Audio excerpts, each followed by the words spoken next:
Good evening. At this time, I'd like to call to order the Planning Commission meeting of April 26th, 2021. For viewers watching at home, all commissioners and the public are participating via video conference or teleconference to assist the city in our social distancing efforts. Please stand and join me in the Pledge of Allegiance.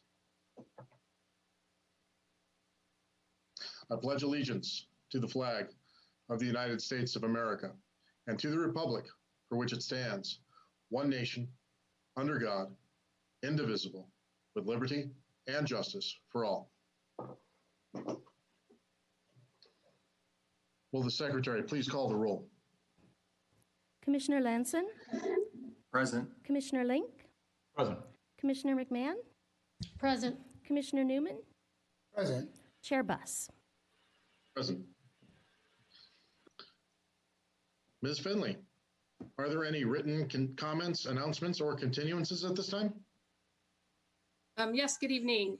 There were several correspondence items that were received on agenda item 8A that were delivered to you in a supplemental package and posted on the website earlier this afternoon.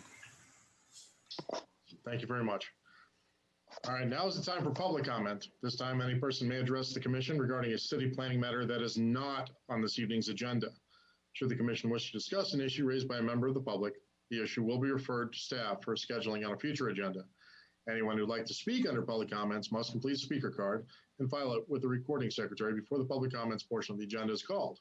Speaker's remarks should be addressed to the commission as a whole and not to an individual commissioner or staff member. Unless otherwise provided by the commission, speakers are limited to 5 minutes. The monitor in front of you will show you the remaining time you have. It is my understanding that I have 2 speakers this evening. First of whom is Rebecca Albaran. Chair, Rebecca is not in the viewing room. You got it. So I'll assume Rebecca does not need to speak with us. The second speaker is Dr. Karen Martin. And Karen is not in the room either. All right, we're going to assume that they do not want to talk to us anymore. All right, let's move on to the consent calendar. Do we have the consent calendar with the minutes of April 12th, 2021? Do any of my fellow commissioners have any comments or a motion to approve the minutes? We'll move to approve. Thank you. Will the secretary please prepare us for a vote? Commissioner Lanson? Aye. Commissioner Link? Yes. Commissioner McMahon? Yes. Commissioner Newman? Aye. Chair Buss? Aye. Motion carries 5-0. All right, let's move on to department reports. Before we get started, I would just like to let everyone know that we have a lot of material to review and a significant number of speakers on this important agenda item this evening. As such, I want to remind everyone to raise your hand and wait until I call on you for your turn to speak. This allows all who want to speak an opportunity to state their comments without interruptions and will help the meeting run smoothly. Now let's dive into it. First department report is item 8A, General Plan Update, GPA 2019-70760, consideration of the preferred land use map. Planning Division Manager Finley, would you like to introduce the members of the team that will be presenting the report? Yes, this evening we have 2 presenters. First of all, we'll be starting off with Mr. Town, who is on staff as an advisor, and then he'll pass it off to Mr. Matt Ramey, who is the city's consultant. So with that, Mr. Town. Thank you, Ms. Finley. First of all, just good evening to the commission and to the community. It's great to be here tonight, to be involved in this project. I've been involved in various updates to elements of the general plan over the past 3 decades, but I've never, like anybody in the community, except those involved at the beginning, been involved in a comprehensive update of our general plans. It's very exciting for me. It's also, I think, a very positive thing for the community as well. Before I get going, though, I did want to share a few thoughts, and then Matt Ramey will continue. And so, the first thought, which is this image, is, and these are thoughts that are overarching that I think are relevant to our discussion tonight. first to keep in mind is that land use plans are not static. They change over time, continually being refined to meet the constantly changing needs of our community. And in this case, on the right side of this image is our 1970 development plan. And on the bottom is our current general plan. And if you just look at these quickly, you can see some really obvious changes. A lot of land that was originally proposed for low density residential has been preserved as open space, much more than we thought would be possible 50 years ago, which I think is a great thing for the community. There's been other changes as well. The Pavilions Shopping Center in North Ranch was originally planned for low density residential. That obviously didn't happen. And there was even, if you look in the lower center of the original plan, you can see a big blue area. There were institutional uses planned for the Ridgeline area south of the 101-23 interchange, just to the southwest actually, but in that vicinity. And so land use designations have changed and land use categories have changed over the years. We used to have an institutional and industrial combination, and later that was discontinued, and now we have a commercial residential land use designation that was added for the downtown specific plan area and also for Civic Center specific plan up at Fireworks Hill. So plans change over time. Tonight we're going to be looking at other potential changes, other refinements to our land use plan. But I wanted to emphasize right up front that the vast majority of the city is not being proposed for any changes. Over 90% is being preserved as it currently is, with a comparatively small amount proposed for potential change. And that's, of course, what we're going to be talking about. Next slide, please. What you're going to see tonight, what we're going to be discussing is the result, I think as everybody knows, of a year and a half of public input, going way back to community workshops and so forth, that is really beginning to coalesce into a preferred land use map. And on the right side of this image are three of the original community values that were defined by the community: the ability to live in the city regardless of income or stage in life, to have a community which has housing for everybody, a diverse and resilient economy is very important to residents, and to be a leader on the environmental front as well has shown to be an important community value. Next, please. I also wanted to emphasize that what we're talking about tonight is the draft preferred land use map. It's not the final. The commission's recommendation tonight, including any recommended changes or direction for areas or parcels, will be forwarded to City Council, and they'll be reviewing those on May 18th and May 25th.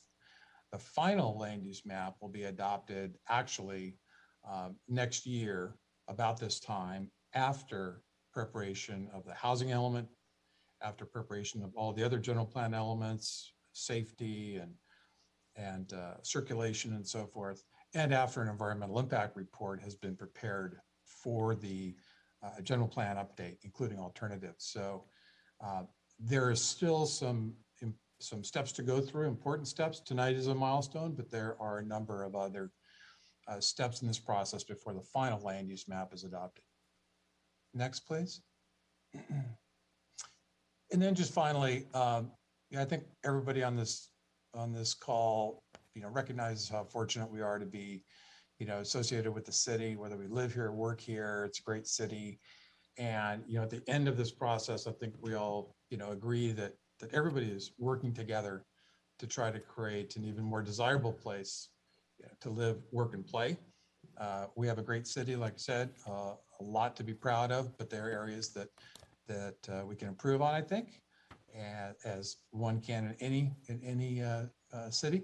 And so that I just wanted to remind everybody is really the overarching goal of tonight's discussion. So with that, I am going to now turn it over to Mr. Ramey. He is our primary advisor on this project and has been with us for the last year and a half. So take it away, Matt. Good evening, everyone. Thank you, Mark, for the introduction and setting the stage. It's nice to see everyone again. It's been a month since we saw you last. Just want to go over briefly what we're hoping to do this evening. So we want to start off by summarizing the supplemental survey analysis that we did on the survey that we discussed at our last meeting in March. We want to provide a detailed explanation of the preferred land use map, summarize the feedback that we heard from the General Plan Advisory Committee last week about the preferred map, and then discuss and receive direction on the preferred map from the Planning Commission. I want to start with an overview of the supplemental survey analysis, since we presented a preliminary analysis at the meeting last month. If you will remember, we presented that we received a total of 2,127 total responses. The majority of those were online surveys through the SurveyMonkey tool. There were about 25 hard copy surveys that were completed. The survey was open from February 2nd to March 15th, 2021. There were 33 questions. 6 of them were open-ended questions where respondents could write anything that they wanted. 16 were questions that were multiple choice, but if you selected none of the above, you got to write a comment. And then there were 5 demographic questions, so we understood who took the survey. And it's important to note that not every respondent answered every question of the survey. As I mentioned last time, there were 6,000 plus individual comments in the survey alone, plus another 6,000 comments that we received on the briefing book, the Conveo, which is a website that we use for comments on the briefing book that described the alternatives. What I'm going to talk about is tonight a little bit is the survey results from the 6,000 comments from the survey. There were 2 opportunities for the public to provide comments on the survey. The first was questions where respondents had a multiple choice option, and one of those options was none of the above, which meant that if they didn't like any of the alternatives or any of the ideas presented, they could select none of the above and then write their response. Generally, this corresponded with a specific geographic question. So a question about a specific area of the city. Overall, less than 19% of respondents selected none of the above, and most of the questions had less than 15 respondents. This means that the majority of respondents approved of one of the 3 alternatives or selected one of the 3 alternatives, and only 19 or less than 15% said that they had none of the above, that they didn't want any of the alternatives, and either were opposed to the alternatives or just had another idea or just wanted to write a comment. So of those, the 19% or less, overall, most of the comments that we received were something that was opposing, were comment opposing the alternative, opposing the idea. So that essentially accounts for a very small, while the comments are important, it accounts for a very small percentage of the overall comments received on the survey on those questions, because the majority supported one of the alternatives. The other was there were open-ended questions with just broadly, what other ideas do you have about this area? And these answers were more balanced between those who were supportive of the vision for the area and those who were not supportive and or had another idea. Most of the respondents skipped the open-ended questions. Only between 15 to 25% of respondents on almost every open-ended question actually provided an answer. And a lot of the answers that were provided were, I have no further comments. The only exception to this was question number 9, which was for the Rancho Canejo area, where 65% of survey respondents left a comment. This means that about 1,400 of the 2,100 respondents left a comment. Our full survey report is available on the project website. At the last meeting, there was also questions about whether anyone was gaming the system and whether one person could take the survey multiple times. As I had mentioned previously, we went back and looked at the instances where there were multiple IP addresses associated with one survey response. The survey was set up so that each person could take it once on their device. and the survey responses, the survey tool tracks IP addresses. So we could go back in and see if one person or if one IP address had multiple responses. And what we found was that there were 413 instances where there was more than one IP address associated with the survey response. So there were 152 IP addresses that each had 2 responses, 24 IP addresses that had 3 responses each, 3 IP addresses that had 4 responses each, and then 3 IP addresses that had a total of 25 responses. One had 6, one had 7, and one had 12. So we asked ourselves, how could this happen? It's very common for 2 people in a household to each have a separate device and for each of them to take the survey, and that would show up as the same IP address 2 times. But because we wanted to make sure that the data was accurate, and so we did a comparison between the 21-27 surveys and the 1,714 surveys, which is the number that if we removed anything that had more than one IP address. And what we found is that the majority of the results were within a 1 to 2% difference. In other words, if you take out the IP addresses with more than one IP address, the results are overall very close and did not change at all the overall direction of the survey. I want to switch into the preferred land use alternative. The process of developing the preferred alternative was to look at all of the 3 alternatives that were presented and to take components of all of those alternatives. We presented this concept that this was going to be our approach in the alternatives development process in the briefing book. We presented the alternatives as a way of expressing the vision and the guiding principles in a map form, and testing as a way of testing different ideas for the community. And that's why we presented the alternatives, and that's why we asked the survey questions. We used primarily the survey in order to guide the direction for the preferred alternative, but that was not the only form of input. There was other input and other feedback from residents and businesses that helped guide the direction that is proposed in the preferred land use map.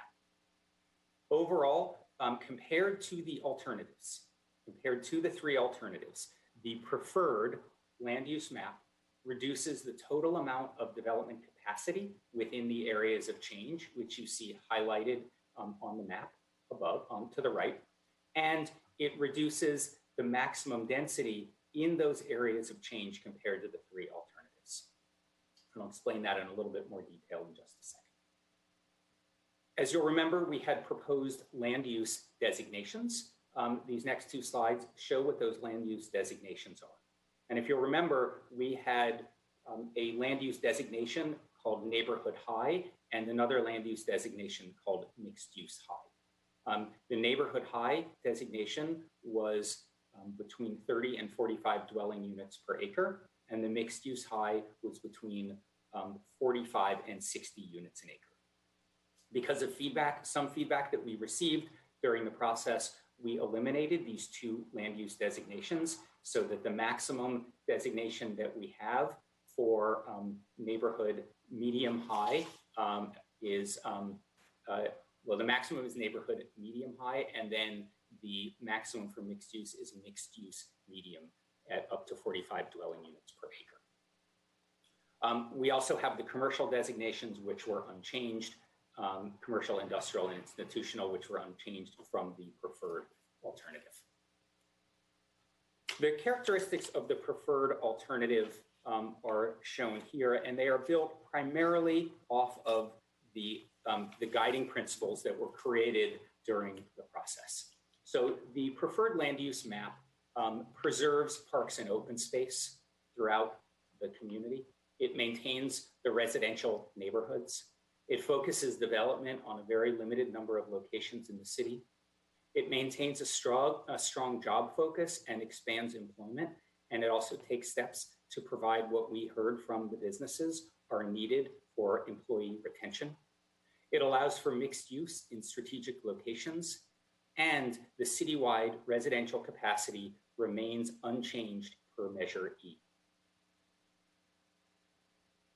I'm going to walk through each of the sub areas and the proposed direction that we have in the land use in the land use map, the preferred land use map. Starting with the Rancho Canejo area, we heard from through the survey that respondents wanted to see a balance between lower intensity and higher intensity industrial uses. So you'll see that here on the map where there's a balance between the light gray and the dark gray. Those are the two industrial land use designations, and there's a relative balance between the two of those. There were different ideas about whether to integrate mixed use development within or adjacent to the existing industrial areas north of the freeway.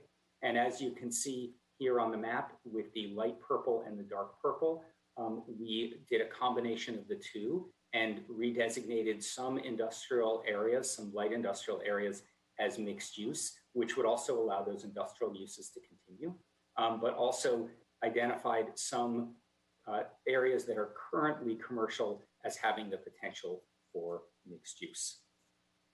There was support through the survey for increased residential density of up to 45 dwelling units per acre as a method of enhancing infill. And you'll see that north of the 101 freeway with the dark purple.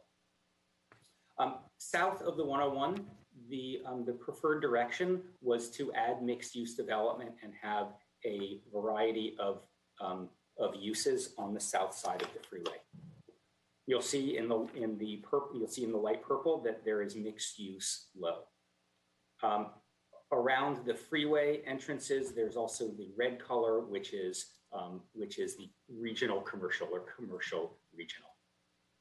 One question that received a large number of interest, as you all know, is the Alice property or the Borchard property, which is, you see there's an image in the lower left-hand corner, and you'll see the leader line going to that area.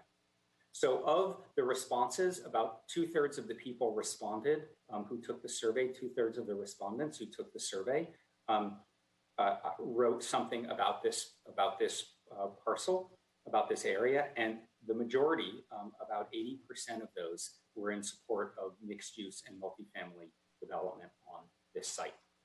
However, because there was some concern about adjacency, the proposed direction for this area is to have residential low, neighborhood low, adjacent to the existing single family areas, and then mixed use low on the eastern portion of the site. The next area to discuss is Moore Park Road and West Thousand Oaks Boulevard.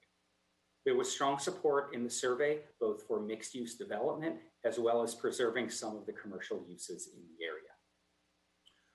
There was overwhelming support for having a strong commercial and retail focus along Moore Park Road. And you see that in the map here with the light red, which is commercial town, and then the lighter pink color, which is commercial neighborhood. And both of these designations support a variety of mix of uses. We also extended the commercial both east and west along the 101 freeway in order to provide a buffer. On the west side is the commercial regional, which allows hotels, and there are existing hotels in this area. And to the east, it's commercial town, which allows a variety of commercial and retail uses. There was strong support for 3 to 5 story mixed use development at the Oaks Mall and at Jan's Marketplace, and you see those highlighted here in the light purple. This was shown through the visual preference survey. There was also strong support for mixed use development in the area on the western edge of Thousand Oaks Boulevard, and then transitioning over into mixed use low towards State Route 23. So overall in this area, there were 70 to 78% of the respondents were supportive of 3 to 5 story mixed use and multifamily buildings within this area. The open-ended comment, question, which was question 14, there were 20% of the respondents who wrote a comment. A third of those said that they had no additional comments. A third were opposed to any change in this area, and a third supported mixed use or had suggestions. And again, that only represents 1/5 of the respondents of the survey. So 80% supported one of the three alternatives. For the downtown and Thousand Oaks Boulevard area that you see here, there was overall support for mixed use and residential development. In fact, 77% of the respondents supported either mixed use development at up to 45 units an acre or mixed use development at up to 60 units an acre, with the majority, and I believe about 45% supporting up to 60 units an acre. So as you can see, the proposed direction here along Thousand Oaks Boulevard is a combination of mixed use as well as commercial neighborhood. The dark purple in the downtown area represents mixed use medium at up to 45 dwelling units per acre. Just west of that is an area of mixed use low, transitioning over to commercial neighborhood at the intersection, at the off-ramp intersection Thousand Oaks Boulevard and Rancho Road. Moving east from Canejo School Road, there are some areas that are designated as mixed use in the specific plan, the Thousand Oaks Boulevard specific plan, but they are proposed to be commercial neighborhood in this plan, either because the parcels are very small or because there's existing uses such as the Toyota dealership. And then you see it transitions as you go east into the mixed use low designation. We asked a question about whether standalone residential buildings would be accepted on Thousand Oaks Boulevard instead of requiring mixed use, requiring some amount of commercial. And there was overall significant support for having standalone residential buildings on Thousand Oaks Boulevard. Shifting to the Westlake and east end of the city, overall there was a strong desire to maintain a strong employment focus in this area. On the Townsgate Road area that you see here in the large patch of light gray, the direction was to preserve the industrial and job producing uses, but to have a diversity of intensities. However, when we went back, as staff went back and looked at this area, we felt like it was best to keep the same land use designation in this area as industrial low in order to provide opportunities for a diversity of industrial uses in the city and not necessarily encourage transition to higher densities. On the far east side of Thousand Oaks Boulevard, you see the dark gray area here. This is across from the high school. And there was strong support for expanding the amount and diversity of job producing uses in this area to keep this area as a job anchor. There was also support for having some amount of mixed use in this area, particularly around the intersection of Westlake Boulevard and Thousand Oaks Boulevard. So there were the two shopping centers here on the south side of Thousand Oaks Boulevard were identified for mixed use, as well as the former Kmart site and across the street from the former Kmart site. There was also strong support for keeping the Westlake shopping center, Westlake Plaza and Center as commercial and not converting it to mixed use. And so that's what you see here in the commercial neighborhood.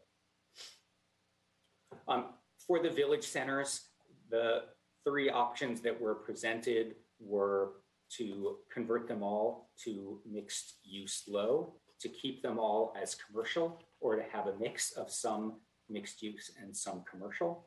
And overall, 58% of respondents wanted to keep the village centers as commercial uses. Overall, with the preferred land use map, this shows the overall numbers. And as you can see, 48% of the total land area in the city is open space, parks, natural, and golf courses. And 35% is made up of single family areas at neighborhood rural, neighborhood very low, and neighborhood low. And that means that 83% of the entire land area of the city is designated as one of those two categories of uses.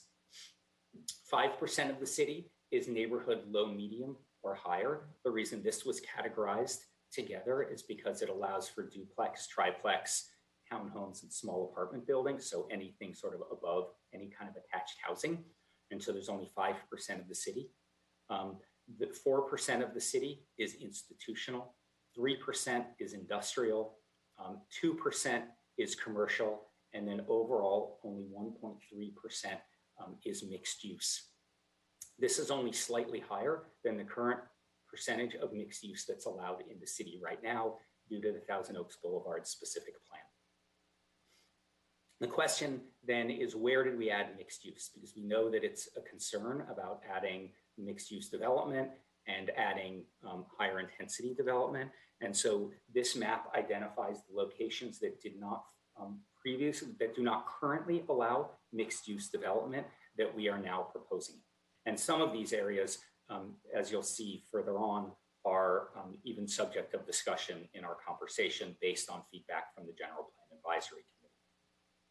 So moving east to west, you see the area at the intersection of Thousand Oaks Boulevard and Westlake. Then you see the Kmart site, and across the street from the Kmart site, as we know, the Kmart site is already moving forward. We have the Lakes Shopping Center parking lot, which currently does not allow mixed use, but we're moving that to allow mixed use. There is the area, a small parcel on Thousand Oaks Boulevard, west of the 23 freeway. Then you have the area around, you have the Oaks Mall and Jan's Marketplace, and then you have the mixed use parcels in the Rancho Canejo area, both north and south of the freeway. And again, the Thousand Oaks Boulevard specific plan essentially allowed mixed use development along the entirety of the Thousand Oaks corridor between Moore Park Road and then all the way east to the auto malls. So there's a very limited increase in the amount of mixed use. And in fact, we're proposing reducing mixed use in some areas along Thousand Oaks Boulevard that currently allow it for a variety of reasons, including the parcelization pattern as well as the proximity to the freeway. So overall, there is not a large net increase in the number of mixed use parcels. We met with the General Plan Advisory Committee last week. It was a joint General Plan Advisory Committee and public workshop, and we had a really great conversation, great open conversation with the group. There were a lot of great ideas that came through, and overall, we'd like to express what the direction was that we got from the GPAC, and those members of the GPAC who did attend, and I believe there were 14, so about 2/3 of the GPAC members attended. Overall, there was the majority opinion was that the preferred map is really going in the right direction, but minor modifications are needed. The majority supported the overall direction, the creation of walkable mixed-use centers, allowing growth in the areas of change, providing a diversity of housing, and allowing for redevelopment of the larger parcels. There were, however, some concerns that were raised about the pace of change. There was a recommendation that the period that we're looking at should only be the 8-year RENA cycle. And then there were questions about the impacts that development would have on schools and the school-age population. Some of the ideas that came out of the process were and other ideas that were not specific to an area were the desire to create a long-term vision. And this reflects what Mark said at the beginning, which is the general plan is about creating a long-term vision for the city. There was a lot of support for biotech and tech businesses, again, both in preserving the amount of space for those uses, but also in providing for the type of environment that the businesses feel their employees need in order to attract employees, which is absolutely critical if you're going to attract a workforce. There was strong support that the general plan is about people and the quality of life in the community and not just about buildings and land uses. And that's an important point to keep in mind. And we have been front-loading the discussion about development. However, it is really about the people in the city and the quality of life in the city. There were comments about the need for both long-term flexibility especially in the retail areas, to allow change to happen over time, because we can't predict where that change is going to be, but also a request that we not make land use changes on parcels that we don't think will redevelop soon. And so in the comments from the GPAC, there was a tension between this, where there were some ideas for let's make a larger area mixed use or commercial or industrial so we can have flexibility, and then other comments that only certain parcels should be redesignated, or only the parcels should be redesignated if we think there's going to be change in the next 20 years on those parcels. I'm going to walk through the 6 main ideas the 6 main pieces of feedback or areas that we heard from the GPAC, so that the Planning Commission can have this information as you begin your discussion and your deliberation. The first area to discuss is the village centers. The request was made from many members of the General Plan Advisory Committee to add mixed use back to some of the village centers. There was a lot of support for having mixed use in some of these areas, and this goes against, not goes against, but it's slightly different than the direction that we heard from the survey, where 58% of respondents said that, that they wanted to keep those areas commercial. We also heard that it's not just about the designation, but there's also policies that should be included in the plan relative to village centers, including ensuring the long-term preservation of retail in these areas, creating attractive environments for meeting and gathering, providing flexibility for future uses, enhancing walking and biking from adjacent areas, and also connecting the village centers to other activity centers in the community. There were a couple of areas that were mentioned as possible locations for converting or reverting to the mixed use designation. And those, apologies, I'm looking for my notes, are the Jans and Moore Park Village Center and the Arbalest and Herbs Village Center. And you can see those in number 4 and number 6 in the map on the screen. The next area that was brought up is the Thousand Oaks Boulevard area. And there were comments from the GPAC that the Thousand Oaks Boulevard specific plan should remain mixed use overall. So as I had mentioned previously, we identified some locations that are currently commercial residential or mixed use in the Thousand Oaks Boulevard specific plan, but we recommended in the preferred land use map that they be converted to commercial uses, which reflect the current uses on the ground. And you can see these areas identified in the dotted circles on the map. We did hear that there are we thought about some options and heard some options about how we could proceed from the General Plan Advisory Committee and from our own thinking as a team. So one is to keep the direction as we have it in the map. The other is to revert the commercial parcels that are circled to mixed use low so that they match what's in the existing specific plan. There are also, and I'll pause here for a second, there was also a question in the survey that asked whether respondents would be okay with allowing up to 45 dwelling units per acre if the building form essentially remained the same.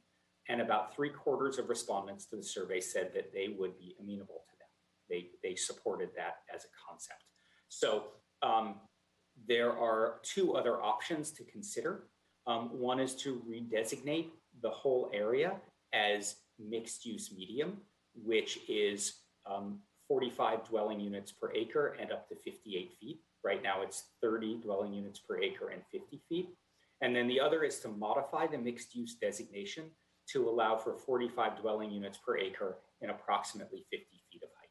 So the last bullet is, and it was about 70% who supported this in the survey, is to allow for increased density for affordable housing and project feasibility, but to do so within generally the 50-foot height limit. So these are options for the Planning Commission to consider. with no recommendation of direction.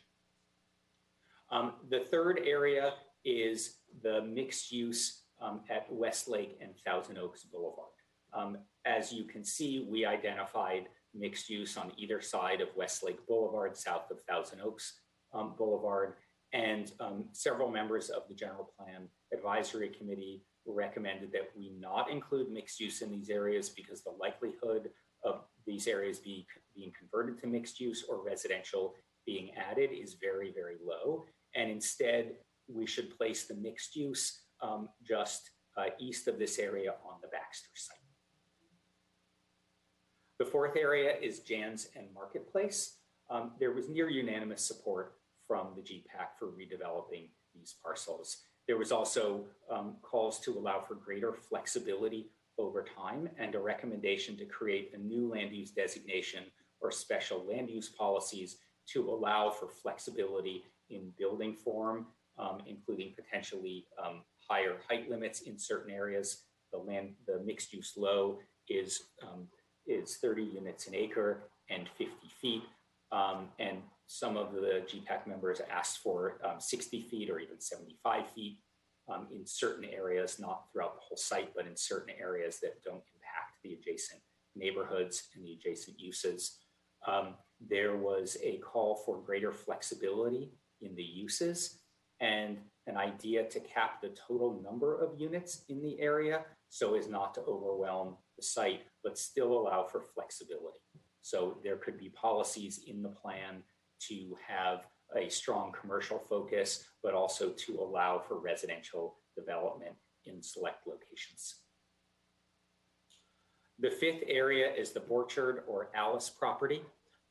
There was, at the GPAC, there was general support for mixed use and flexibility in this area across the site, but there were also some different opinions about this.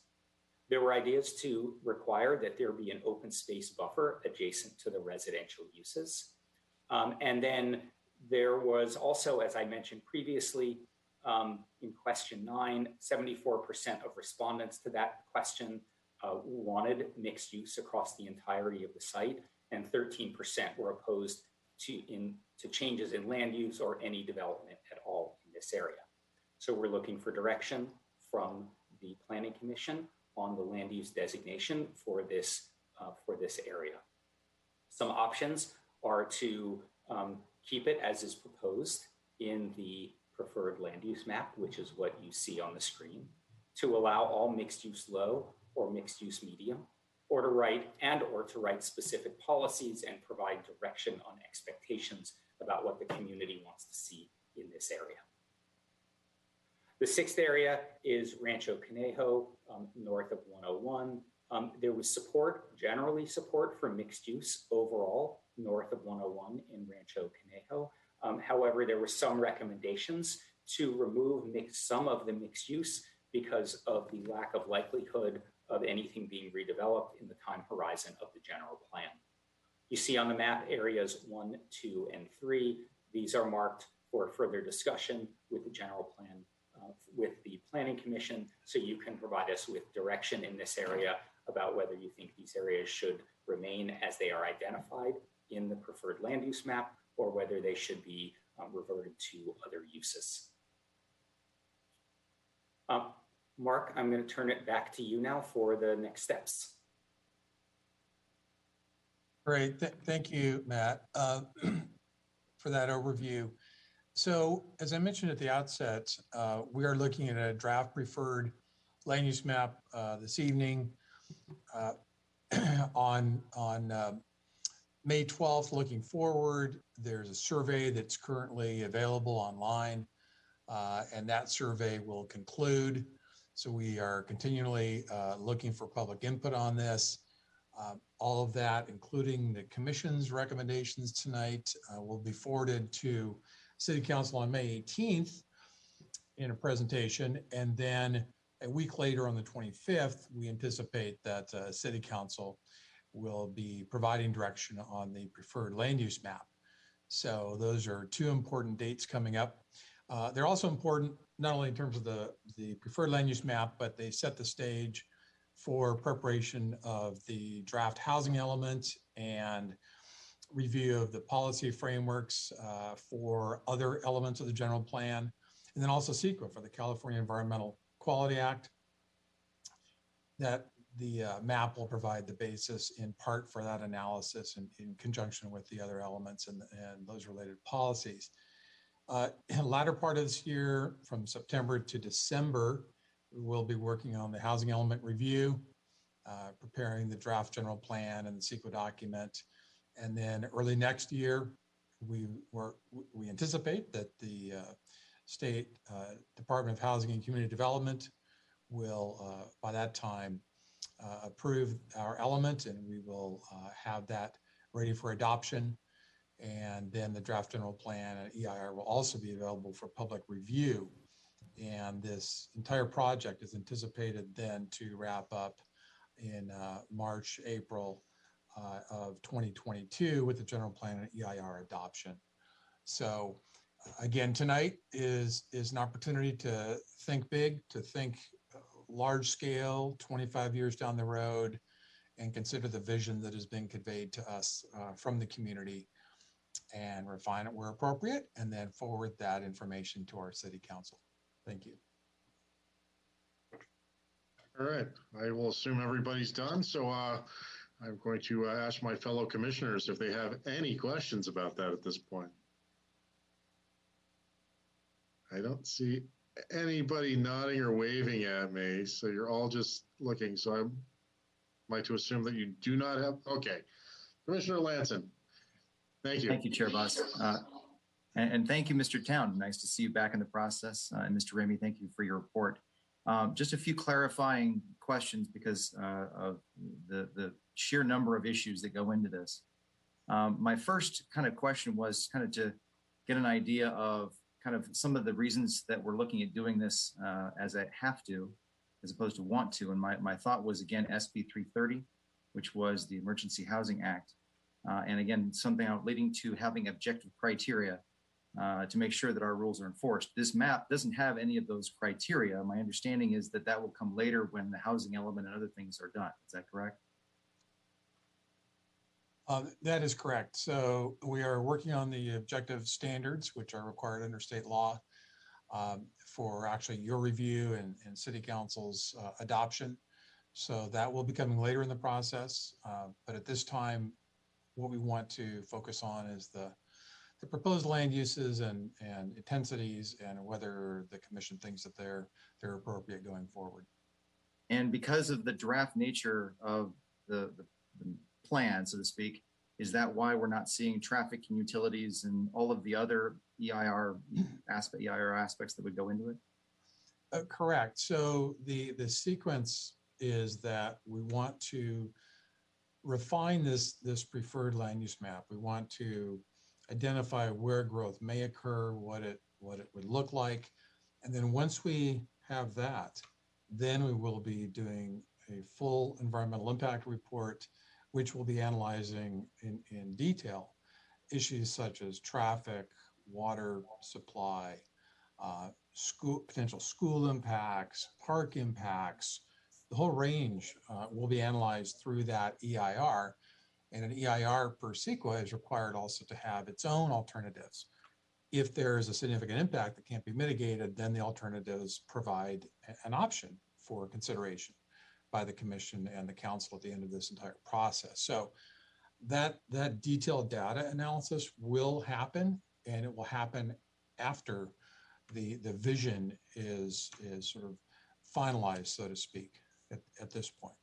And I know a lot of the materials in the supplement, a lot of people were concerned that this would be their only opportunity to provide comment on that issue. How many more actual public comment involvement opportunities would there be for people of the community? Well, there will be the upcoming 2 city council meetings to begin with, obviously the online survey, but the upcoming council meetings, there will be public opportunity for comment on the scope of the EIR, the topics that it will be analyzing. There will be public input on the actual EIR itself. A draft EIR will be issued, and all comments will be encouraged on that and welcome, and we will respond to each and every one of those comments. And then at the end of all of that, the draft general plan will come back to you as the Planning Commission, and then you will provide another recommendation to City Council for their final adoption. So there's still a number, what was that, I think 5 steps between here and the end where public input is encouraged and will continually serve to refine the plan. It's important because I know a lot of people are concerned about the survey involvement. I want to make sure everybody knows that there's a lot of opportunities to get involved, and here make sure your voices are heard. So thank you for kind of going through that. One thing about why also we're doing this, and again, I know it's not necessarily the topic, we're just looking at a map, but obviously we get into other things like the RENA numbers. Based on our current general plan map, can we identify sufficient properties to satisfy the RENA issue where we don't even have to do any of this? Our current general plan map, I don't believe has the capacity to meet the current RENA for the next cycle. And by that, I mean, the RENA number, the Regional Housing Needs Assessment number, it's an overall number about 2,600 for the next cycle.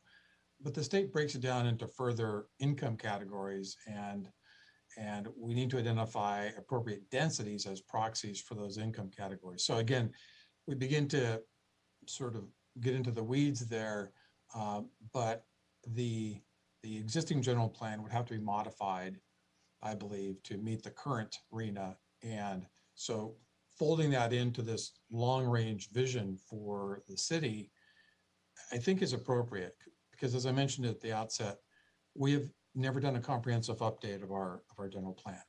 The state recommends that it's done about every 15 years. What we've done over the years, we've updated the individual elements, we've updated even land use, but only portions of the city, not looking at everything at the same time. And then we add in SB 330, which is one of the recent pieces of state legislation that encourages, to put it mildly, cities and counties to add housing. We thought that it was appropriate to work together on this comprehensive plan.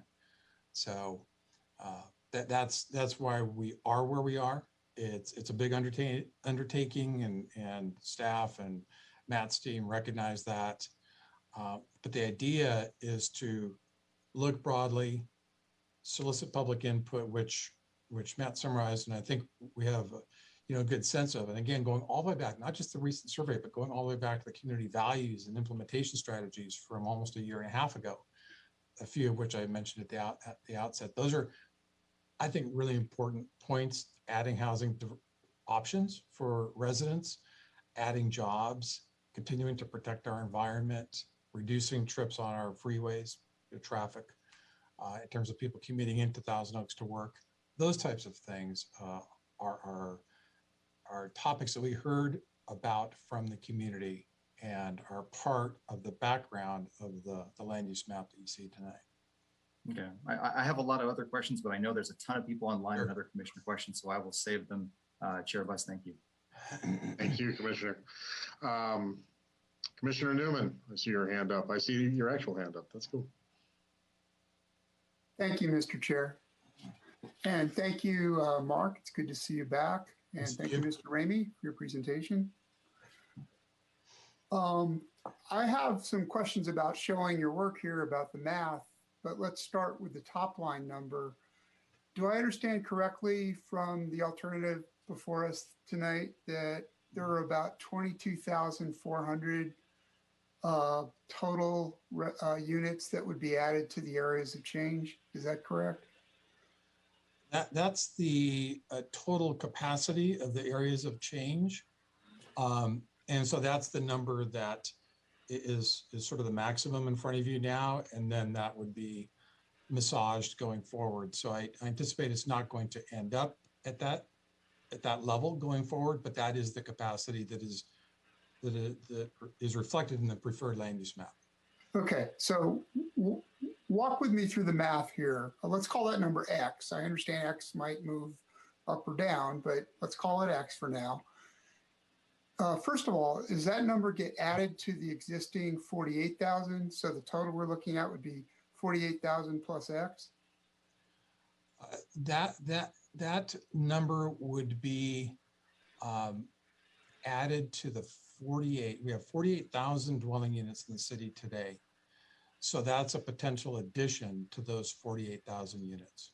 Okay, so the total we'd be looking at then would be 48,000 plus X, wherever that lands. Mark, could I jump in?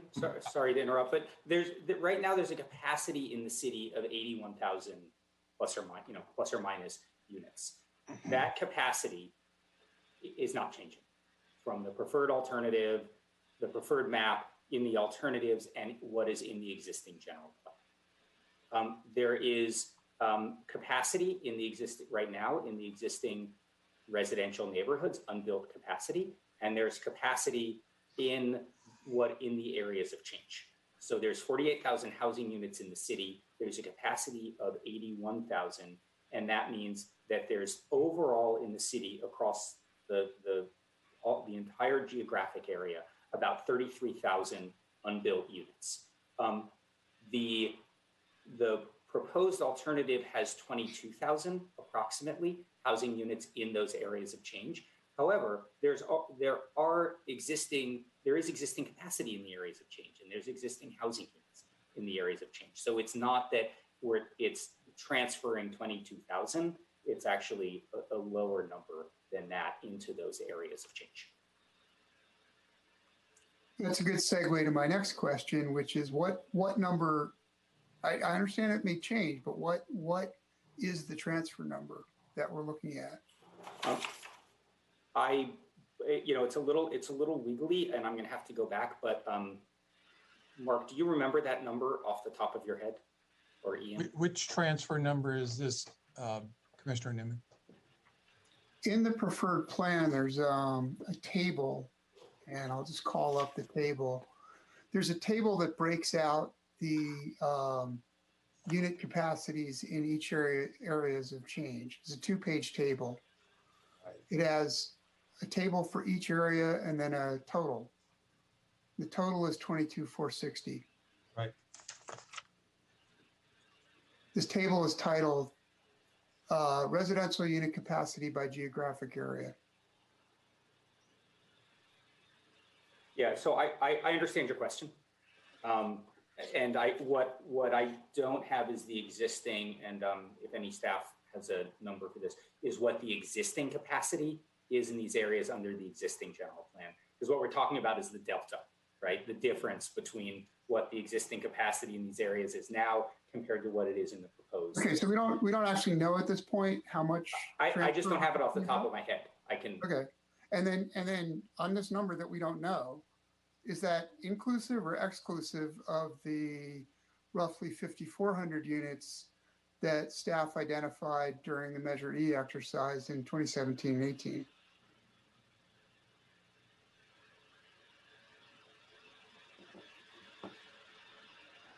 We're looking overall at capacity of the city and capacity of these areas. As you know, 4 years ago, I understand. did this exercise, and they identified 5,400 units, give or take, that could be freed up. And what I'm asking is, does that 22,400, does it include that pool of 5,400, or is it in addition to? It includes it. Okay, thanks. Yeah. May I clarify though? Because that number is based on the existing general plan designations.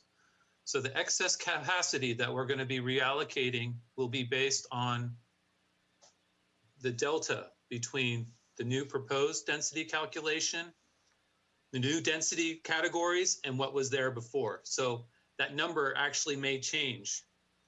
Understood. And we'll come back to that that designation question. I do have other questions about that.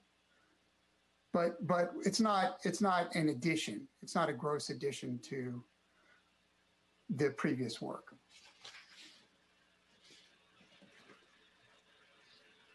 For either Mark or Matt, how would you say that this plan overall will improve housing affordability in Thousand Oaks?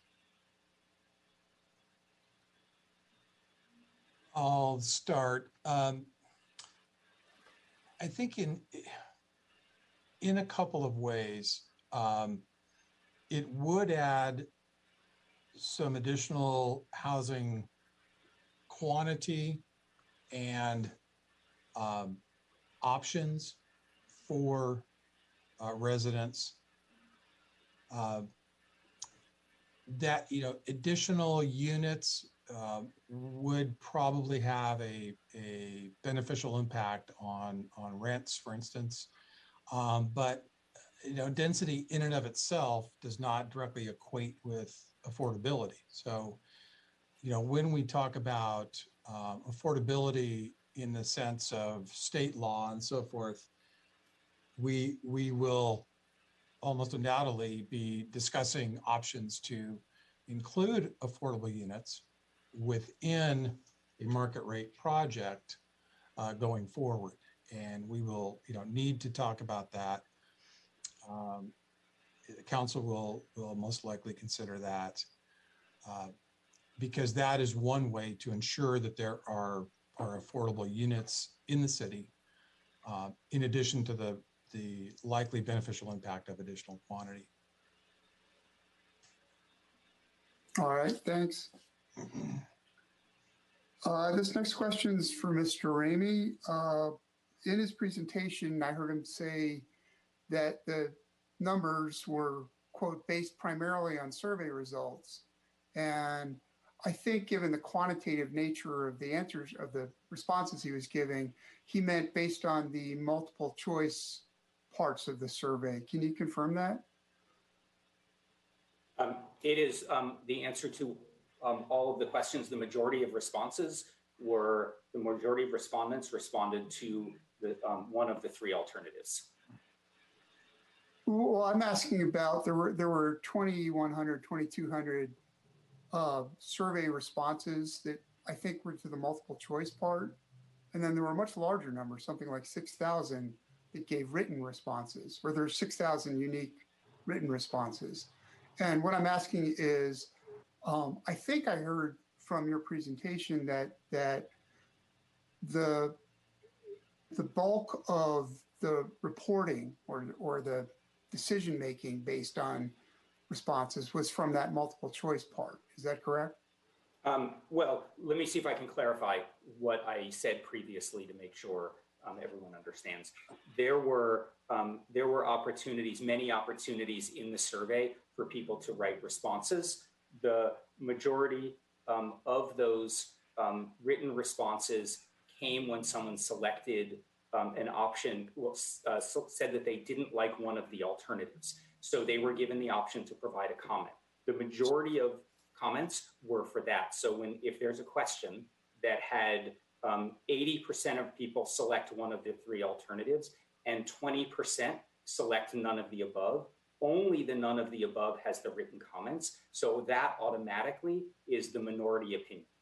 Okay, it's not necessarily an either or then? What do you mean it's not necessarily an either or? Well, I think if I understood what you just said, there were cases where there'd be a written comment that was sort of an addendum, if you will, to instead of. Yes. But it was still the minority of respondents checked a box that allowed them to write a response. Okay. If you didn't check that box, you couldn't write a response. But in listening to you go through your response, your report, Mr. Ramey, I heard things like saying 31% of respondents wanted this and 42% wanted that. That's based on the multiple choice part of the survey, correct? That is correct. Yeah, you weren't counting written responses in that. You're counting the written responses were part of, but it doesn't, the alternative A, B, or 1, 2, or 3. We gave a lot of times alternative 1, 2, or 3, or the option of none of the above. Together, they added up to 100%. Less than 15% selected none of the above in the majority of those. So 85% selected alternative 1, 2, or 3. So the majority of people selected 1, 2, or 3. And then of the 15%, those people wrote responses. And those responses added up across all of the questions, the none of the above, for the most part came up to that 6,000. So the majority of responses that we had in the survey were people who said none of the above, that they didn't like the alternatives. So that, therefore, it is actually, even though there's a large number of responses across the 33 questions of the survey, it represents a minority of respondents overall, because the vast majority selected one of the three alternatives. They preferred one of the three alternatives over none of the above. And if they selected one of the three alternatives, they were not given the option of writing a comment. Okay. I mean, really the meta question here is what part of the analysis of the response was qualitative versus quantitative? And now I better understand how you did that. Great.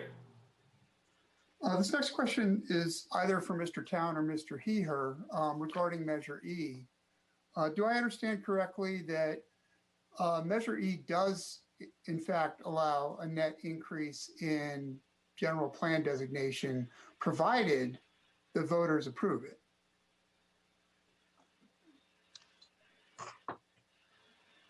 Correct. Measure E requires no net increase in the capacity of the general plan as it existed when Measure E was passed in 1996, and that's the 81,000. I think it's 81,124 figure that Matt mentioned. Anything above that requires a vote of the people. Okay, thanks for that clarification. I also want to understand better the way that general plan designations and zoning align and don't align. And we had this discussion with staff in the past week on email, but I want to get this on the public record and be sure that I understand clearly how these two parts of how we divvy up land use are allocated. So I printed out a couple of graphics here. I apologize if they're not too clear. I don't know if you can see this, but here we have, and I'm making up numbers here. These are hypotheticals. They're not part of Mr. Ramey's plan.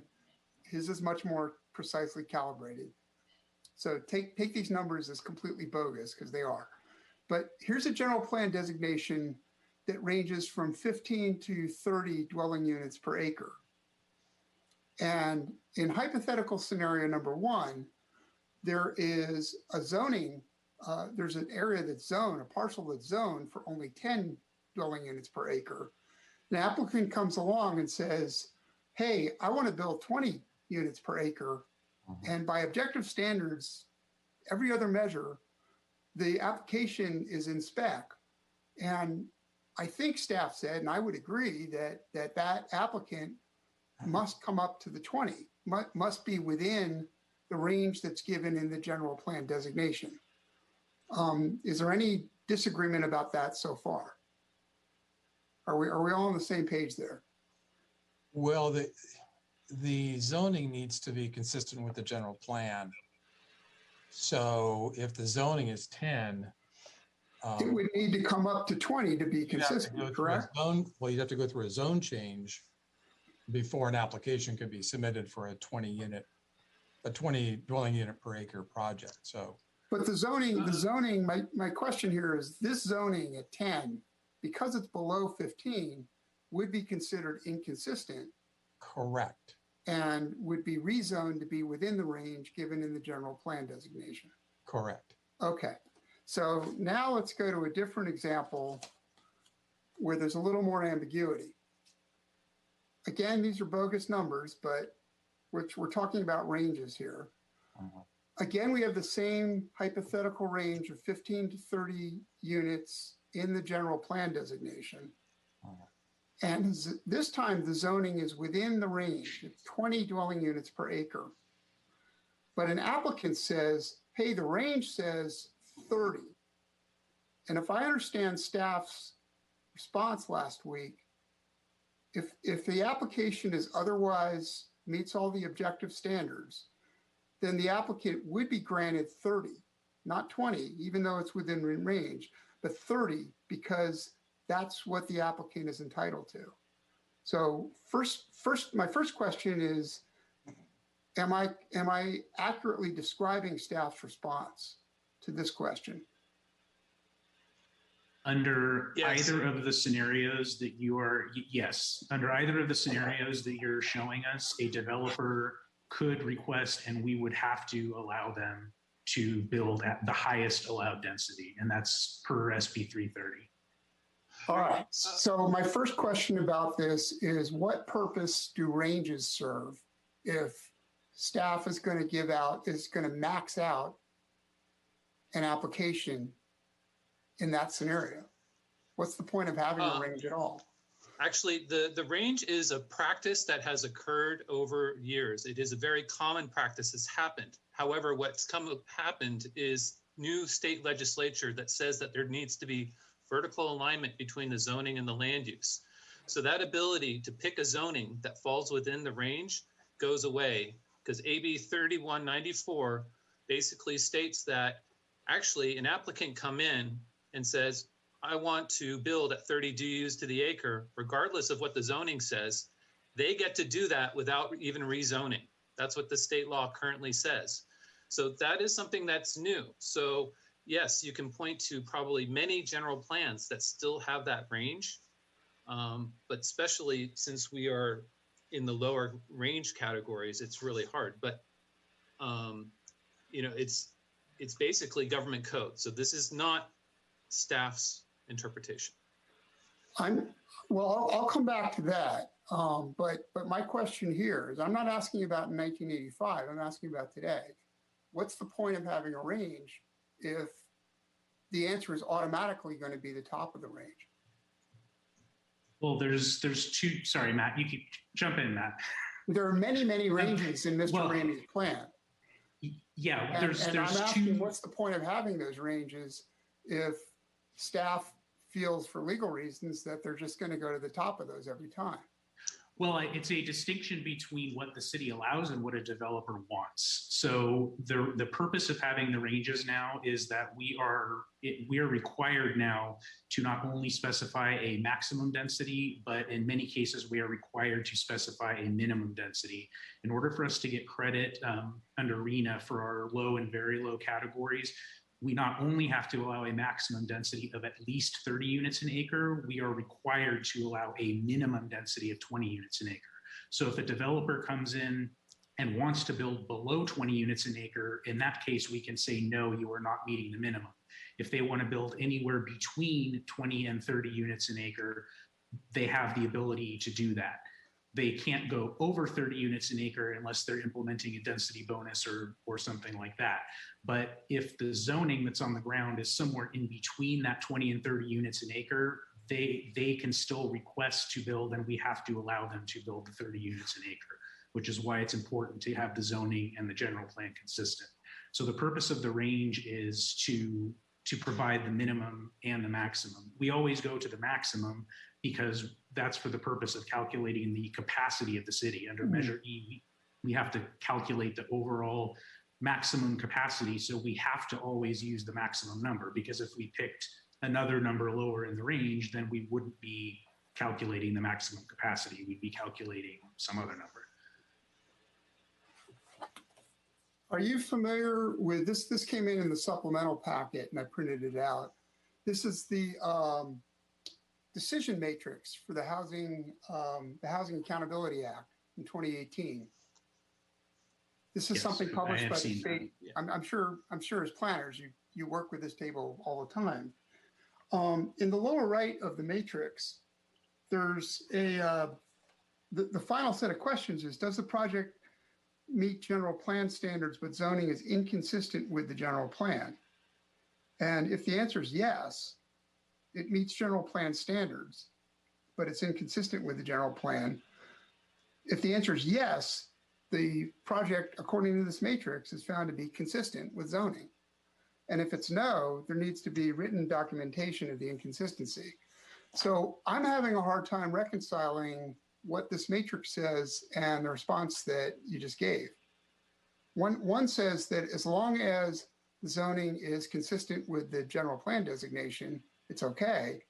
And the other more recent interpretation is that no, it's always got to go up to the top of the range, no matter what the range given in the designation is.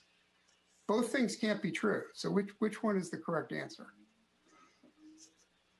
Well, like many documents produced by the state, that's a lot of things are not always clear, and you need a lot of planners and attorneys to figure out what it says. What that document is saying is that even though on paper it may be inconsistent with the zoning, we are compelled to find it consistent with the zoning.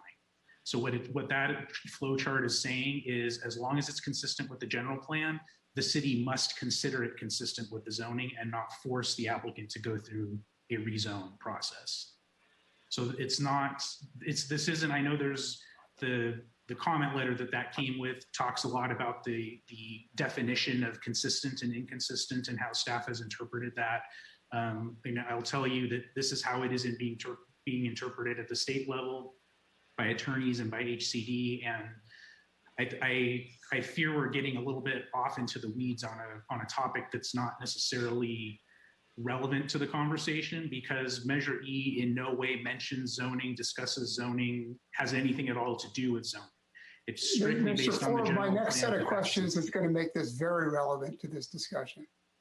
But we need to clear up where we are in terms of how we view ranges versus zoning. Do we think we've established that, Commissioner Newman? I do. I do want to ask one more question about this matrix, though. Is this still in effect, or is this superseded by any current law? Is this still a tool that staff uses?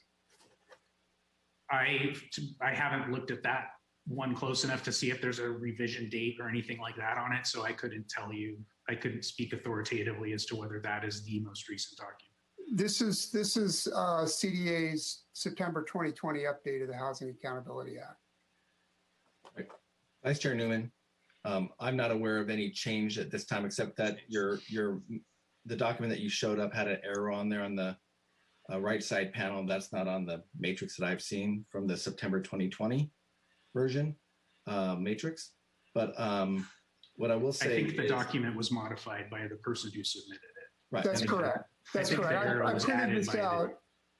Mr. Forbes is correct. I printed this out from a letter in the supplemental packet. Sure. I think it's also important, Mr. Newman, to just go back, as I think Mr. Buss was mentioning, that what we're doing today is a general plan amendment. We're not talking about the zoning at this point. And in fact, once we go through this process, through the general plan, we are going to have to revisit all these other factors, including our zoning, to ensure that the zoning remains consistent with our general plan. So as Mr. Town mentioned and Mr. Ramey mentioned, of course, we have to have the general plan, and everything, that's the top land regulation document, and then everything else has to be consistent with that. So if there is inconsistencies after we adopt the general plan, then we make those zoning changes to reflect, to ensure that they are consistent. And well, then over at this time, point, go ahead, I'm sorry. No, just at times over time, period of time, this is an example of the general plan where sometimes things are not built to the capacity that is allowed in the general plan. And that's one of the functions that we're doing now, is we're doing this analysis to ensure that our new general plan is showing what is there now and then what we want in the future. Okay, so let's tie this to the proposed changes to the general plan. In the neighborhood low category, right now, that has a range of 2 RU to 6 RU, and that's an increase from the existing low designation, which tops out at 4.5. The new range goes up to 6, but I understand there will be subdivisions of that. They aren't given on the map. The plan doesn't show the work for that. But if it's going to be at 6, and the sales pitch for this whole thing said, and I'm quoting here, the city will, quote, protect single-family neighborhoods and, quote, reduce development capacity in single-family neighborhoods by transferring this capacity to other areas in the city. Without showing the work and giving designations that are higher, not the same or lower, and given that you've just explained in great detail how staff will max out to the top of a general plan designation, how is this consistent with the sales pitch that development capacity in residential neighborhoods would be reduced? 6 is greater than 4.5. Sure. So I'll let other staff members jump in on that in a minute, but I do want to, comment that this is, this whole process that we've been doing over the last 18 months is, when you say sales pitch, I'm a little bit wary of using that term just because we have had a lot of people respond to the surveys, a lot of people being invested in doing the work and commenting and giving their time to give us information so we could use this and come up to the point that we are today. So when you say a sales pitch, this is partly is based on what we've received. As we said from the very beginning, we know that the RENA number and we know the Measure E total. And so what we said, and it's in the staff report, and it's been said multiple times, we know that we can't exceed the 81,000 under Measure E. And this plan does not do that. In fact, this plan is much less than the Measure E. So I understand that you want to see the math, but I think it goes back to, we need to see what's got to be put on the land use alternative first. And that helps us understand how many units we're taking from the residential. And then after that, we take it from the residential areas and ensure that we do not reach that capacity of 81,000. And other staff might need to chime in on that. So Mark, I see you starting to talk too, but I'll say one thing and then let you take it. The subcategories that we've discussed and that are proposed, those will be their own general plan land use designations. So when we talk about the top of range, we will be using, for the purposes of calculating capacity, the top of range within those subcategories. It won't be 6, it'll be 4.5 or whatever those subcategories are. For the purposes, calling them subcategories is probably misleading because they don't have any less legal effect than the top of the category. They will all be land use designations, they will all have residential ranges, and the top of those ranges is what will be used to calculate that. What percentage? May I ask a question? I'm sorry to interrupt. Sure. Are you? And I want to try and understand where what your question is ultimately, so we can try, and what the concern is ultimately. Is the concern that what we're doing is upzoning single-family residential areas to have higher density? That's not a concern. I'm stating flat out, there's no way, given the math that you've shown, that you can avoid upzoning some percentage of neighborhoods that are currently low. Yeah. And further, you've done the math on the destination side of this equation. You've given the breakouts in the areas of change. My questions are in the area of the sources for those units that are moving over to those destination areas. What percentage of the acres designated in neighborhood low would be at 6 dwelling units per acre? And then the same question for neighborhood medium. But so all I'm asking is for you to show your work here.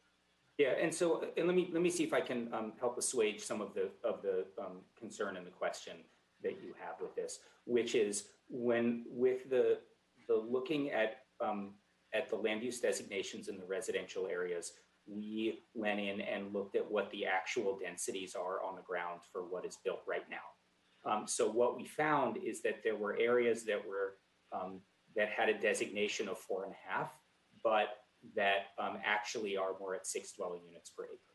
And the reason that happened is because when these larger subdivisions were built, they were built with an average of 4.5 units an acre, with some higher and some lower.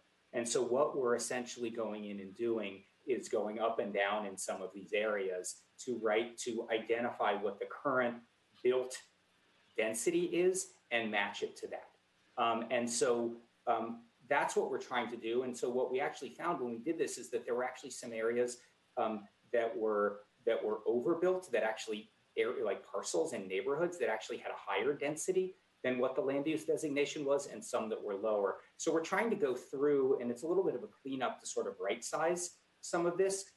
The other point to make is, and I understand your point about, in order to figure out what we're saying yes to in the areas of change, we have to see what the map looks like for the neighborhoods. I understand what you're saying. The challenge that we have is If I could just interject, if I Yeah. lived in one of those neighborhoods and it was subject to change up or down, that's certainly something I would want to know about. And Sure. you've shown in great detail how the areas of change are broken out, but haven't done that on the source side. That's what I'm Yeah. asking about. And I'll just say what we've done is we've gone through and looked at it to try and right size for what the existing land use density is on the ground right now. It is actually a very difficult process.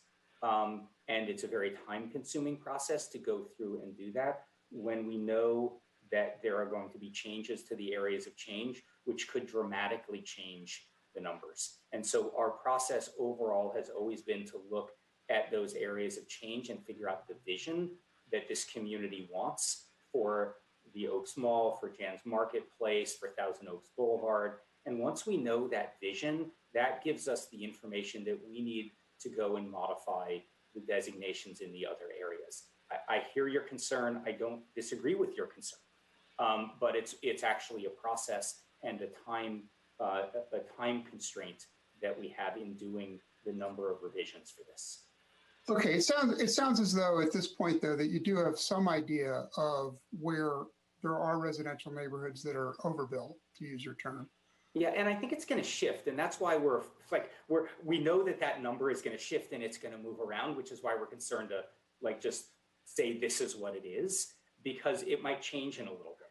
So that's why we created the range of designations so that we could do that. And we're not trying to pull the wool over people's eyes. We're just trying to get it so that we know that they're going to be in that range. We know it's in the range now, but we just don't know the exact number because we don't know how much is moving over.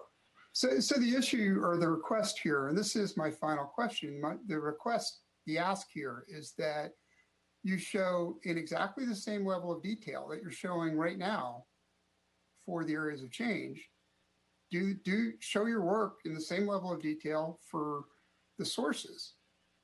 You've broken out all these, you have many new designations, and that's good. And you've given numbers to them, and we understand the numbers are changeable, and that's what we're here to talk about. But show in the same level of detail where you propose to take those from. That's all I'm asking. And if I could just chime in, and we will do that, Commissioner Newman, as we did in 2017 when we identified the source neighborhoods for that 5,400 dwelling unit figure that you mentioned, only 20% of which was ultimately chosen by council to actually reallocate. But we will do that as we did before and as is on our website. Right now, the focus is to figure out what is sort of the target capacity. And then once we know that, and I imagine, like I said earlier, it's going to be less than the 22,000. That's a starting point. Then we'll know exactly how many units we need from other areas to calibrate those densities in our general plan to match as built. But to do it now, as Matt said, it would take a lot of effort, and we don't know exactly what our target is until this land use map is refined. Based on your input tonight, council's input, we don't know exactly what that target number is right now. Okay, I'm a little skeptical in that in general terms, that there are available units elsewhere.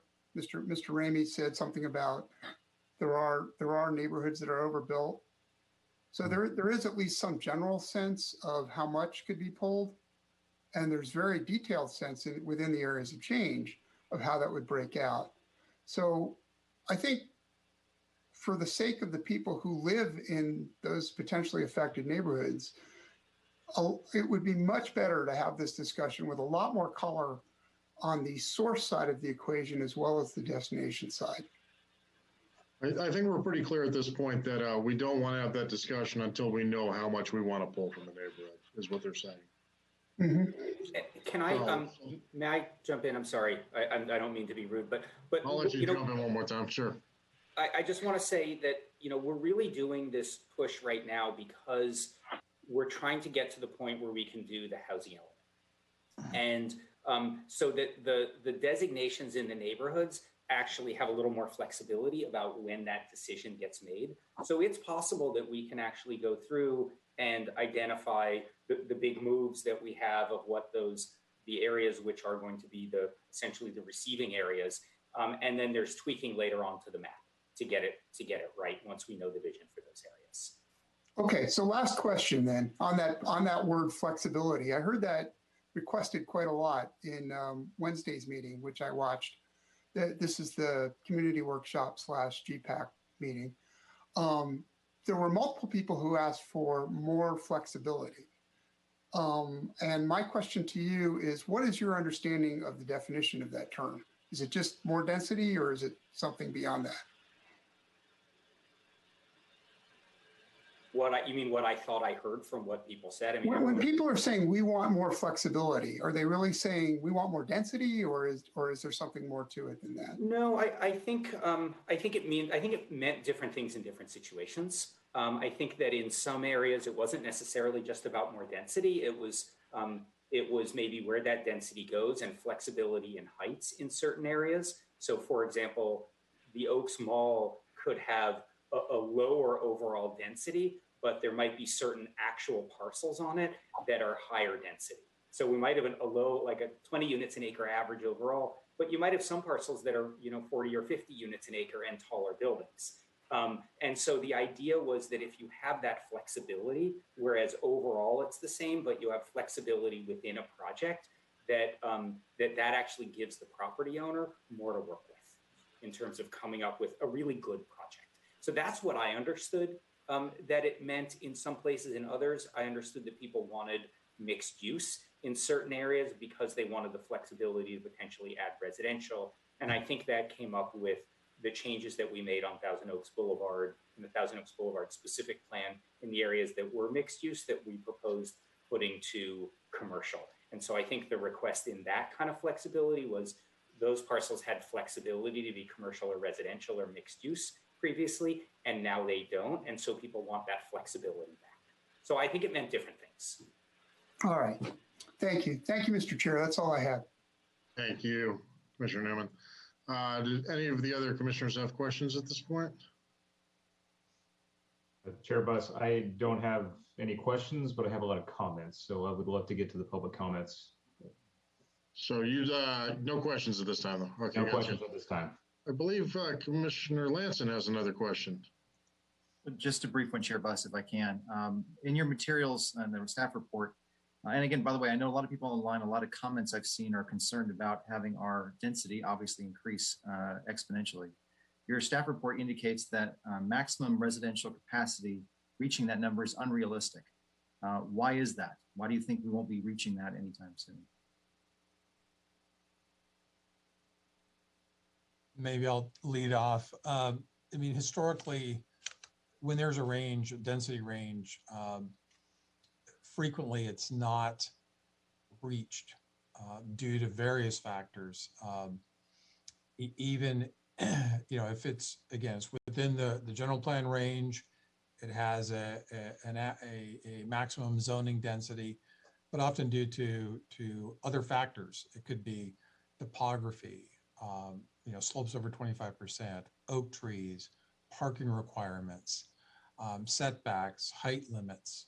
The actual as-built density is not at the maximum. Sometimes it is, but many times it's not. And that's the situation that we found when we did the measuring analysis 4 years ago and found that the majority of the city, in fact, was underbuilt, quote unquote. It was built at lower than maximum densities. I don't know if Michael or Matt want to augment that comment, but that's been my experience. The only augmentation is that there are lots of parcels that are that may be mixed use.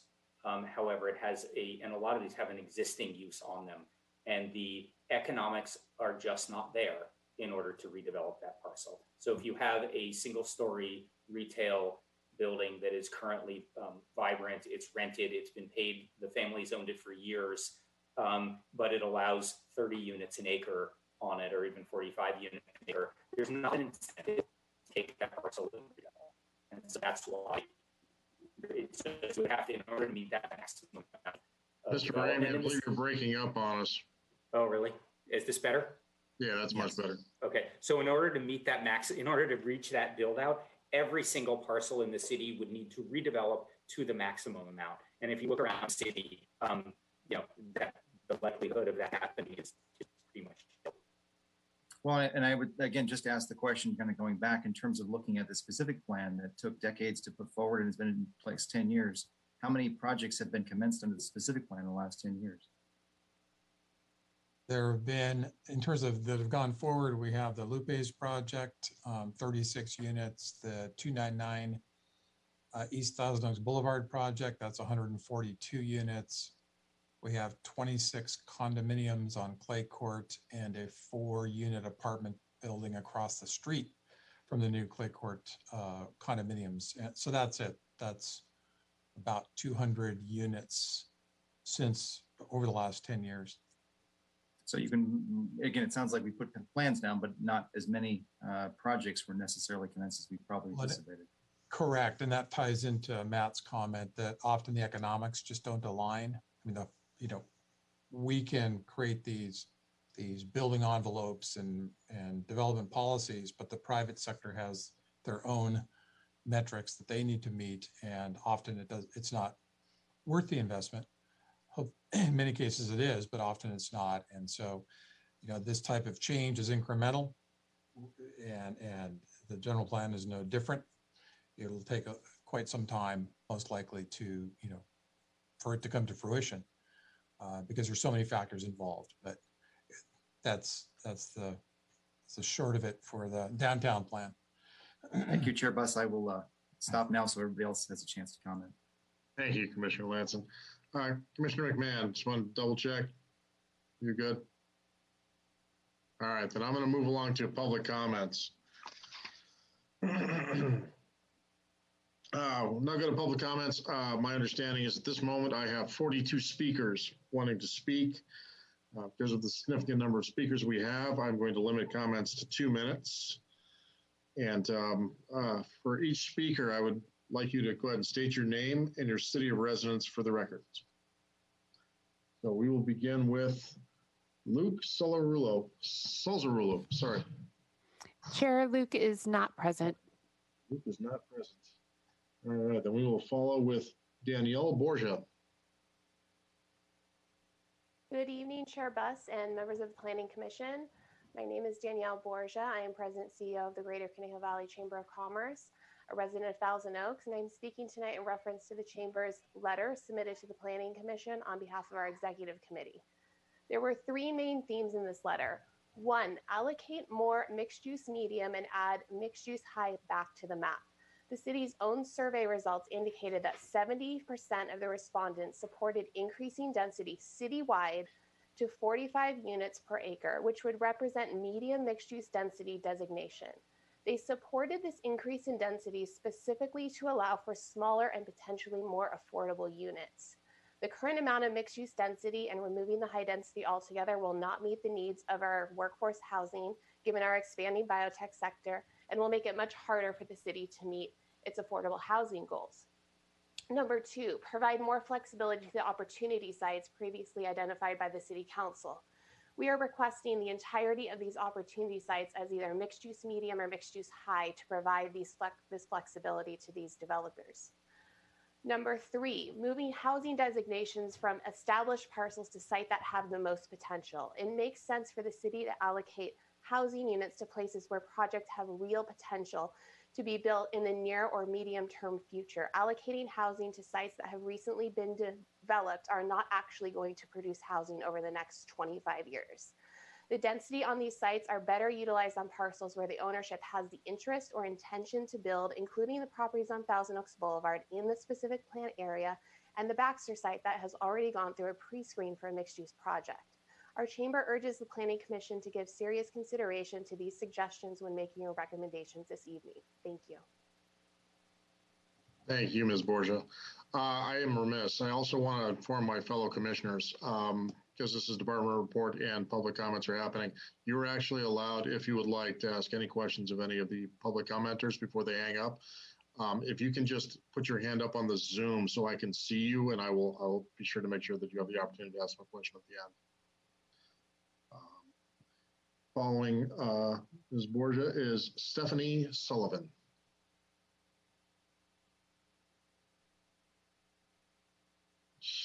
Stephanie, are you there? Yes, I am. You have 2 minutes, please.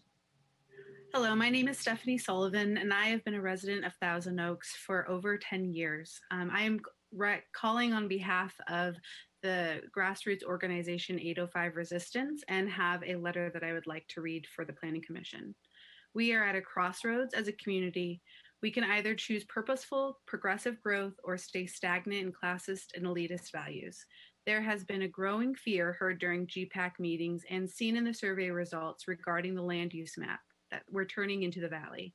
The only way that this will happen is if we do not purposely plan and create flexibility for growth, because growth will happen. The San Fernando Valley did not grow with purpose. It grew out of crisis and necessity without the forethought and planning needed to support it. Along with this unsubstantiated fear of urban sprawl, community members have been voicing not in my backyard sentiments about more flexible zoning. Some residents of Newbury Park are fervently against mixed-use zoning at the vacant lot in Rancho Canejo, which has the most potential to be built out with care and purpose by a lifetime resident who cares deeply about the vision of our city. We at 805 Resistance are asking that this lot at Rancho Canejo be given complete mixed use, low to medium density zoning, and that any issue with the community are discussed at the project planning level. Split zoning acts as an immediate barrier to the potential of this lot, which will prevent the ability for affordable housing due to cost and divisions of plan. We also ask that focus be shifted from rezoning at the Oaks Mall and the Westlake Village Promenade and put towards the village centers and Kmart property. The village centers are an opportunity to create more housing for empty nesters, older citizens, and young professionals, which will create more inventory of single-family homes for families looking to grow. Increasing the density allowance at the Kmart property is also critical to create more affordable housing. Exclusionary zoning perpetuates segregation. If the City of Thousand Oaks is committed to equity and racial justice, it will create a new general plan that allows for purposeful growth, affordable housing, and supporting folks of all identities. This letter has been signed on by nearly 50 people and is continuing to gain support. So there's definitely a desire for this to be addressed. Matt Ramey gave a very helpful overview of equity and racial justice. Thank you, Stephanie. I've got you your 2 minutes. All right, we're going to follow with Tim Joyce. Chair Tim Joyce is no longer on the line. Tim Joyce is out. Then we will follow with Crystal Evans. Good evening, Chairman Buss and Planning Commissioners. Thank you for allowing the time for me to make some comments on this agenda item. I am here to respectfully request that you reconsider the removal of the mixed high use and the reduction of the mixed medium use from this project and consider reintroducing those items.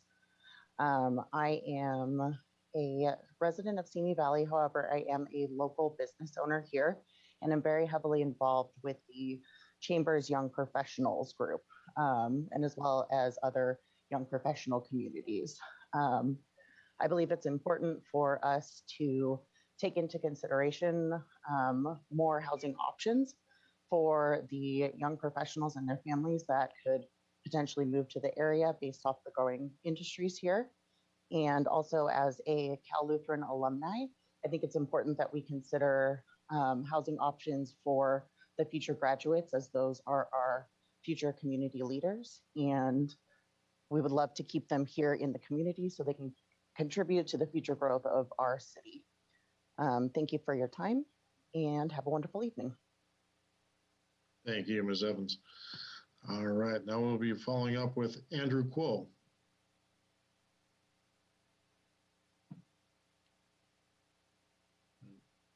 Andrew, are you with us?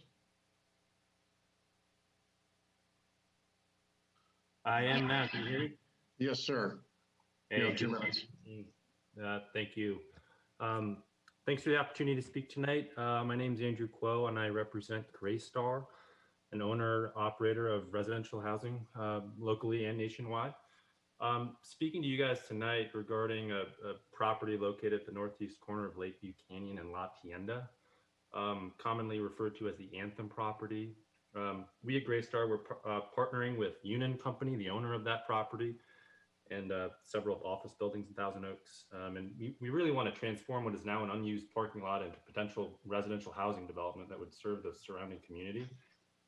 We've shared conceptual plans for the project with staff who are supportive of a residential use. We've gotten the direction that we need to seek the property's designation in the land use map alternative to allow for residential development.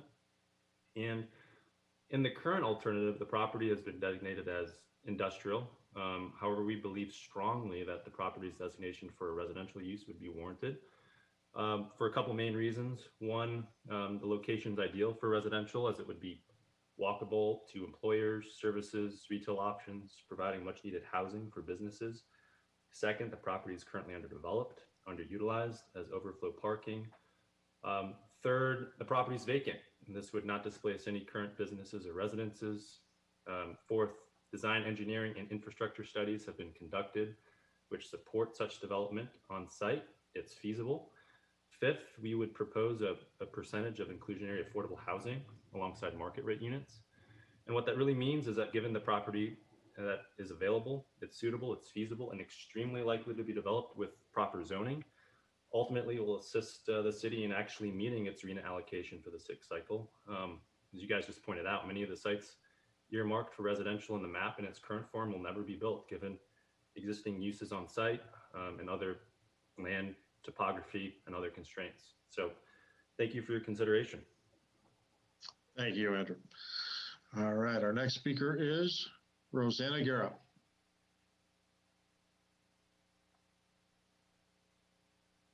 Rosanna, you have the floor. Thank you. Good evening. My name is Rosanna Guerra, and I'm a 28-year resident of the city of Thousand Oaks. My purpose this evening is to call attention to the survey results that are the basis of the draft preferred land use. Although the survey received over 2,000 responses, my question before the commission is how many of those 2,000 plus were from our marginalized population? The reason why I'm discussing this point is although an effort was made to reach a more inclusive portion of our population, the suspicion is that many did not respond, i.e. disabled, persons of color, homeless, and seniors. Which brings me to my second point. If our marginalized population is not sufficiently represented in the survey, how can these results be the basis of an inclusive plan going forward? I attended many office hours that were offered to get an idea of what local citizens were thinking and questioning. And I can only recall one participant who identified himself as disabled. And when asked what type of housing he would prefer, he said a type that would have walkability to my bank, pharmacy, groceries. In other words, a village center that has a residential component. Yet, that particular designation did not get many responses and was left off of the update for residential. We are an aging population where our future will require easy, walkable access to banks, doctors, offices, restaurants, groceries, and pharmacies that could be answered by the village centers concept. If we are to be inclusive, as City Council has placed as a #1 goal, a revisit to village centers with a residential component is needed. Thank you. Thank you, Ms. Guerra. Our next speaker is Ed Sakian. Ed, you have the floor. Thank you, sir. Can you hear me? Yes, sir. Thank you. Hey, I wanted to thank all of you for your time and your commitment to our community, first of all. With the dedication you guys have put out is really great, and I really do appreciate that. Secondly, I'd like to thank Mr. Ramey and his associates for the presentations that they've done over the last 18 months. It really provided us unique opportunities to look at our community from a different set of eyes, and I think that was very, very beneficial. Tonight, I'd like to speak as a member of the community for the last 30 years. I live in Newbury Park, and I love our area. I love to be able to hike. I love to be able to use our park and recreations areas. What I'm speaking on behalf of, though, is the children of our community that want to remain in this community. And I think what we need to look at is how do we create communities where the kids want to stay? Affordability is really important to them, but not just that, lifestyle. My children moved to Anaheim because of the lifestyle there. the ability to walk to local businesses, the ability to enjoy a community center where they could actually participate with others in their community without driving a car. And I think it's really important for us to take that into consideration as we look into the next 25 years and say, how do we impact the children who want to remain in our communities? We can do that through affordable housing. We can do that through centers like we're talking about. One of the things I was very disappointed about was the fact that we removed so much of the higher density population areas, which are something that our younger generations are looking for. The medium and mixed use areas where there's businesses close by where people can walk to them. I think those are critically important to us as well. And again, as I said, and I have a limited amount of time here, I wanted to thank all of you for your commitment to our community and really give careful consideration as we move forward in terms of how we approach this and how we look at not just what we have today, but how do we build for the future for our children, for those who want to be in this community over the next 25 years. Thank you for your time. We really appreciate it. Thank you, Mr. Sotkin. Our next speaker is Adam Haverstock. Adam, you have the floor. Hello, Chairman Buss and members of the Planning Commission. My name is Adam Haverstock, and I'm the Director of Government Affairs and Tourism for the Greater Conejo Valley Chamber of Commerce. Our Board of Directors sent in a comment letter about the preferred alternative map. In short, we believe that the current map is insufficient to provide the workforce housing required for the future of our city. Additional housing density and more mixed-use zoning will allow for the most flexibility to build workforce housing for the future of Thousand Oaks. But you don't need to take my word for it. The city's staff and consultants conducted a survey and extensive amounts of outreach to find out residents' opinions on the land use alternative maps. In fact, 2,127 people responded to the survey, as you know. Land use alternative map number 1, which had the largest amount of the mixed-use high designated parcels, was not only the chamber's preference, but it was also the top choice of survey takers by a huge margin. Additionally, an overwhelming 70% of survey takers said that they're supportive of additional density up to 45 units per acre, and 74% of survey takers agree or strongly agree with putting 45 units per acre in the Rancho Canejo area.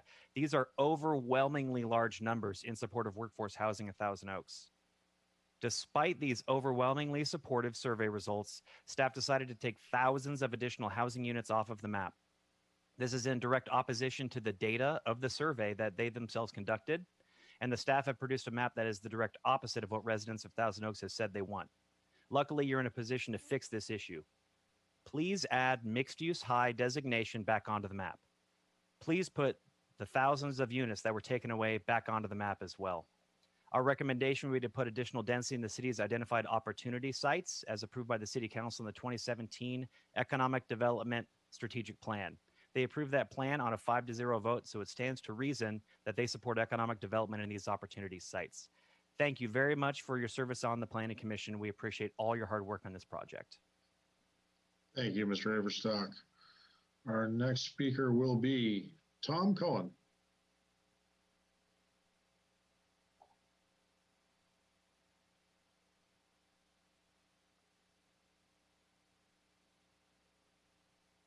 Can you hear me? Mr. Cohen, you have the floor. Thank you. Good evening, Chair Buss and Commissioners. My name's Tom Cohen. I'm a 60-year resident of Thousand Oaks. Thousand Oaks was a small town at one time. I was born here. There were 10,000 residents. We walked, we rode our bikes all over this town. Our little town has evolved. It's grown. We have a regional mall, 3 high schools, parks everywhere. We have homegrown and now world-renowned Amgen and a fast-growing life sciences and biotech hub. We aren't that small town anymore, yet we've grown responsibly and well. Now, we've been through an economic crisis and a pandemic that has changed the way we live, shop, and work. Our businesses have suffered greatly. We now have the chance to address this through our general plan update. And what is proposed responsibly addresses it by limiting future housing opportunities outside of our residential neighborhoods. And based on review of the preferred land use map, I think we're missing some opportunities. First, we should be looking at properties where housing and mixed use makes sense. The survey concluded some mixed use in Westlake was a good idea. However, some of that will never be redeveloped, such as the North Gate and the Promenade shopping centers. They're already at max building coverage. But the Baxter property that you heard about earlier is underutilized, and housing makes sense with its location near shopping, jobs, and services. Second is the Borchard property, identified by the City Council as an opportunity site. It's owned by a longtime Thousand Oaks family, represented well by Sean Maradian. We should be giving them maximum flexibility to come up with a plan that is fully vetted by the community, the Planning Commission, and the City Council. And I don't think we'll be disappointed by what we see. And third, there are others.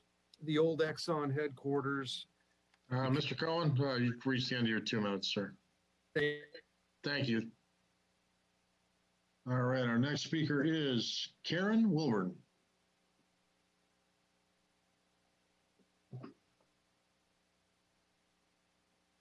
Ms. Wilburn, you have the floor. Can you folks hear me? Yes. Well, it's not Karen Wilburn, it's Scott Horn. Are you prepared to hear me? You're labeled as Karen Wilburn. Yeah, where's Scott Horn? I do have a speaker card in. She has one in also. You got your wires crossed. Yeah, it looks like it. I guess we'll go ahead and reset your time. You are going. Feel free to speak, Mr. Horn. I see you on here. Can you put me on Zoom so I can see? You can see me. I personally don't have that power. Okay, can start then. Hello, neighbors. I'm Scott Horn. I live in Newbury Park. My family moved to the Canejo in '71. I am a Newbury Park High School alumni, class of '79. Go Panthers! I moved back to the Canejo Valley after college as soon as I could because I knew this was the best place to live. I am thankful to own a home in Newbury Park, and I'm here today to insist that you abandon all development plans for the wetlands. That's the Borchard Road project at Alice Road on your current draft. This property got its nickname back when I was in high school. And a bus ride back, you could see it on the side of the road, and it wasn't there the week before because this area is a floodplain. Hundreds of homeowners in the area must have flood insurance. It's not a good idea to build multi-story commercial residential properties in a flood zone. What are you thinking? Let alone at the preposterous densities you are being considered. You know Ventura County has easements on this property, and so does the city. In 2000, a federally funded study released the Cayugas Creek Watershed Wetlands Restoration Plan within it. It was a plan put forth by the Conceptual Restoration Design for the Arroyo Canejo at Borchard Road. That's right. Our own watershed district has a complete study done and has a plan in place to restore the wetlands and abandon development. Now, why do you think such a large undeveloped prime real estate piece of land in Thousand Oaks has stayed vacant for so long? Why has it taken so long to develop? It's zoned R1. The city have shown that even after extensive flood issue mitigation, the property couldn't handle nearly all of the homes it's zoned for. Those deals never got done. Now you think of allowing these mixed-use multi-story mashups with perhaps 5 times as many homes? Madness. Madness, as I say. We, the people of Newbury Park, insist you abandon development plans for the wetlands. I thank you for your time, and you guys have got a lot of a storm coming. Thank you very much for your time, Mr. Horn. Just want to check and see if we've got Karen Wilburn this time. Yes, she's on the line as well. I think they shared a link. Gotcha. Okay. Does that work? Yes, Ms. Wilburn. Am I on now? You are officially on. Thank you. My name is Karen Wilburn. I live in Newbury Park. I'm also a member of Canejo Valley Advocates for Sensible Planning. I noticed that Mr. Ramey has been asked several times by myself and by Commissioner Newman for the actual number of additional units that are moving into the areas of change. We know now that it's 22,000 units total in the areas of change, but we still don't know how many of these are additional units. Based on the staff report that was just released, there are about 15,000 units in the areas of change that are mixed use. And since we don't have much mixed use, I think it's a pretty safe assumption that those are going to be additional units. So let me state that another way.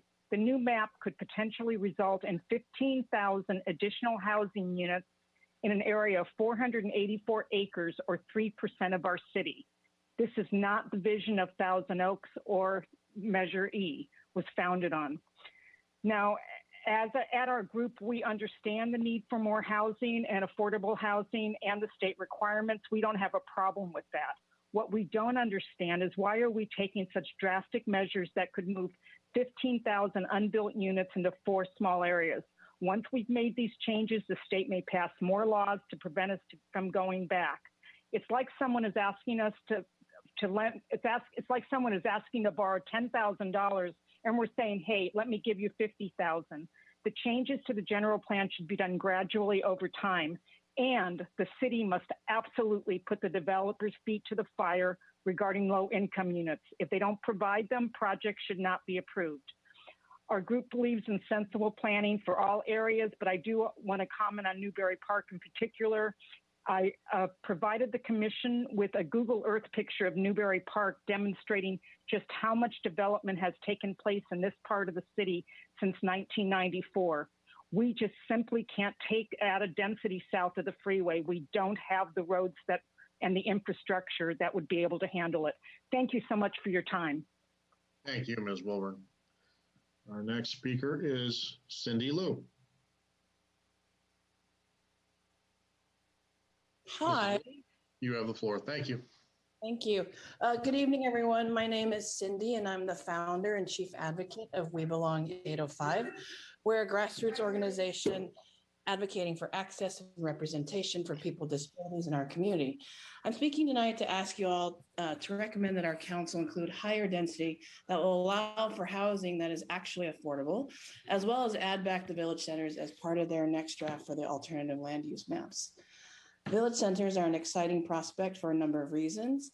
It helps create more access to people with disabilities. And by the time 2045 rolls around, it's a very personal issue. My kids will be in their 30s. During our study session with Mr. Ramey and city staff, we had one of our members with a disability share that they would like to be able, their dream is to be able to take public transportation and get all their chores done in a reasonable amount of time and feel safe doing so. If all future development is planned only for Teal Boulevard, that would exclude a large number of our families, not only disabled, but also our aging population who would like to age in place. So the village centers that offer opportunity to live, work, and play within a few mile radius is very exciting.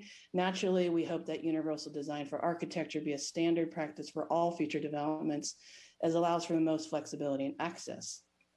As a final thought, it's understandable there are passionate voices in our community as we embark upon this process. Regardless of the final outcome, we must remain intact as a community. To do so, I encourage everyone to approach this process with a mindset of abundance. A community table is big enough for all of us. Equity and access for all should not be an existential threat. We must traffic in facts, not fear, engage respectfully with our neighbors, not with disdain, community, not othering. We are Canejo strong. Let's let that guide our actions and approach as we continue the process. Thank you so much. Thank you very much for those closing words, Ms. Lou. Our next speaker will be Wendy Zimmerman. Wendy Zimmerman, you have the floor. Thank you. I've lived in Newbury Park since 1993, and I'm involved in many different groups. I would like to remind Mr. Ramey, if he's still here, that he said that he could do a zip code for the responses by the survey so that we would have an opportunity to look more closely at what the people who live in the various areas of change and surrounding areas actually would like to see in those areas of change. So far, I don't believe that data has been produced. I would like to see that for both the survey that was completed and the one that is in progress. Would that the current survey had a space to put in any other comments, that would have been great, but we have multiple choice. I've been trying to figure out a way that we can get to win-win in this set of circumstances. I would like to suggest that in the industrial loop in the Rancho Canejo area of change, that you allow for some development or mixed use in the way being able to put things like Tarantula Hill 2 or maybe a new borderline, those kinds of facilities to be incorporated in some of the large industrial zones that are being put up. Putting entertainment into industrial areas has become a popular concept. You can see it over in Villa Colinas to our east. It's happening in Camarillo and many other places. The square footage is inexpensive for them. The noise from those kinds of places and the late night life does not disrupt quiet residential neighborhoods. It's a great way to make better use of our industrial and flex areas that are happening, and buildings are going up, and those kinds of things could also be good tenants for the developers of those projects over on the north side of the freeway. It would satisfy a lot more of the needs for the people who want more commercial and entertainment venues, and it would not put so much of a burden on those of us who live in quiet residential neighborhoods. As to the Alice property, we have a very special opportunity with Alice because it has wildlife. It has. Thank you very much, Ms. Zimmerman. All right, our next speaker is, I just have a first name, Clint. So Clint, if you can give us your name and your city of residence. Good evening. My name is Clint, and I'm a renter here in Thousand Oaks. I'm also a founding member of the Conejo Climate Coalition. I'd like to frame my comments by starting with some relevant statistics. Ventura County's average temperature has increased 4.7 degrees since 1895, making ours the fastest warming county in the continental United States. The average is projected to climb 3 to 5 degrees more in inland areas, including Thousand Oaks, over the next 20 years. We must act now to mitigate the worst effects of increased temperatures and global warming. The Conejo Climate Coalition has a vision for a more people-centric, walkable, connected Thousand Oaks. The vision for neighborhood town squares will facilitate reductions in vehicle miles traveled and greenhouse gas emissions while simultaneously increasing housing that is actually affordable. The neighborhood town squares concept could come to life at the Jan's Marketplace, Oaks Mall, and existing village centers. These areas could be zoned for mixed use, which would allow for increased housing opportunities. The benefits of more broadly distributed and diverse housing stock would be housing that is affordable by design. A reduced concentration of development along the main artery of Thousand Oaks Boulevard would result in less traffic congestion, less potential spillover of parking into adjacent neighborhoods, and faster, safer egress during disaster evacuation situations. The creation of walkable areas where more residents can accomplish their routine errands without driving would result in reduced vehicle miles traveled, fewer greenhouse gas emissions, less air pollution, and improved health outcomes. Using existing vacant commercial retail space just makes sense. For more information, it's available at conejoclimate.org. Thank you for your time. Thank you, Clint. Our next speaker will be Don Phillipson. Don, you Good have evening, Chair Buss and members of the Planning Commission. My name is Don Phillipson, and I've lived in Newbury Park since 1979. And this issue is close to my heart because, subjectively speaking, I raised 3 kids here, my wife and I did. And we just loved the thought of them settling down here. And unfortunately, 2 of them cannot because of the affordable housing issue. My son did, and that just warms my heart with my grandson there. But from a more objective perspective, I see the issue as a business owner. Since 1989, I've owned or co-owned 3 businesses. And during that time, my partners and I have hired well over 40 employees. Although these were relatively high-paying jobs in advertising and marketing, fewer than half of our employees could afford to live in our community, so they commuted, burning their valuable personal time on the freeway and contributing to traffic congestion in our valley. Second, from another perspective, I see the issue from the view of the Chamber of Commerce. I joined the Chamber in 2004, and I've served as an ambassador, and in 2019 as chairman of the board. In that time, I've become acquainted with literally hundreds of business owners who virtually all agree that a lack of affordable housing in our area makes finding and attracting employees at virtually any pay level more difficult. Finally, I see the issue from the perspective of someone involved at the grassroots level in the community. I'm a trustee with Community Conscience, which owns an office building on Hillcrest near Moore Park and offers office space rent-free to 13 nonprofits.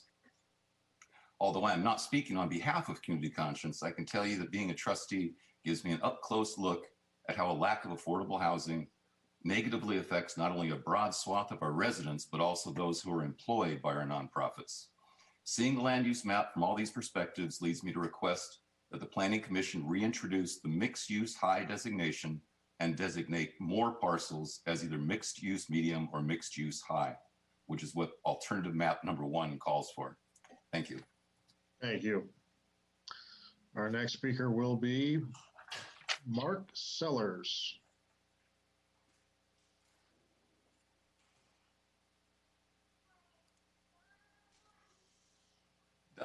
Done here. Mr. Sellers, you have the floor. Yeah, hi. I'm a 40-year resident of Thousand Oaks, and I'm also the secretary of the Thousand Oaks Boulevard Association, which is generally referred to as TOBA. About 20 years ago, TOBA was looking at the city's attitude surveys, which repeatedly every year seemed to say the #1 goal in the community should be upgrading Thousand Oaks Boulevard. We got together, we tried to decide how best to do that. And we felt one of the best ways to do that is to create a motivation for the property owners to upgrade their properties. And we said one of the key tools is to create a specific plan. We wanted to create our own specific plan. We didn't want to have the city hire a consultant and tell us what's best for our properties. So we created what's called a business improvement district, where all the properties within the boulevard, commercial properties within the boulevard, pay an assessment every year. And the goal was to basically create this specific plan that would have mixed use in it. And why mixed use? Because mixed use will bring customers to all our members, tenants and businesses. So we created that specific plan. The city council approved that specific plan. And now for about 20 years, the commercial property owners have been paying thousands, hundreds of thousands of dollars for the equal and the same right for every parcel along the boulevard to do a mixed-use project if they felt it was justified. I agree, some are very small, but one of the main concepts of redevelopment was to gather properties and make them larger. So I don't have a crystal ball. I don't know which properties are going to be mixed use, but I'm here to ask for fairness and an equal opportunity for all the property owners along the boulevard that have paid so much for that over the years. Thank you. Thank you, Mr. Sellers. Next speaker is going to be Lisa Powell. Ms. Powell, you have the floor. Hi there. Hi.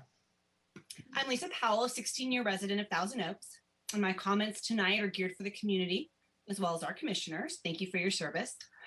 We are not going to become the valley.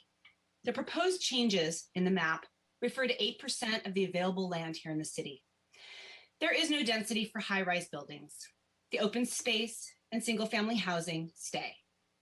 There's a lot of disinformation being shared in our community about the preferred land use map, including rhetoric about property values, crime, traffic, and aesthetics that's meant to put fear in people's hearts about growth and development.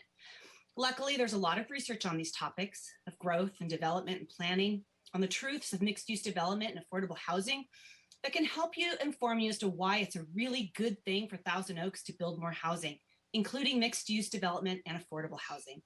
And I include the Village Center concept and Alice Parcel and Thousand Oaks and Jance Malls when thinking about mixed use. Please join me in supporting a map that ensures the potential for a diversity of housing available to all income levels, ensuring that our young adult children can live here, that our aging parents can downsize within their own neighborhoods, that we use mixed use to ensure vibrant neighborhoods, to attract young families and keep schools open, provide options so that our less mobile residents have accessibility to amenities, and make sure our local workforce can afford to live here rather than making long commutes or dissuading businesses from anchoring here or staying here.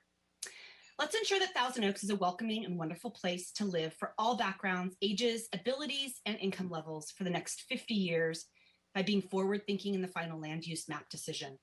Given our demographics and a very different world than when Thousand Oaks was developed several decades ago, we must grow and develop to keep our city sustainable and healthy, as well as to make it more equitable. Thank you. Thank you, Ms. Powell. Our next speaker will be Marianne Van Zyl. Marianne, you have the floor. Mrs. Van Zyl? Yes, thank you. I thought the little box would appear before I started speaking.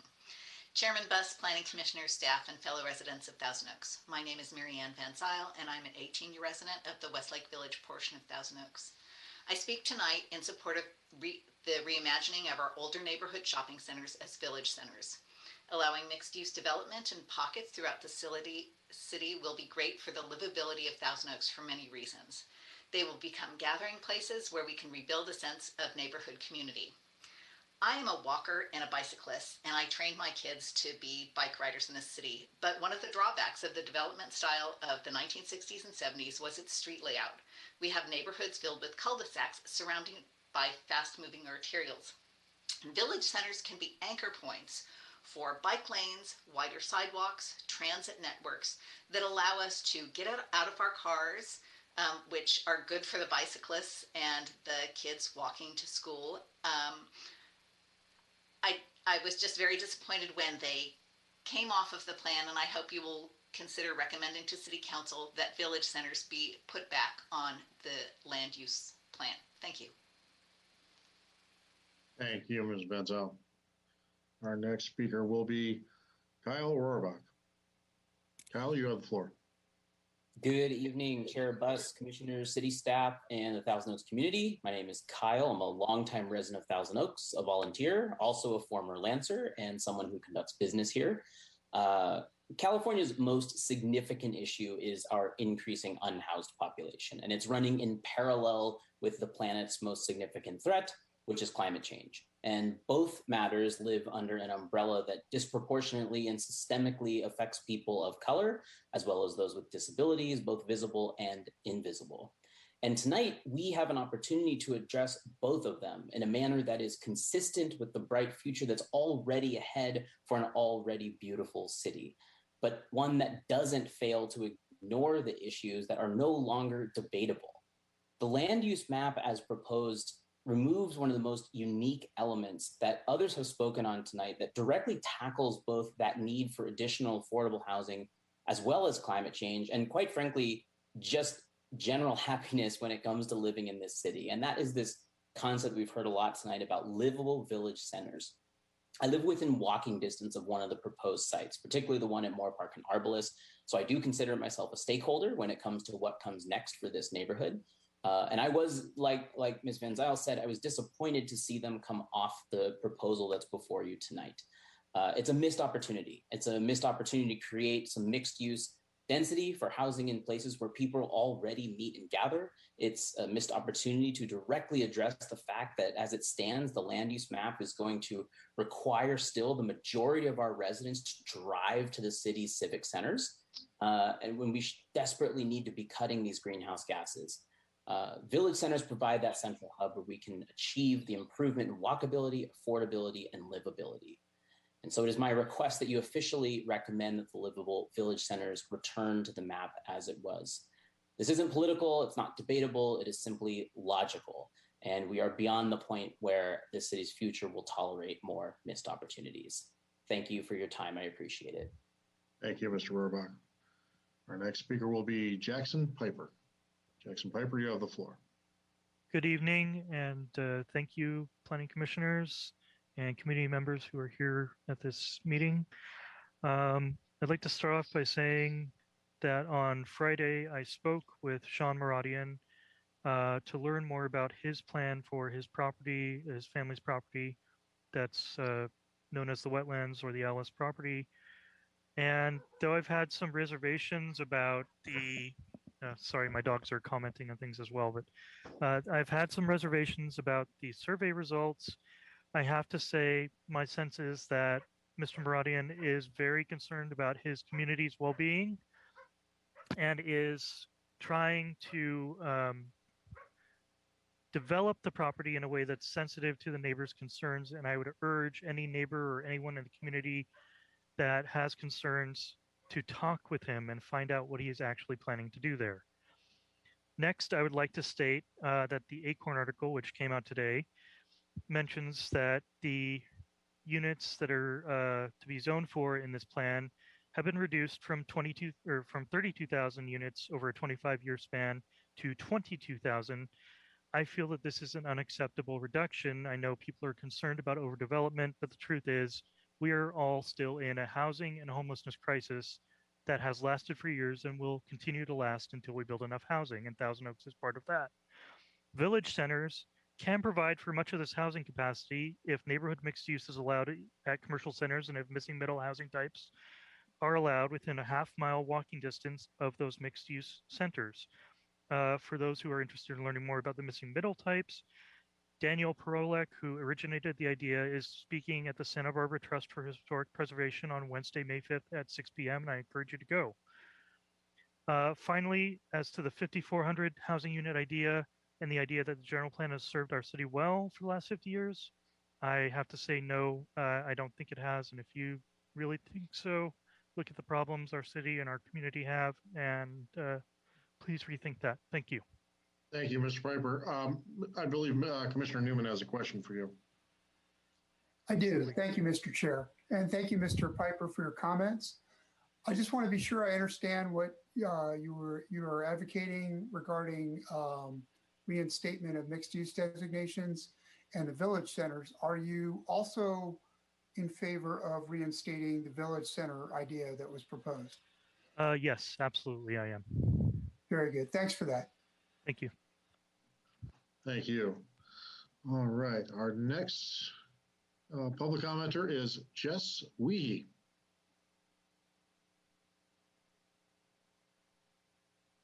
Mrs. Weehee, you have the floor. Can you hear me? Yes. Okay, sorry about that. Hi guys, I'm Jess Weehee. If you hear screaming, don't be alarmed. It is just my toddler. It is past her bedtime. I do really appreciate your time tonight. Thank you so much to the commissioners, to the city consultants in the city. Honestly, the TOX 2045 website has been really helpful, and I think this whole process has really given a lot of opportunities for input. And so I just want to thank you for your time on that. I know this is a very divisive topic. I am a Newbury Park resident. I was born and raised here, and I'm now raising my family here. I love the open space and the character of our community. And I'm really glad that after reviewing the land use map alternatives, that none of the proposed elements will jeopardize the character of our community. So I see that the agenda notes that the recommendation is for the commission to provide a recommendation to City Council about the latest preferred land use map. I want to keep it short, so I would just hope to request that the commission please ensure that any land use map respects the Thousand Oaks Boulevard specific plan. I believe these businesses within the bid have been abiding by this council approved plan for more than a decade now. And I believe the process must be fair to these businesses and honor their investment in this process. And as a Newbury Park resident, I would also like to request that the property known as the Alice property portion of Rancho Canejo be zoned for medium mixed use.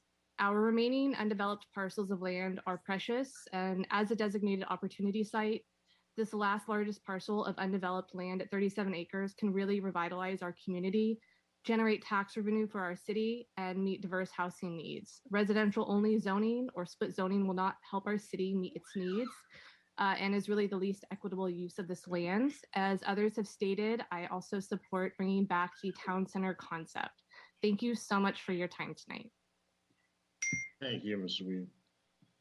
All right, our next speaker is Johanna Jones. Ms. Jones, you have the floor. I have it. Thank you for listening. My name is Johanna Jones. I'm a mental health therapist. I've been practicing in Thousand Oaks for just over 10 years, and I've lived here since I was 2, but I'm not going to say how many years that was. I would like the planning committee to look at the general plan from the perspective of mental health. In the original finding from the Ramey Group, it was cited that the Conejo Valley had more depression and rates of self-harm than in other areas of the county. This may seem odd, but further research on this subject shows that suburban planning, gated communities, and neighborhoods that are divided by socioeconomics do lead to higher levels of isolation, which we know leads to depression. In our post-pandemic world, we crave community and connection. The retail world is failing and the world is changing. It's up to this commission and city council to make progressive decisions that allows flexibility, which Commissioner Newman is being defined as the ability to use multiple spaces, multiple ways over the course of time, for the growth that we want in the next 20 years in order to stay economically and mentally agile. It has been shown in research that mixed-use zoning increases mental health as there is more access and more beauty in the diversity of buildings. It increases productivity as one does not have to go so far to have needs met, and proves to be flexible with different types of housing at different stages of life, and it eliminates an us-them culture. It also creates a feeling of community and values the interconnection of people. There are limited areas that we have as opportunities to plan purposefully for progressive growth. For this reason, I ask that you bring back village centers, the use of the Kmart property and Pumpkin Patch to medium mixed-use zoning, move the density away from Caruso. I ask that you put full mixed-use zoning at medium for the Rancho property for the wellness of the people. Concerns can be handled at project levels. Thank you. Thank you. Our next speaker is Roseanne Witt. Roseanne, you have the floor. Good evening, Chair Buss and Commissioners. I'm Roseanne in Thousand Oaks, and I volunteer with the Conejo Climate Coalition, which has a vision for creating neighborhood town squares in village centers as described on the ConejoClimate.org website. Providing housing choices, creating a new vision for underperforming retail areas, reducing climate change impacts, and improving quality of life outcomes are 4 stated benefits of a general plan update. Our concept realizes all those benefits and more. It also fulfills several of the guiding principles developed through the consultant's community engagement process, including as the stated community values of a suburban community that's easy to get around, where it's easy to live, work, shop, and play, the ability to live here regardless of income or stage of life, a diversity of safe and convenient mobility options, a safe and healthy community, leadership in climate and environmental sustainability, and an active and involved community. We do this by implementing the stated strategies of creating a diversity of housing types and affordability levels, creating more meeting and gathering spaces to enhance community, revitalizing underutilized land, including the malls and older shopping centers, improving public transportation, including connections to neighboring cities, creating a complete and safe bicycle network, improving walkability, pursuing strategies to reduce the city's environmental impact, including GHG emissions, reduced water use, and reduced energy use, and protecting the city against future natural or human-caused disasters like wildfires and earthquakes. Thousand Oaks can check all those boxes by distributing neighborhood town squares citywide. To do so, you need to recommend village centers in the preferred alternative. Thank you. Thank you, Ms. Witt. I'm going to break for a second here and ask my fellow commissioners. We're hitting about 8:30 now, and I've got roughly 17 speakers to go. Would you like to take a break now, or do you want to go through 17 more speakers and then take a break? If anybody has an opinion either way. You gave us 2 options there, but I think a break now would be okay in our interest, and certainly mine. Let's take a 10-minute break. Is that good for everybody? Let's go 10 minutes and then we'll come back. So we'll meet back here at 8:40. Thank you.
All right, we have all of our commissioners back, so we will continue with the public comments. Leading off will be Lisa Seifa and Nalidi. Sorry I butchered that, but please, you have the floor. Hi, my name is Lisa Safanili. I lived in Thousand Oaks over 26 years, and I've worked most of that time serving the Latino community here in town and running a nonprofit for people who are making minimum wage. First, I'd like to thank all of you for the hard work that you're doing. I'm sure it's very challenging. I love living here and I love hiking. That's my favorite thing to do. And I really appreciate how you've protected the open space and kept this a really great community for all of us. In saying that, the community that I serve is essential to the healthy well-being of all of us in our community. They're the people who work at the assisted living centers, caring for our elders. The people we serve work at the malls, the retail stores, and they work in the restaurants and the hotels, the grocery stores. They're the housekeepers, the nannies, and the in-home caregivers that we all need. And as the senior population grows, we're going to need even more of them. At the same time, making minimum wage is really tough. And I know a lot of these assisted living centers, I've heard them say they have really tough time filling the spots for the people that they need to care for the elders. And so we need to, in whatever housing that you plan, we need to have enough housing set aside that can control, that has rent that is affordable for minimum wage earners. So people who don't have cars, who work in our community, who can't afford to commute, we don't want the traffic anyway, have a way to live here and help our community grow in the future. So I'm hoping that there'll be a way that you guys, really like your plan. I really love the way you've made community centers, and I just hope that you'll make sure that there's housing strictly designated for minimum wage earners in our city. Thank you. Thank you. Our next speaker will be Diane McKay. Ms. McKay, you have the floor. Hi, good evening, Chair Buss and commissioners. Thank you for having me. I love Thousand Oaks. I was raised here. I raised my 4 kids here. My business is here. I tend to do a little volunteer work here. I would like to, part of that volunteer work is with the chamber, and I want to fully support what they're asking for tonight.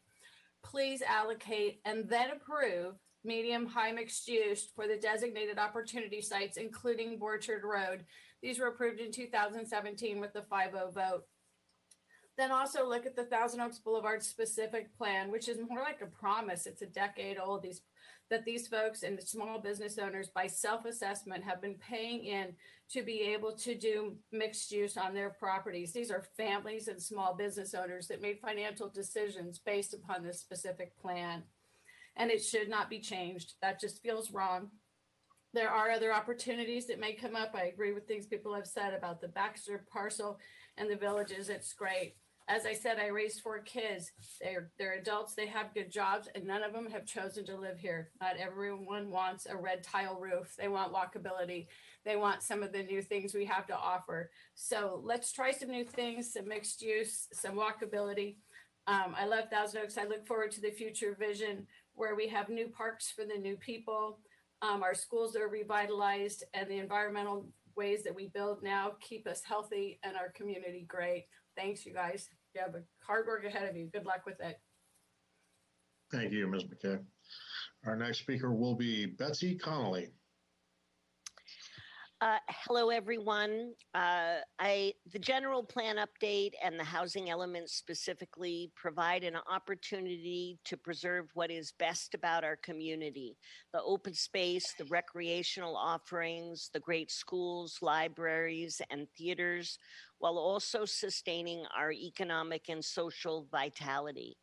I hope that this will not be treated as a state compliance exercise where we do as little as possible, but instead as an opportunity to take the lead in enhancing the livability of our city.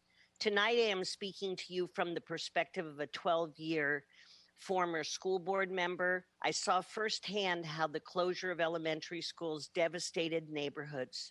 I'm worried about the aging neighborhoods with their old-fashioned shopping centers and their shrinking school-age populations.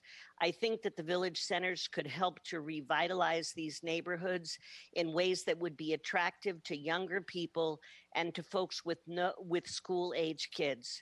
Bringing that vitality into our aging neighborhoods rather than concentrating all of the growth along the 101 corridor will provide many benefits, including greater walkability, bikeability, and more opportunities to create public transportation hubs.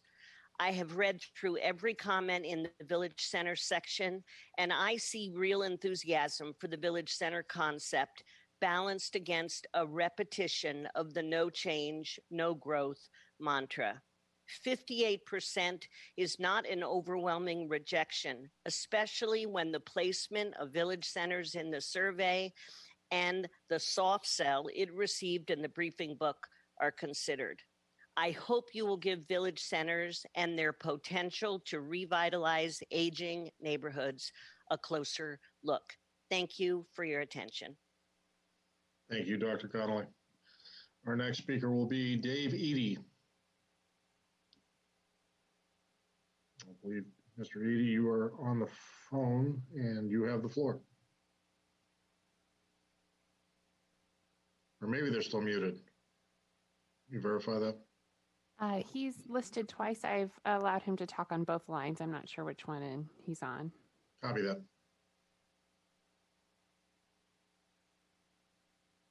Mr. Eady, we don't hear you if you're on the other line, so try the other one.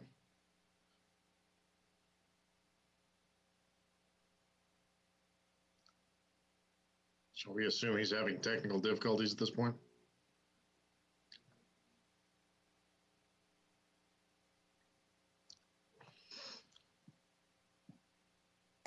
There's nothing further I can do on my end.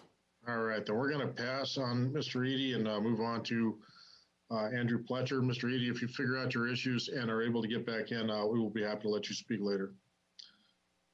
Andrew Pletcher, you have the floor. Good evening. Good evening, Mr. Chair, and thank you so much for allowing me the opportunity to speak. Andrew Pletcher, I'm a resident of Newbury Park. Planning Commission, tonight your decision should not be politicized, and unfortunately for many, that is what this process has unfortunately become. Instead, your focus should be on planning for the future, which should be about smart growth and creating the highest and best use of parcels throughout our city. What's clear is that we need a map that creates jobs, encourages workforce and affordable housing, and jumpstarts our local economy, which, it should be noted, has shrank $8.6 billion from 2007 to 2018. What's clear tonight is that the status quo no longer works. As a former planning commissioner, a resident, a small business owner, and a volunteer throughout the community, the map before you tonight is a great start. However, like so many here tonight, there are additional opportunities for change that would provide the necessary housing units and changes we need to make as we look towards the future. Flexibility and reasonability should be your guide.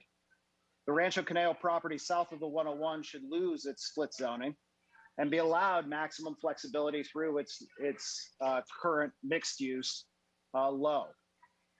That flexibility should continue throughout additional parcels, including our Thousand Oaks Mall and our Jan's Marketplace. Those parcels should actually be zoned to create maximum usage because of their setbacks, their traffic, tree coverage, parking, and a lot of other things that on a different meeting normally are very pro, things that we do encourage when we look at a particular application. Additionally, we should move units on, for instance, at the Westlake Promenade and throughout Thousand Oaks that do not have the opportunity to create that housing. And we need to make sure that we follow the Boulevard specific plan. Thank you. Thank you, Mr. Pletcher. We will move on to Tim McDougall. Mr. McDougall, you have the floor. Thank you very much. Thank you for your quality time. Wow, such a difficult decision, so many opinions, but you know, there's a couple of things that just ring throughout everyone's comments tonight. Everyone wants to have affordability. They want to have a place where we can live, work, and play. We live in a great city. It looks like about 74% really want a mixed use in that Borchard area. And that's where I'm speaking to you. A lot of people have talked about the other side of Alice and how that affects folks, but think of the folks on the other side of the freeway or on the other side of Borchard that could have access to a great area that has just basically been dirt. For the 20 years that I've lived here, and for a long time, I used to drive past a sign that would say, slow down, welcome home, Thousand Oaks. That sign's not there right now, but if that area was developed into something that was a signature piece where people could really have a place to live, work, and play, talk about their great city, slow down, and welcome home, that would be a real positive thing for our community. Let's make that all mixed use. And thank you again for your quality time.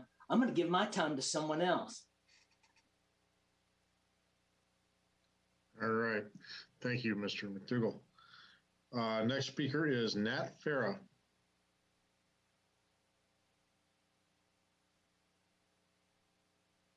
Nat Farah, you have the floor. Hi, I'm here. Thank you. Good evening. My name is Nat Farah. I'm a resident of Thousand Oaks. Be afraid, very, very afraid. Be afraid that if the Borchard site is rezoned, your property values will drop. Be afraid that if the Borchard site is rezoned, there will be an increase in crime and homeless people in your neighborhood. Be afraid if the Borchard site is rezoned, there will be gridlock on your streets and there will be high-rises built against your homes. Be afraid if the Borchard site is rezoned, the character of our entire city will no longer exist. Be very, very afraid. Be afraid that if the Borchard site gets rezoned, your homes will flood.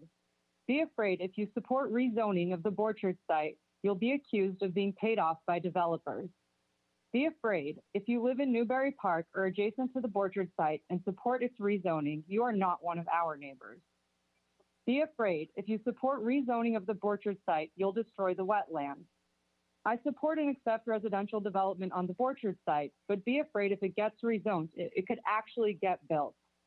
Be afraid that the survey results have been rigged. Be afraid we don't want lower income people in our community. Be afraid. Take the survey and tell the city that you are afraid. Be afraid. I accuse the property owner of rigging the survey without disclosing the fact that for months I spread misleading information on every social media platform with flyers to my neighbors, door knocking, letters to the editor, public comments during city events, and by creating a website to spread defamatory statements. Be afraid if you speak up in support of rezoning the Borchard site, you'll be targeted and harassed. In Thousand Oaks, we don't believe in private property rights. These are just a few of the lies and propaganda statements made by Karen Wilburn of Newbury Park.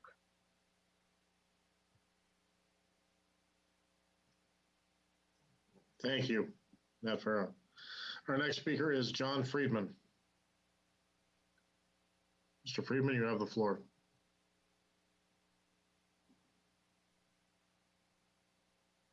Mr. Friedman, you're still muted. There you go. Hello. Yes, we hear you. Yes, my name is John Friedman with Gem Street Properties. I was calling in today to discuss the parcel at 53 Canejo School Road. It's the old trailer park that is pretty much a vacant parcel. And in the three alternatives, that parcel was shown as mixed use. And I had written into staff to support that proposed use. But I now see that it has been reverted back to the existing mobile home exclusive. And I'm curious as to maybe what the thinking is behind there, as I don't believe that's necessarily the best use for the long term. Other than that, I would defer my time to someone else as well. Thank you. Thank you, Mr. Friedman. All right, next speaker is our old friend, Kevin Cohan. Mr. Cohan, you have the floor. Thank you, Chair Buss, and former colleagues of the Planning Commission. I want to thank you, city staff, Ramey Associates, on their extensive level of effort on the general plan process. As a former Planning Commissioner, certified urban planner, and resident of Thousand Oaks, I largely support the preferred land use alternative map. I do have some recommendations for modifications to the map. Number one, implementation of mixed-use village centers to encourage walkability, connectivity, and new housing types throughout the city. Number two, all areas in the Thousand Oaks Boulevard specific plan should remain mixed use, and all commercial areas designated in the preferred land use alternatives map should revert to mixed use medium. Number three, the Borchard Alice property should be designated entirely as mixed use medium to support the Rancho Canejo Business District and to provide a town center destination for residents of Newbury Park. Split zoning of the property does limit the opportunity of good planning practices. The property's adjacency to sensitive residential uses should come through the design review process rather than through the division of land use designations. Number four, the Oaks and Jance Mall should allow for greater flexibility in uses and have a special land use policies on height limits and a cap in total units. And finally, number five, the Westlake Boulevard, Thousand Oaks Boulevard Commercial Center should expand its mixed use designation further into the Baxter property to provide for opportunities of workforce housing and pedestrian walkability. Overall, I echo Mark Town's comments that we must think big and be visionary, making Thousand Oaks a beautiful place to live, work, and play. I appreciate your consideration. Thank you. Thank you, Mr. Cohen. Good to hear your voice. Our next speaker will be Kinsey Flame. It looks like Kinsey is using an old version of Zoom. I may need to move her into this room to speak. Please stand by. You got it.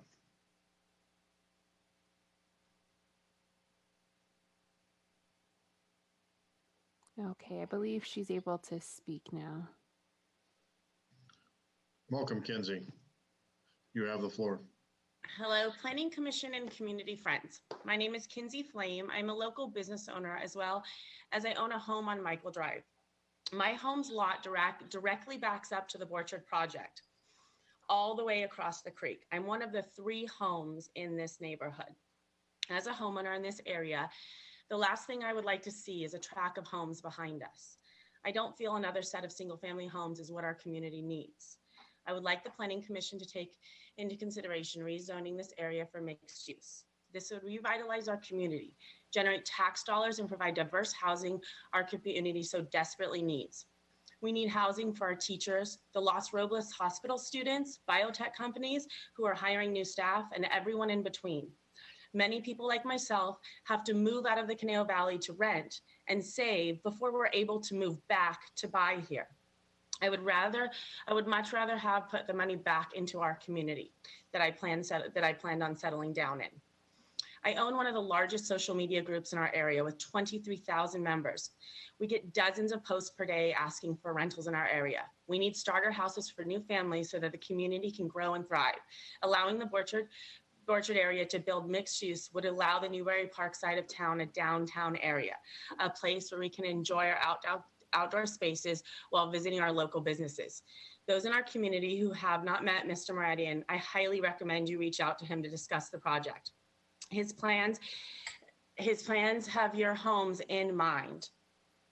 And those of you that have had people visit your home with incorrect information, please do your own research. Reach out to Mr. Meridian. Visit the city website. Do something other than believe the incorrect information community members are posting on social media and dropping off at your home. Also, I haven't even heard of any 7-story buildings being built, so we can just stop talking about that. One last thing, the Borchard property is not a wetlands anymore. Can we just understand that that's a fact? Thank you for your time and have a great day. Thank you, Mrs. Flame. Our next speaker will be Steve Schiedermeyer. Steve is no longer present, and neither is Lily, who's next on the list. You got it. Then our next speaker will be the man of the hour, Sean Meridian. Good evening, Commissioner Buss, fellow planning commissioners. My name is Sean Meridian, Thousand Oaks native and lifelong resident. Of the countless errors before you this evening for your consideration, I specifically ask for your flexibility and support for what you've heard tonight as the Borchard Opportunity Site.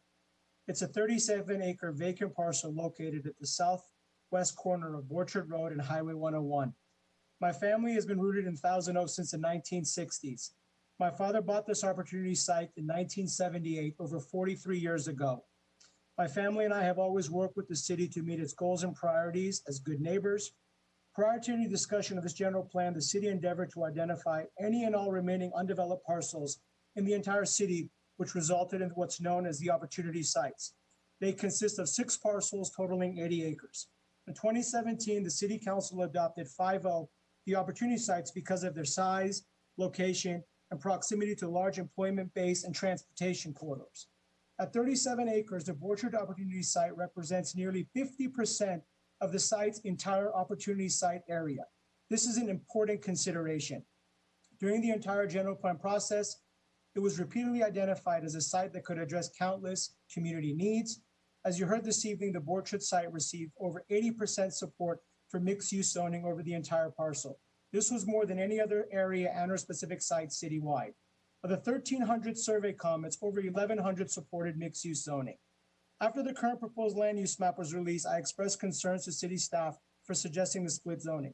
The arbitrary split zoning limits flexibility over the entire parcel and prevents us from designing a project that would actually provide a healthy buffer from our existing neighbors, allow us to direct traffic away from their neighborhoods, and provide community benefits and amenities which the Newbury Park community deserves. All in all, opportunity sites are just that, opportunistic, to allow for a variety of dynamic and flexible uses to satisfy a wide range of city needs. A single mixed-use zoning designation does not achieve any of that. Our request, which was echoed by the GPAC, is to please consider a single mixed-use zoning over the entire Borchard Opportunity Site. Thank you for your time and consideration. Thank you, Ms. Moretti. Our next speaker will be Greg Regier. You have the floor, sir. Good evening, Mr. Chairman and Commissioners. Greg Regier, 20-year resident of Newbury Park. I'm speaking to you tonight on behalf of the Southern California Conference of Seventh-day Adventists. Several members of the Seventh-day Adventists are on the line, including Mr. Salazar, who is the president of the Southern California Conference. We submitted a letter to you earlier and encourage you to review that as you come to a decision on the preferred alternative. Specifically, though, I'd like to direct your attention to a piece of property that I don't think has been mentioned tonight, where we believe there is some great opportunity for residential use, and that is the Southern California Conference's piece of property off of Academy Drive on the north side of the freeway in Newbury Park, in the Rancho Canejo portion of the preferred alternatives. For those of you who don't know, Southern California Conference has been a property owner in the community for over 50 years. They've educated thousands of children.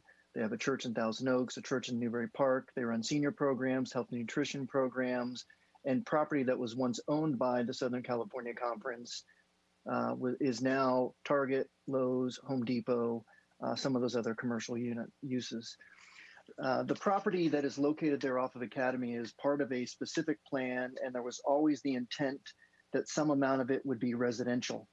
In 2019, a map was recorded with some idea of some residential uses, and in fact, not only has there been commercial use in the area, but the Southern California Conference also agreed to dedicate 240 acres of open space to the city. The industrial use that's on the current preferred map just doesn't make any sense and raises a number of concerns for the Southern California Conference and the school. So we would ask that the Planning Commission reject the industrial designation and designate the property for neighborhood medium or neighborhood medium high. Thank you.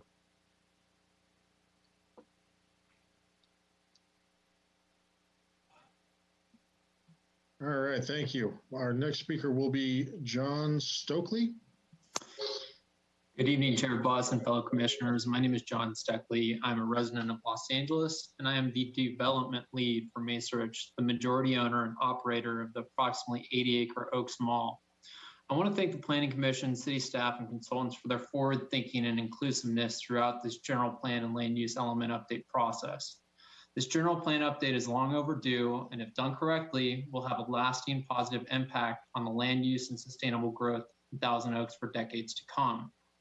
Unfortunately, the preferred land use designation for the Oaks, mixed use low, misses the mark and does not give the Oaks the flexibility to transform into a live, work, and play destination that will guarantee its survival in today's rapidly shifting retail environment.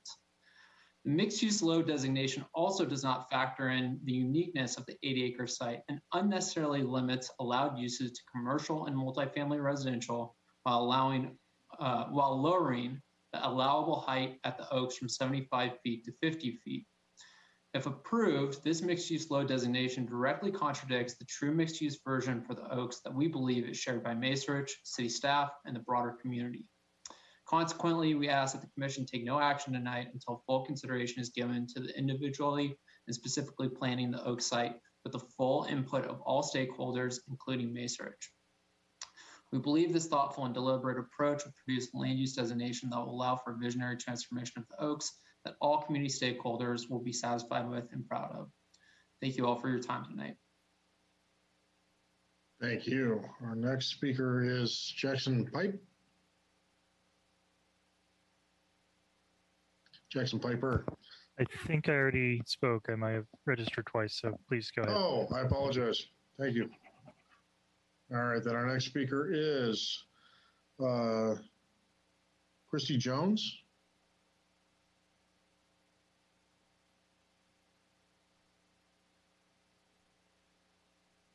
I believe maybe we lost. Is it James Christie or Christy? James Christie, okay. Okay. Sorry. I don't see that person in the room anymore. All right, then Stephen Caston.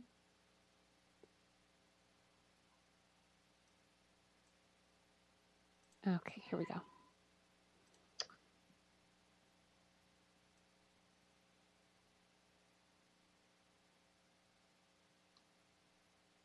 I don't see Mr. Caston. Do you? Oh, there we are.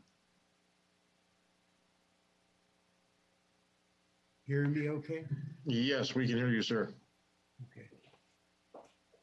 Okay, we have met as a board for many years and have opened up our board meetings to anyone that wished to attend our meetings.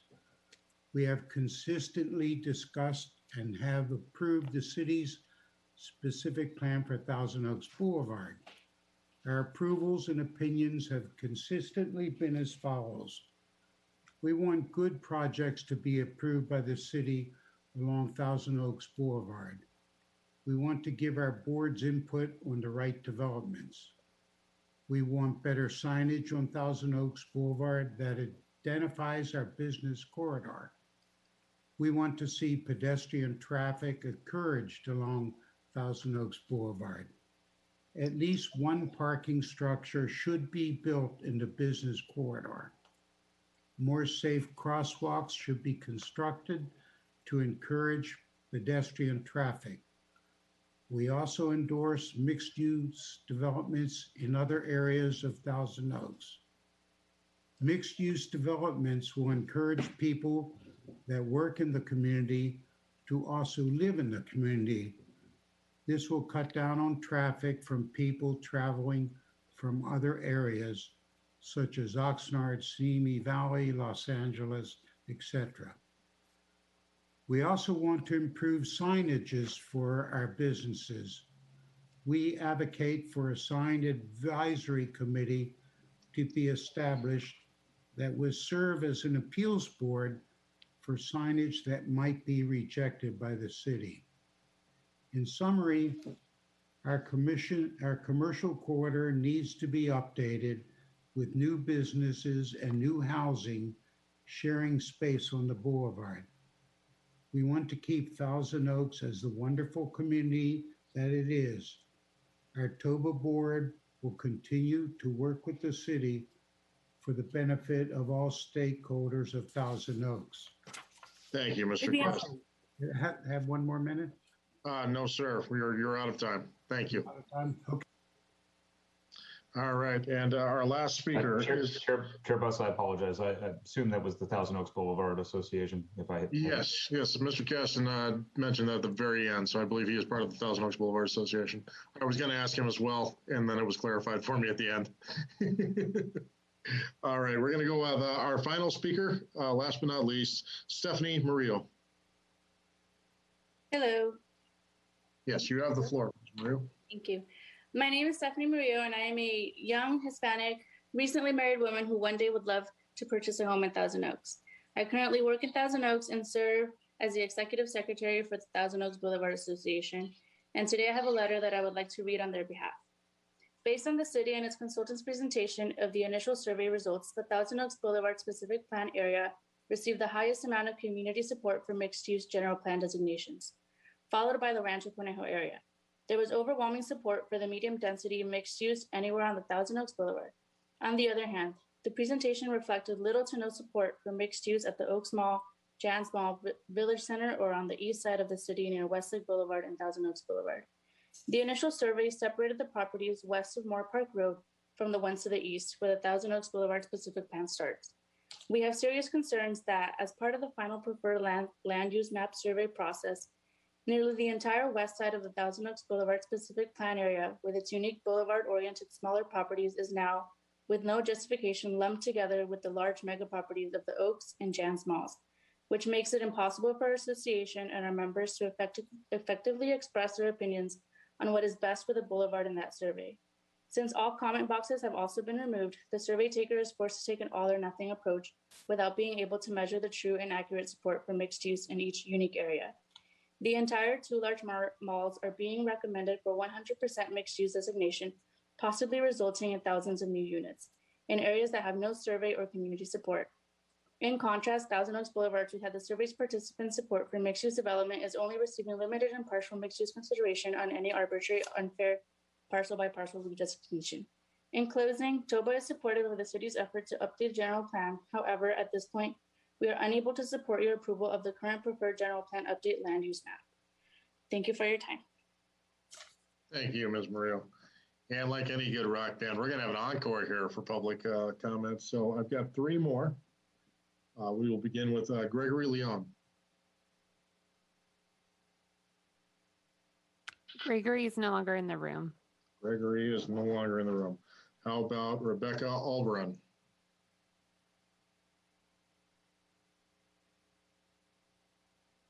Rebecca, you have the floor. Hi, good evening. Can you hear me? Yes. Perfect, thank you. Good evening, Thousand Oaks Planning Commission. My name is Rebecca Albrun, and I'm a current lead with Ventura County YIMBY, which stands for Yes in My Backyard.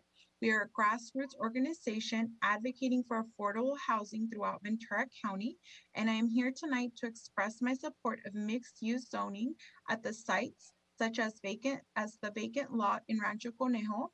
I'm here to support focusing care and equitable development on the village centers and the Kmart property, while keeping in mind that it's important to increase density. There was a report card published on the Mercury newspaper in February of this year based on the RENA numbers, and Thousand Oaks has areas that definitely need improvement for the very low income housing and the low income housing categories. People who need affordable housing already live and work in this community. I want to echo the need to build affordable housing and add back the higher density levels that were left out, especially to house, the population, the workforce population that is already currently in Thousand Oaks, as well as the millennial population that is currently there. And just as a reminder, in regards to density and mixed use zoning, especially given COVID, it's really important to reimagine what the future is going to look like for the city. That includes walkability and people-centered. A people-centered community is really important to this generation. And what I've heard tonight from many people in the business community is supporting workforce housing. And I think that's really important to acknowledge that you have the business community supporting, affordable workforce housing. And I really do hope that you take a look at the map and, add back some of the higher density zoning. Thank you. Thank you, Ms. Albrun. Our next speaker is Karen Martin.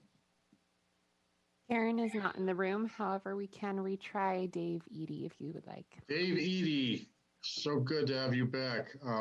You have the floor, sir.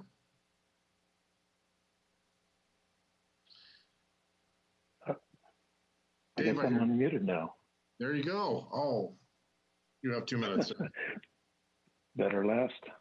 Anyway, good evening, Chair Buss, and thanks for getting me on finally here. I'm a resident of Newport Beach, but I work for Kennedy Wilson, the owners of the Baxter Way property at the east end of Thousand Oaks Boulevard. I sent you a letter in your supplemental packet, and it has more detail than I'll go into here. This is just hitting a couple of highlights, but notably our property has been designated on the preferred land use map as industrial flex. And we think that there should be a residential designation on at least a portion of the property. And we would ask for your favorable consideration on that, principally because the initial concept we had for adding a multifamily component to the Oaks has already been vetted at the city council level, and the proposal is proceeding in a manner consistent with that vetting through the whole entitlement process. So to not include the property would be inconsistent with the council's prior action. I would add that our residential plan that we're working on here has a number of affordable dwelling units, which I've heard over and over tonight, people asking for that. And it's virtually non-existent in this area of Thousand Oaks on the east end of town.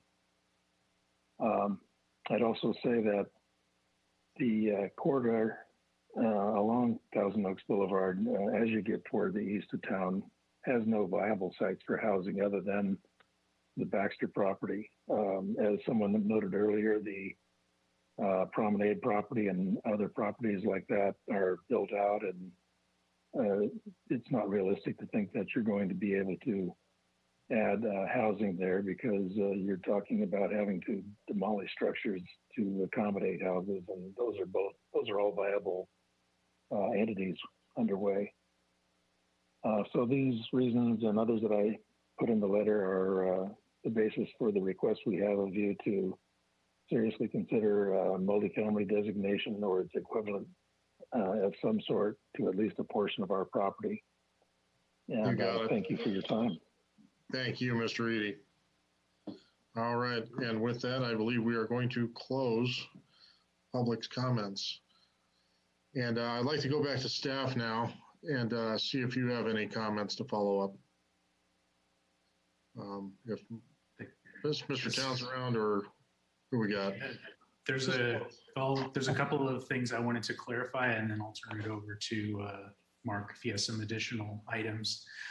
Just a couple of things really quick. A few of the speakers talked about the survey results and looking at what zip codes responded or different aspects of who responded to the survey. One of the speakers also mentioned wanting to see the actual data from the survey.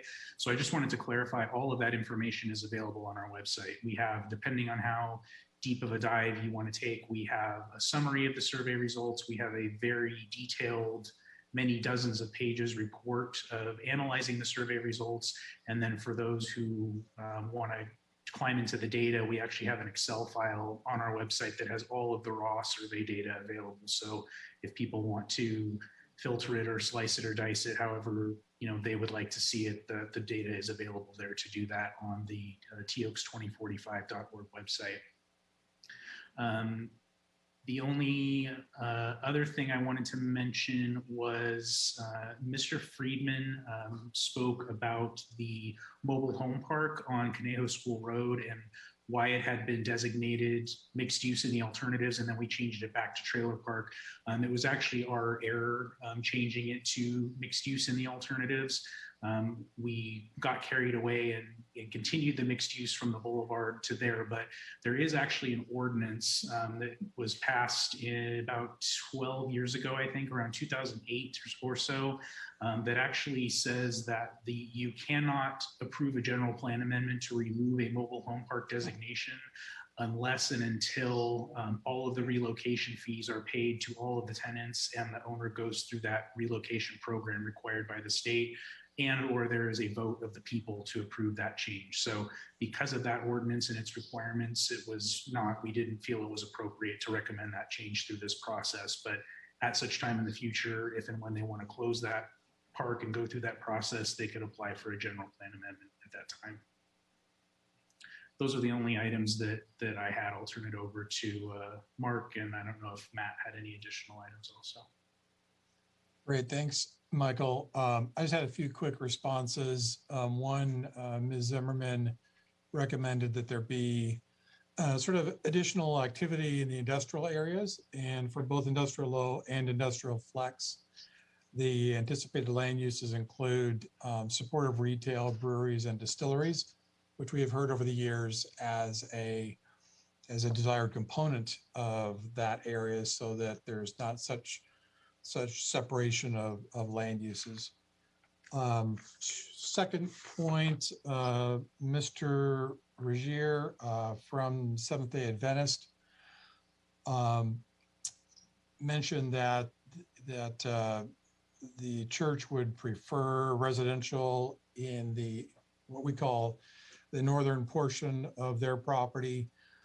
That is institutional today. Industrial is proposed in the preferred land use map in large part because of the high level of activity and interest that we're seeing in that area.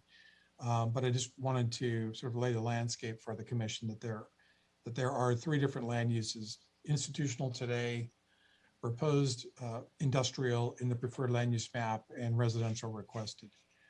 And then finally, Mr. Stokely from Macerich, speaking on behalf of the Oaks Mall, mentioned that there would be a reduction in height under the current proposal. That's accurate.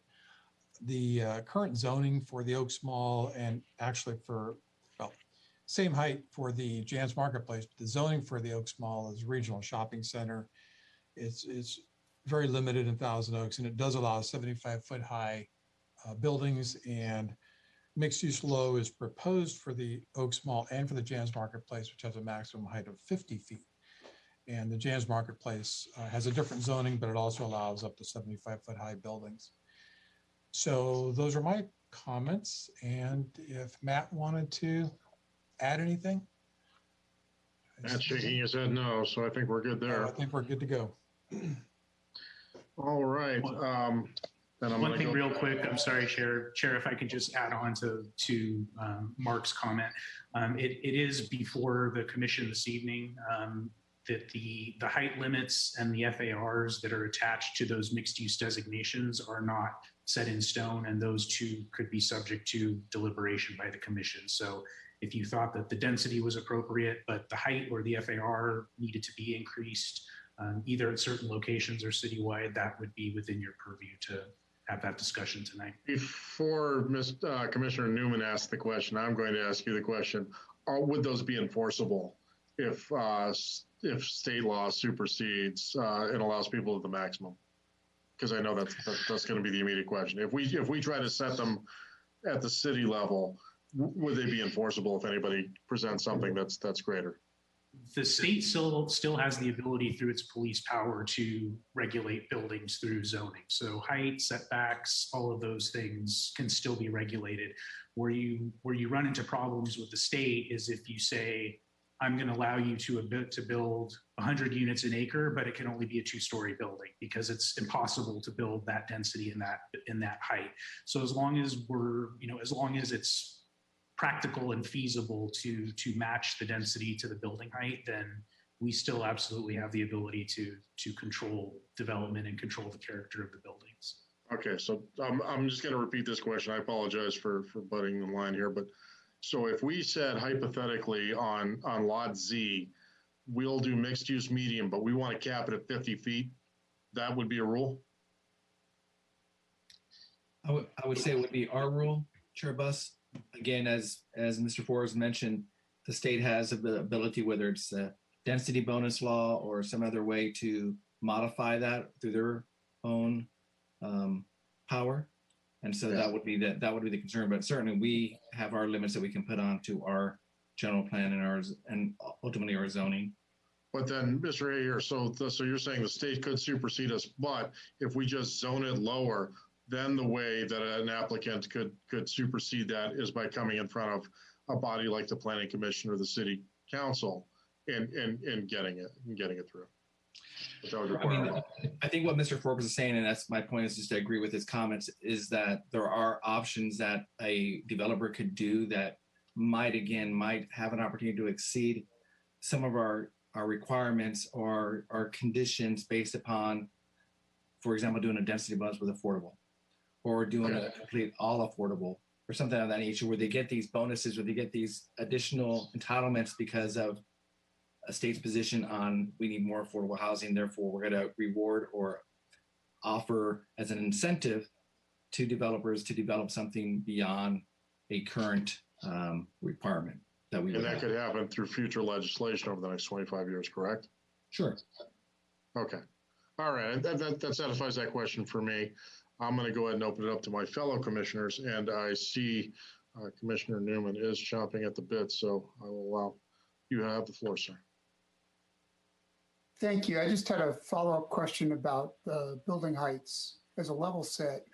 If we're talking about mixed use and or apartment units, how many stories does 50 feet represent? How many stories for 75 feet?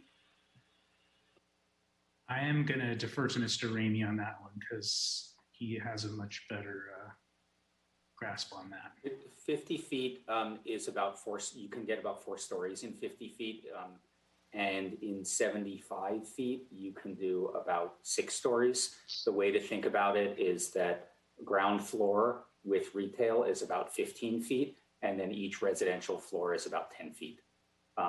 Ideally, you want some allowance for variation in height so you don't end up with boxes everywhere. And you can do that by height averaging and other methods. Okay, thanks. Mr. Chair, I have some other comments and questions, but I'll reserve them for now. Thank you. You got it. All right. Any of my other fellow commissioners have questions for Commissioner McMahon? You have the floor. Yes, hello. I had a question about the Baxter property. It seems that the city council has somewhat green-lighted their ability to move forward with a proposal. And nobody's guaranteeing that it's going to go through, but it just seems disingenuous to me to not give them that opportunity and not have that designated as a residential of some sort. And I'd like to hear the city comment on that. So if I may, Commissioner McMahon, we certainly understand your question. The fact is that they have been given a pre-app approval to go forward with the allocation at this time on this property. So with that, they have an opportunity to present their project and move it along, and that is currently in the process to do so. We would expect a final determination on that property with their project to be done before a final determination for a final map is completed through this process that we're doing now.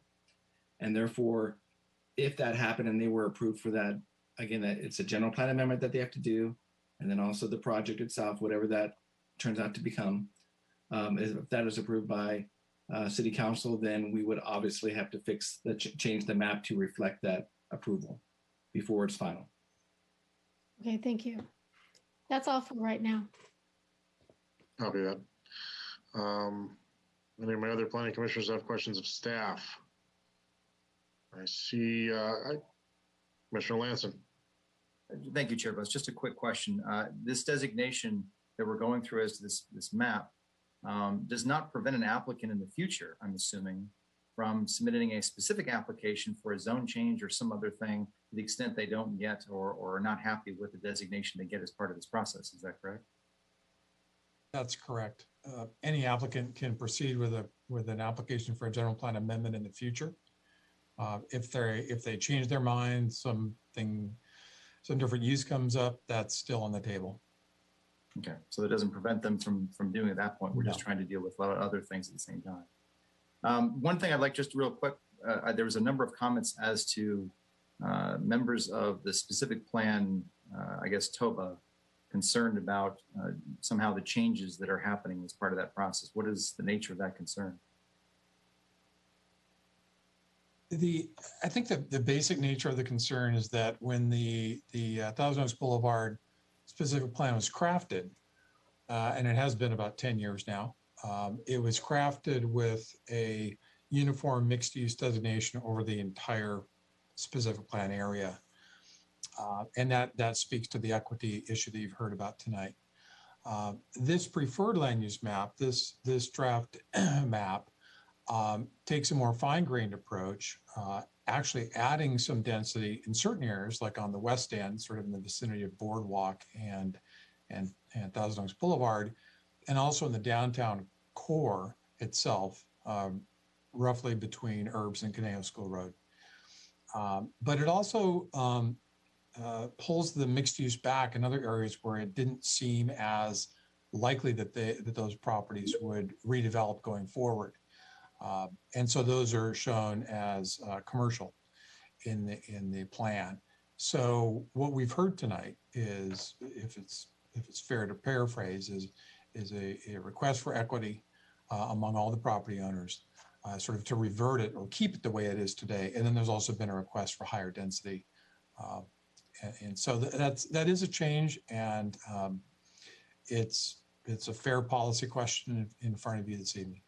Okay, thank you. All right. Do any of Commissioner McMahon's got a follow-up question? Well, it's a different question. We're talking about housing.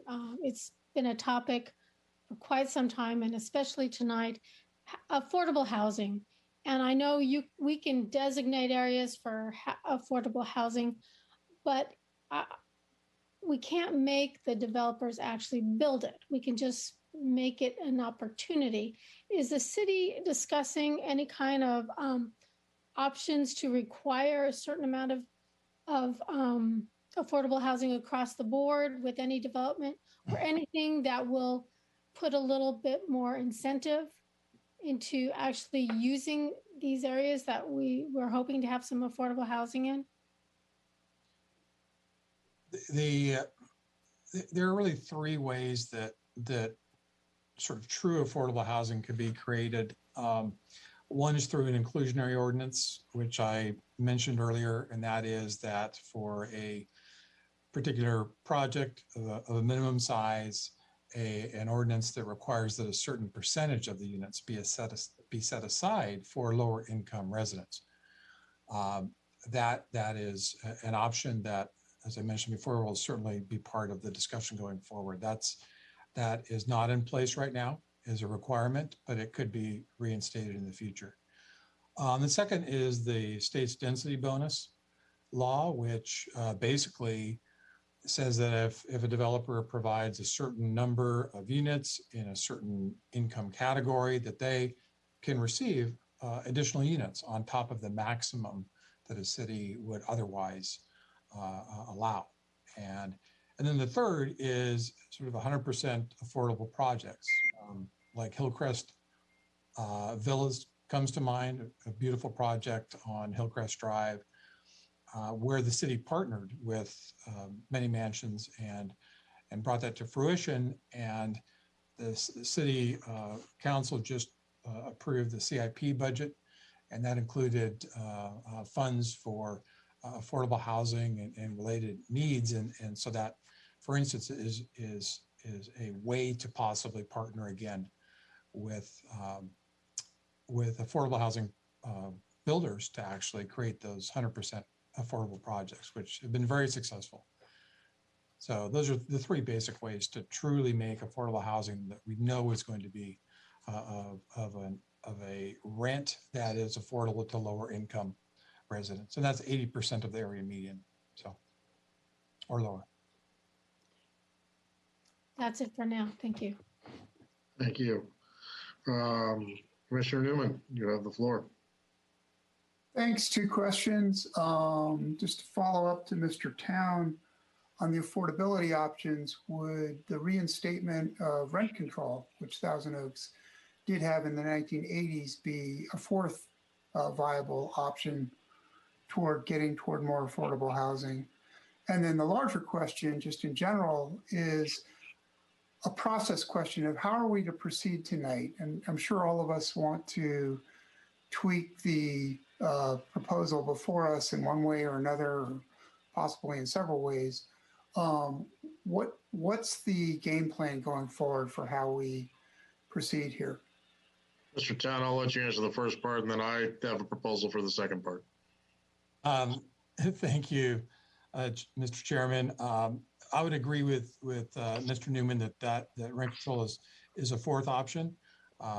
Hasn't been used in some time, but I think that is a fair statement as well. All right, and Commissioner Newman, based upon kind of how the map has been divided up and discussed multiple times now publicly, what I'd like to propose is once we cease questioning staff and we enter our own discussion, we pull up the map section by section, moving from east to west, and then discuss the village centers and discuss our concerns about any particular elements of each of those areas. If that's acceptable. Mr. Chair, I think that's a very pragmatic and useful approach. I hope you'll allocate some time either at the front end of the process or back end to look at the plan, the proposal as a whole as well.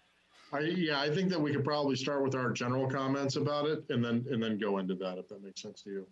It does. Thank you. And I see other people nodding their heads. Before we do finish up questions with staff, though, I wanted to check with Commissioner Link, just make sure I have not neglected you. No, I don't have any questions, just general comments. I would more than likely have to reorganize my thoughts to deal with everything geographically, and certainly I could attempt to do that, but for the most part, it's as the plan as a whole. Okay, then yeah, we'll kind of open with that, with our general thoughts about it, and then move forward, I guess. Would probably be the best way to go. But I did have one last question for the consultant, Mr. Ramey. And I'm going to go back to the survey because what the heck, that's fun, right?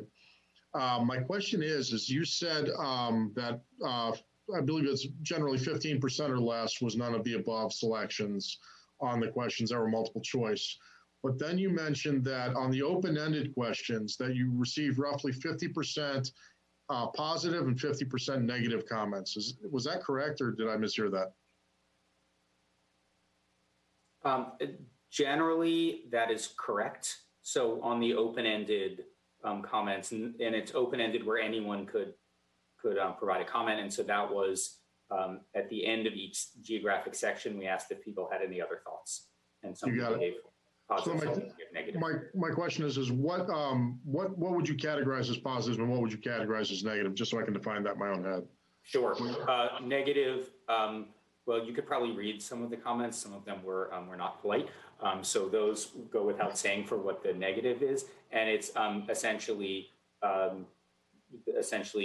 don't change a thing. So negative referring to the land use map and the alternatives. Not that they're negative comments, but it's negative as in the alternatives are not good, or gotcha. They don't like it or make a change. You got it. And the reason I'm asking is because it's publicly available. We as lay people are able to read these comments, but I was wondering what somebody who has experience seeing this in multiple surveys across multiple areas interpreted that as.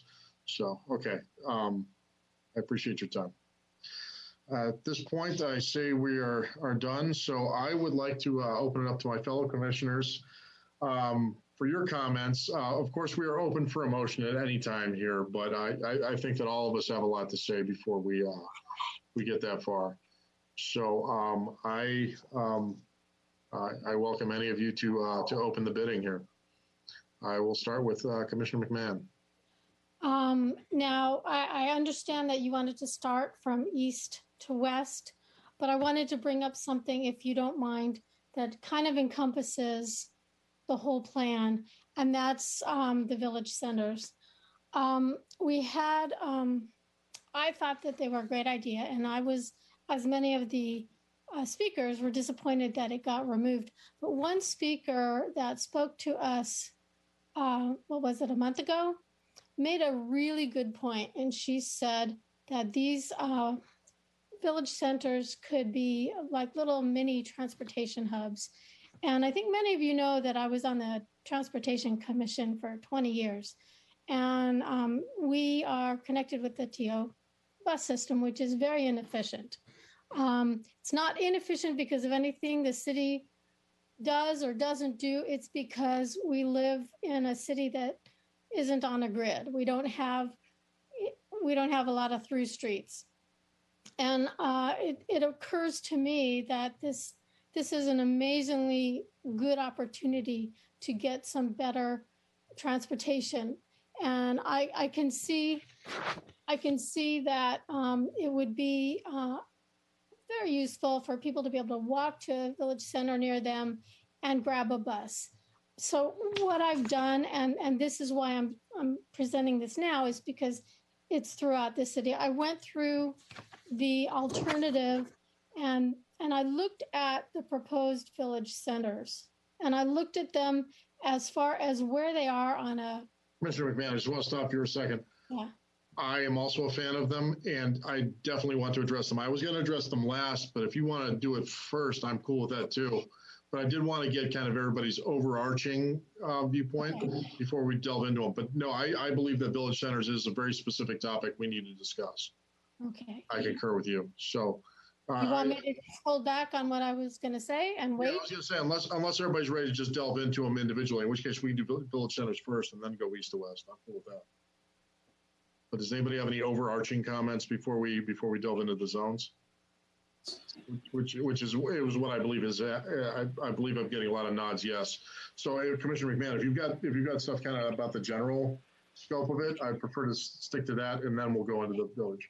That's fine. Okay, but we'll do it first instead of going from east to west. We'll do villages first, and then we'll go east to west. All right. So I'm. The floor is yours, and yeah, just general comments. Okay. Generally, the same with the my concern for the academy property and it being industrial as far as not residential, which is what they were planning, and the Baxter property.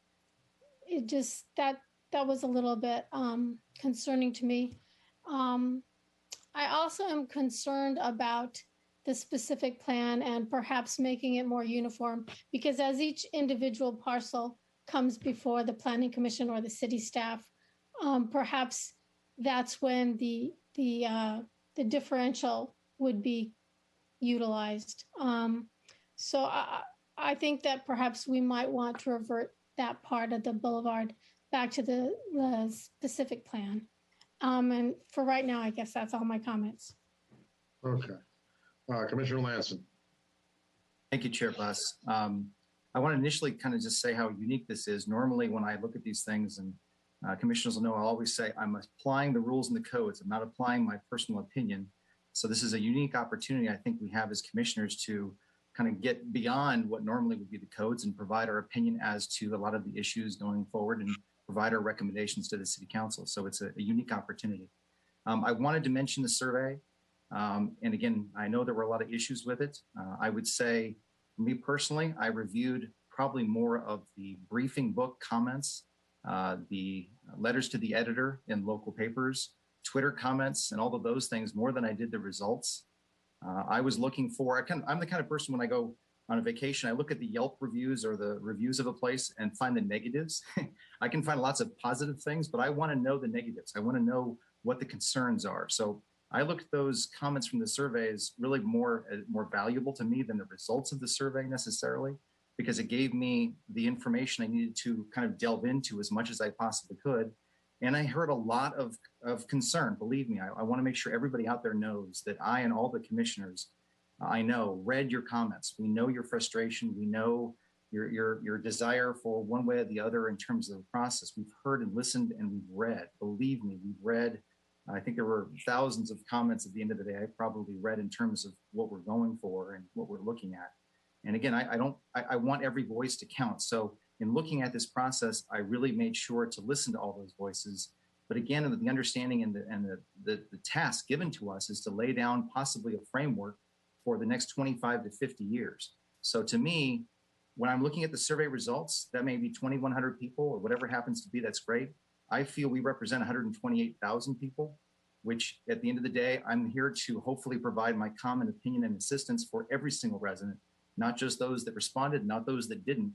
And that's kind of tough. So again, I took the survey results as a piece of information, but it was not definitive in anything that I was looking at. It was just one piece of information that I used as part of my overall evaluation. My first thing I did in looking at this process to say is, do we have to do this at all? And that was a lot of the comments that people said is, can we just forget this, designate 2,500 units and then move on? And I don't think we can. I don't think we can identify properties correctly. I don't think that we satisfy SB 330. I don't think we satisfy a lot of the RENA issues, all those things. But more importantly, I think this is an opportunity. I think that our economy has changed. It was funny, I didn't think of that going back and looking at the initial goals of our city until Mark Town pointed out a diverse and resilient economy. Our economy has changed. 1970, I think we were probably still in a goods economy, an economy based upon going and getting product and getting goods at stores. And to that extent, if you look at the way our city is laid out, it's built for cars. We have a very wide Thousand Oaks Boulevard. It's not a narrow street like State Street in Santa Barbara or other streets. It's a very wide street built for cars. In fact, our city is built for cars. It's made for you to travel to places to go get your things. There's not things that were necessarily close. So we had a goods economy when our whole initial system was set up. Over time, we turned into a service economy in the 80s and 90s with huge mega malls and stuff like that. Now we're at what we call an experience-based economy. That's what the Jans Mall is trying to do, is change the environment to more of an experience-based process where you keep people shopping, you keep them involved, and keep them engaged. And to me, that is what we have to look at planning for the next 25 to 50 years, is not maintaining a goods economy, but trying to figure out what economy we're in and what economy is going to exist 25 to 50 years from this point forward. And what I looked at that at the end of the day, as I realized the key is, and again, I think Mr. Sahekian mentioned it, lifestyle. This is a dispute about lifestyle. So many people that don't want anything to be built are trying to preserve that way of life, that lifestyle. And I understand it. Believe me, I love open space. I love having quiet. Others want to create a lifestyle that provides options, multi-generational options to have kids, parents, and grandkids all living in the same community. So it's a question of finding a way to balance that lifestyle concept where we can maintain what we have in terms of the single family home environment, but again, allow some options, some lifestyle options to create that flexibility for workforce, millennial, entry level, whatever you want to end up calling it. But I call it, at the end of the day, that's part of our community. We're never going to house everybody. That's not possible that wants to live here. And that's awesome because we have an amazing city. What we can do is find hopefully some more options that will, again, allow the city to evolve over time and grow. Right now, we have an average age of 44 years old.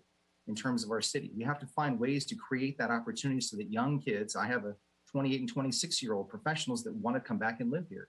And right now, the average price of a house is $850,000. So we have to find ways to create those optional, those different lifestyle housing. So I'm in favor of doing this plan map. There are some tweaks that we'll get to, but I think it's imperative that we try to find a way to evolve the city in a way that creates those lifestyle options. Thank you, Commissioner Lanson.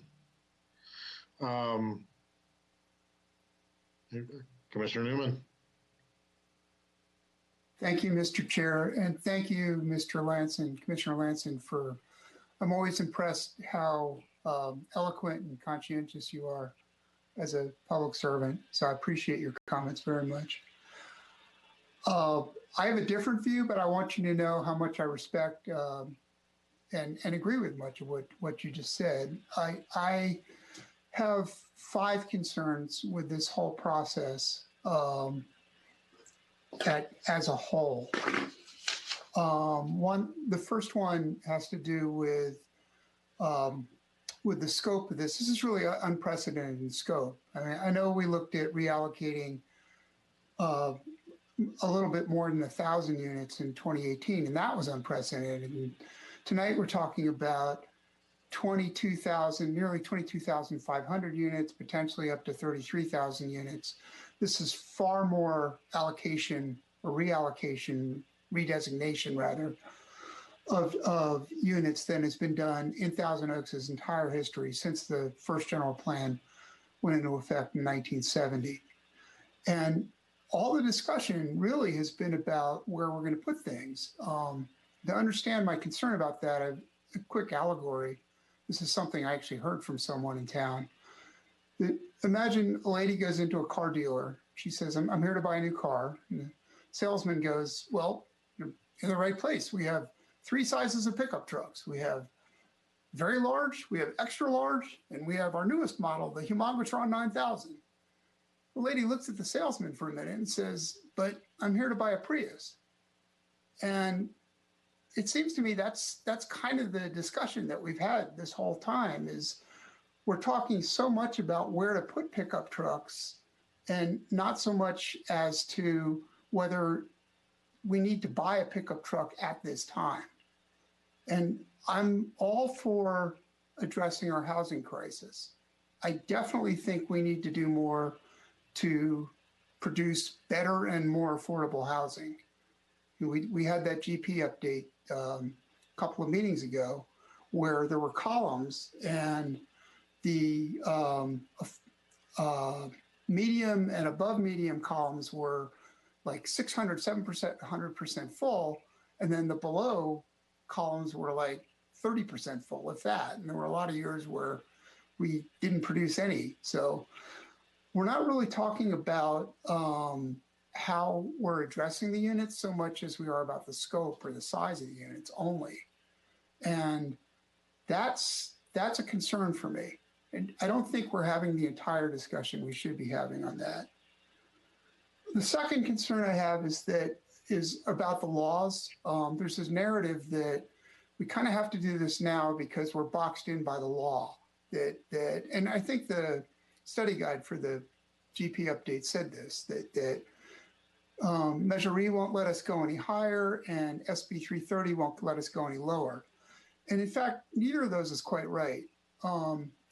As staff testified tonight, Measure E does allow increases in general plan capacity with the consent of the voters. That's the important part we need to include in that phrase. We could do this entire exercise.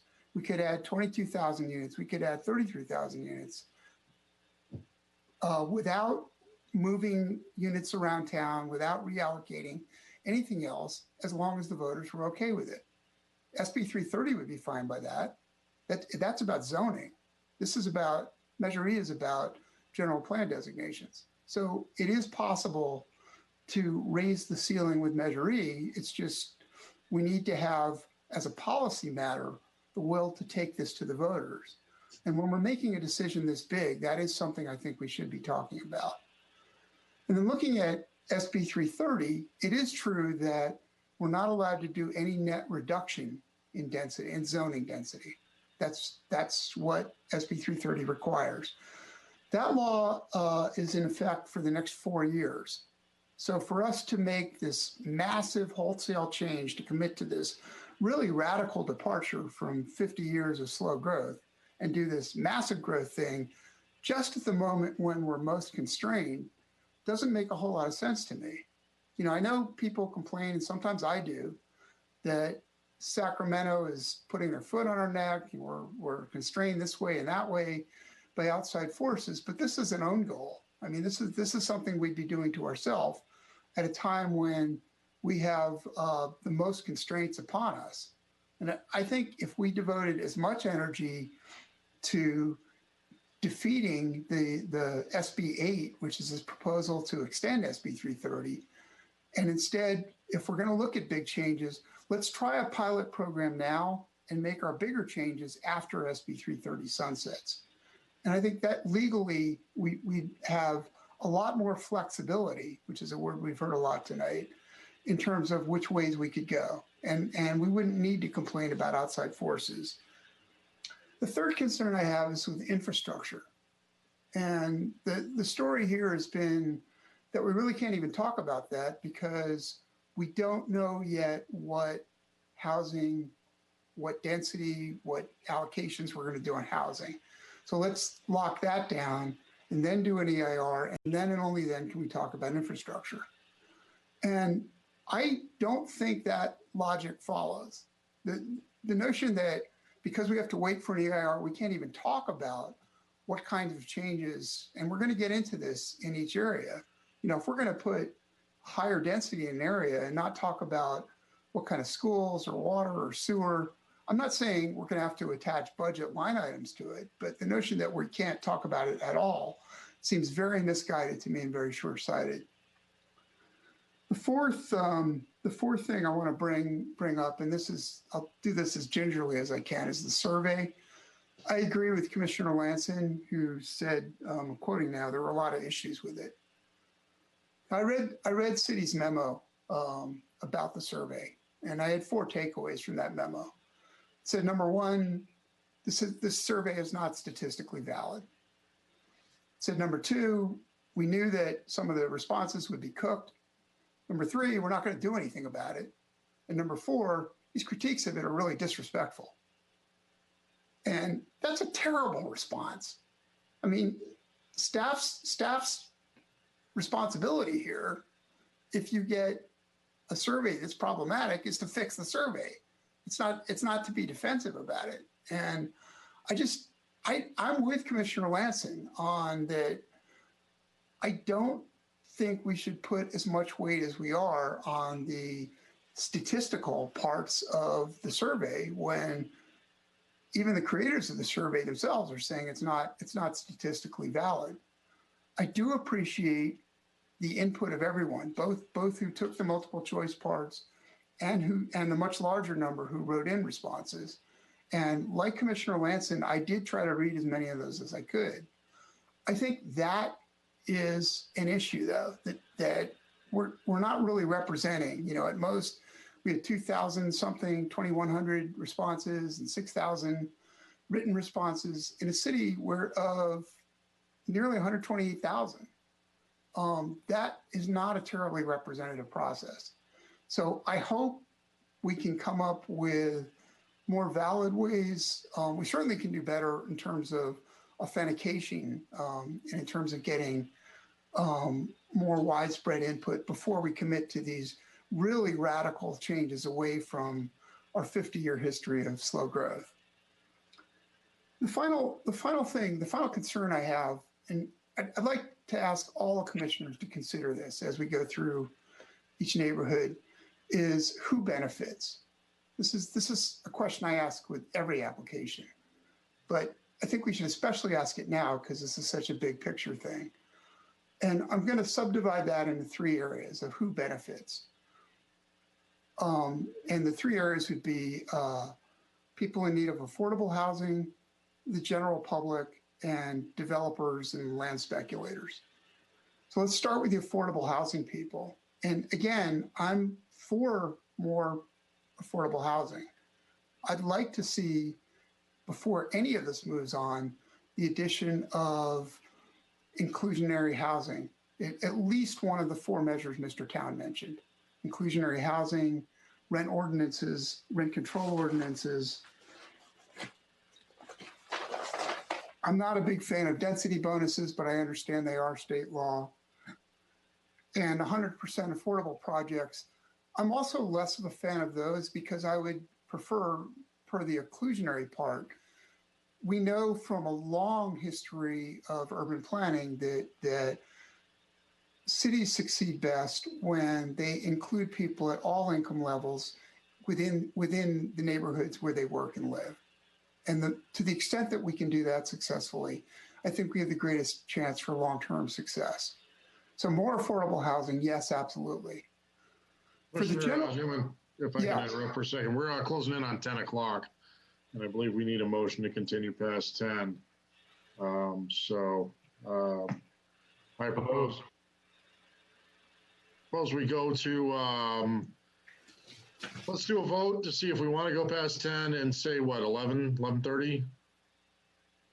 11:30 will work for me. And then we can take a 10-minute break and then I'll let you continue, or I'll let you finish, then we'll take a 10-minute break. How's that sound?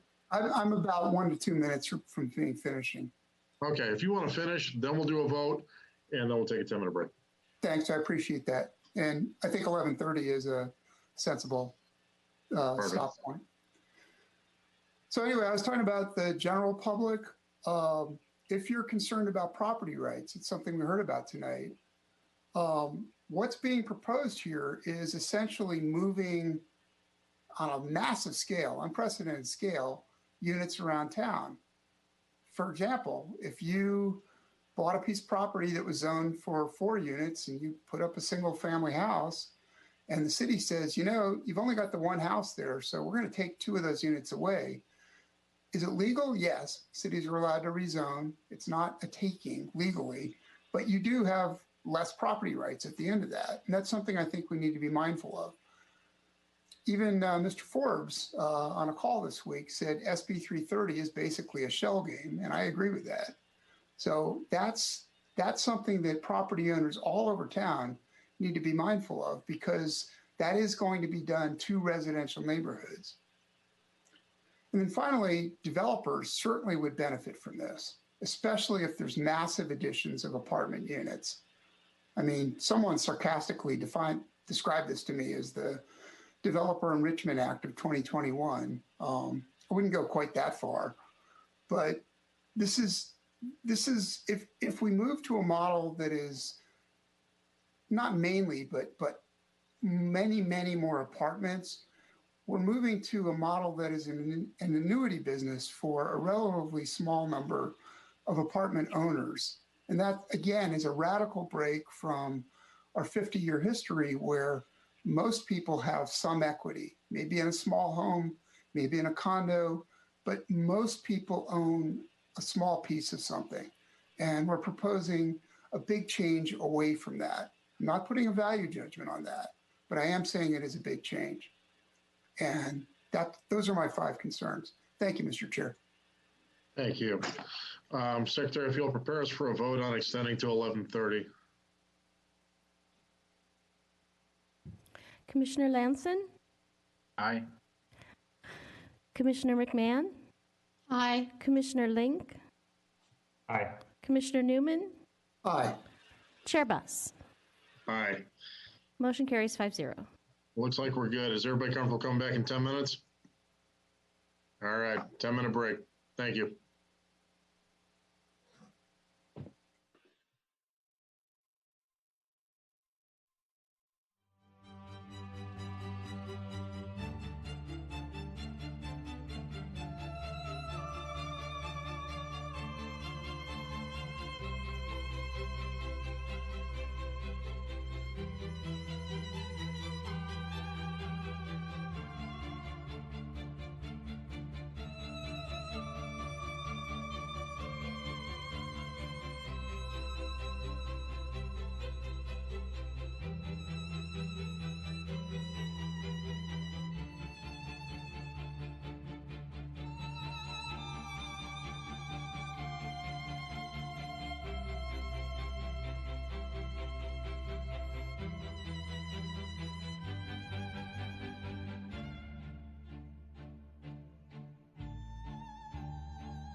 I'll just assume we're going live as soon as TOTV puts me on. We're back live. All right, we've kind of begun the commissioners' comments. We've heard from Commissioner McMahon, Commissioner Lanson, and Commissioner Newman about their initial thoughts. I wanted to throw to Commissioner Link if you wanted to kind of open the with your thoughts. Sure, and I apologize in advance. I have 11 or 12 general overarching comments, which I will try to speed through as quickly as I can while maintaining a certain amount of clarity and coherence. As far as staff is concerned, I'm more than happy to email these to you, so you don't have to be jotting down notes or watching this back later. As far as housing is concerned, I would certainly echo the comments of my fellow commissioners. Would love to see housing be placed near neighborhood, commercial, and regional and village centers, and we'll get to village centers a lot later. But if the intent is to reduce vehicle trips, VMT, ownership, greenhouse gases, certainly adding housing back where we have our employment centers and shopping centers is going to go a long way towards that. This is a paradigm shift, and believe me, if 18 years in working in traffic and transportation, I can tell you this is not a shift that's going to occur overnight, and certainly suffered a setback as a result of COVID.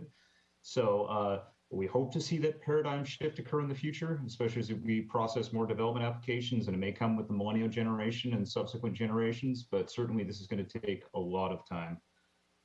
Let's see, as far as mixed use concerns, I've always had a lot of concerns about mixed use. If the goal is able to get people out of their cars, these developments need to be near shopping centers, regional areas. The general development or commercial that comes along with these kinds of projects has generally been smaller or live work.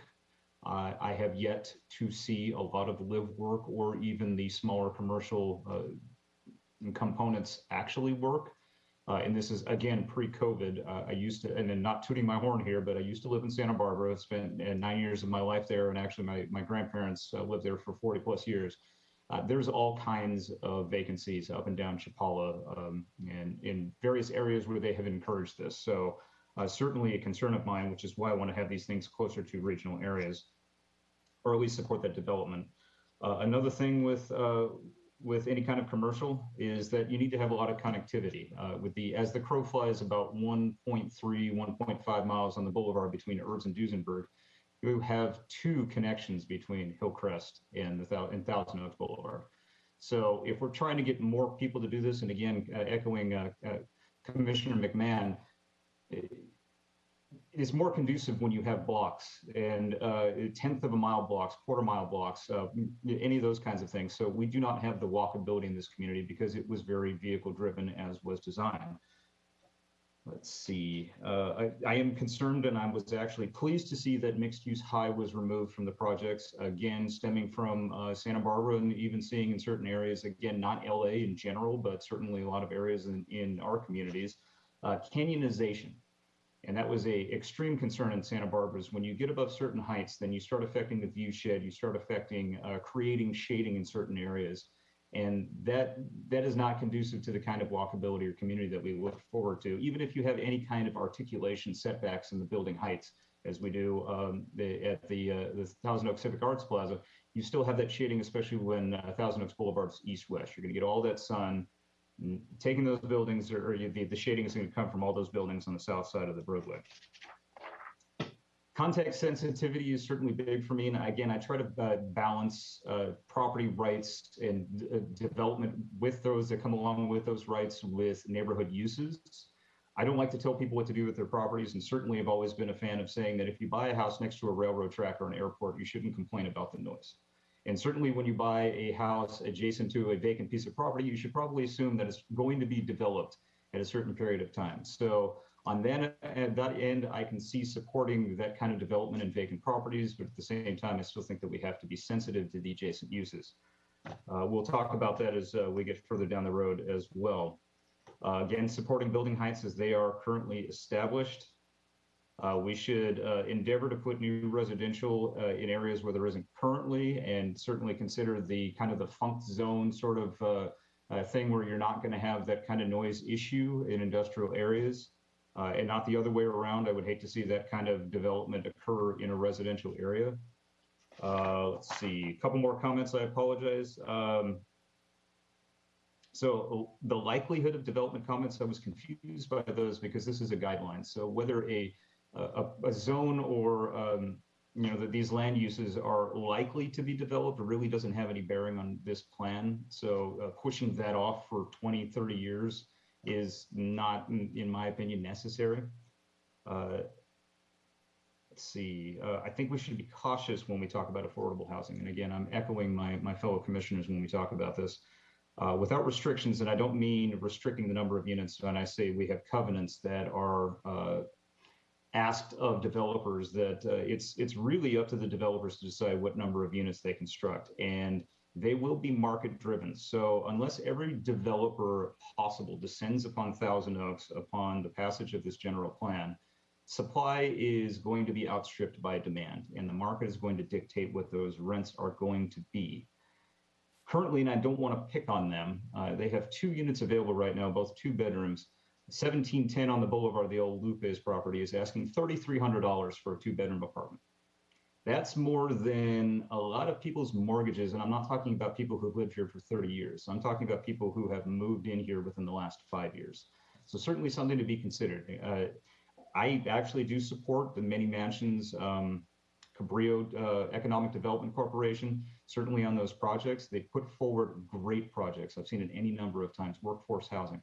And with the help of cities that are able to provide some financing or at least some concessions in regard to those kinds of things, taxes even, they have developed excellent projects. And I already mentioned the balance of property with sentiment, but infrastructure, I know that came up a little bit earlier. Having seen a lot of development projects and certainly putting forward development projects as a consultant for many years and now reviewing development projects, a lot of that is going to be incumbent on the developer. And if the infrastructure doesn't support the project, then the project doesn't go forward. So we will have a sewer, model, I'm sure. We have a water model. We are going to be able to model what those impacts are to our infrastructure. And again, that will dictate the number of units that occur. I mean, there are going to be a number of fixtures that are limited to a project if the infrastructure doesn't support it. Otherwise, the developer is going to get stuck with tearing up the street and installing a new main or a new trunk line. So those are my general overarching comments. Hopefully that wasn't excessive. No, thank you very much, Commissioner Lang. Very insightful.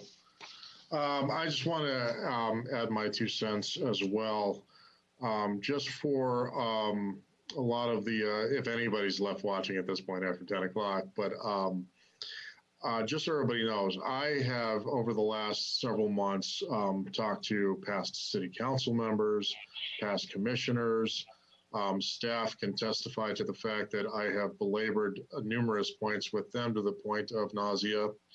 I have talked to Conejo Park and Rec. I have talked to CVUSD. I have talked to business owners on the Boulevard and beyond. I have talked with reps from a number of advocacy groups. I have spent an incredible amount of time on social media, stalking people on everything from their Facebook to their Instagram to Nextdoor, and seen all of the comments. I have read all of it.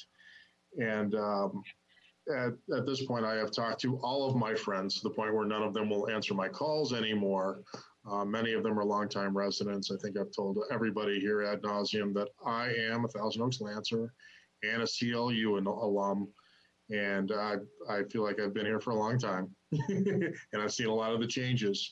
And so just so you know, and all of my commissioners have done this, we live here, we work here, we're invested in this, and we're invested in this because this is where we raised our children or are raising our children. This is where we're going to raise our children. This is where we hope to see our families live for a long time. So we are as invested as anybody in the community as far as all of this goes. Moving on to my actual concerns about the plan. One of the biggest things that I've been kind of belaboring with everybody is the city has a certain amount of kind of built-in inherence in how it looks. Where our schools are, where our parks are, what is considered accessible open space. And those are elements that have always made Thousand Oaks very attractive to its residents, to the point where you've seen city council meetings where people fight over parking relative to access to regional parks. People talk about what schools are important to them. We've had schools close in this city, and people have reopened them as magnet schools and charter schools. the way our infrastructure is set up is very important to us, and it's very important to me in thinking about where potentially anywhere from 2,681 over the next 8 years to potentially 33,000 units end up. Because as we're saying, we're not talking about building into open space here. We're talking building into an existing city that's already there. Two of the biggest elements for me are potential for upward mobility, because I have children and I expect them to be able to live in this community and have hopes for them for that. And also for our aging population. I'd like them to be able to remain here and stay in place so they can enjoy their children and grandchildren. So those two groups are very important to me, and I think need special focus.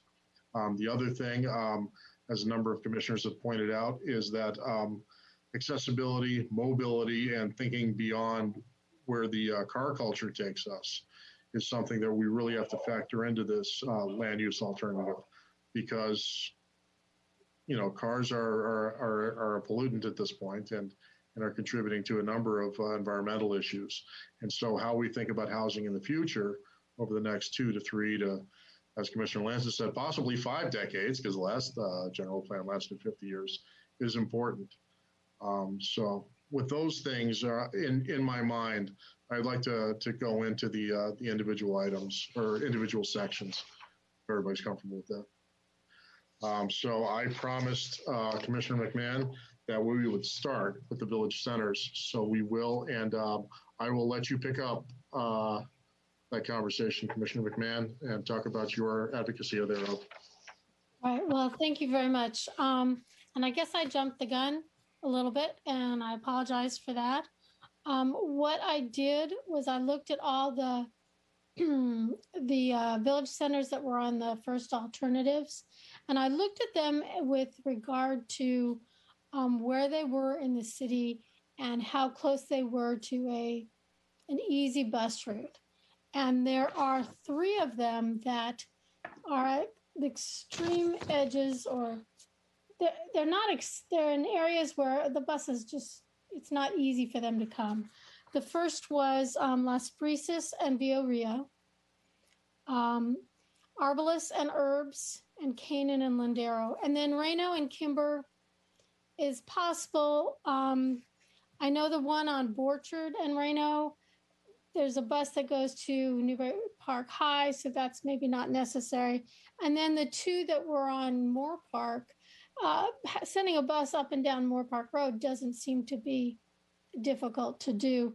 So I would like to talk about adding back in at least Las Brisas and Villa Rio, Arbalest and Herbs, Canaan and Lindero, and I'd like comments on Reno and Kimber, and just see what the other commissioners think about that. I think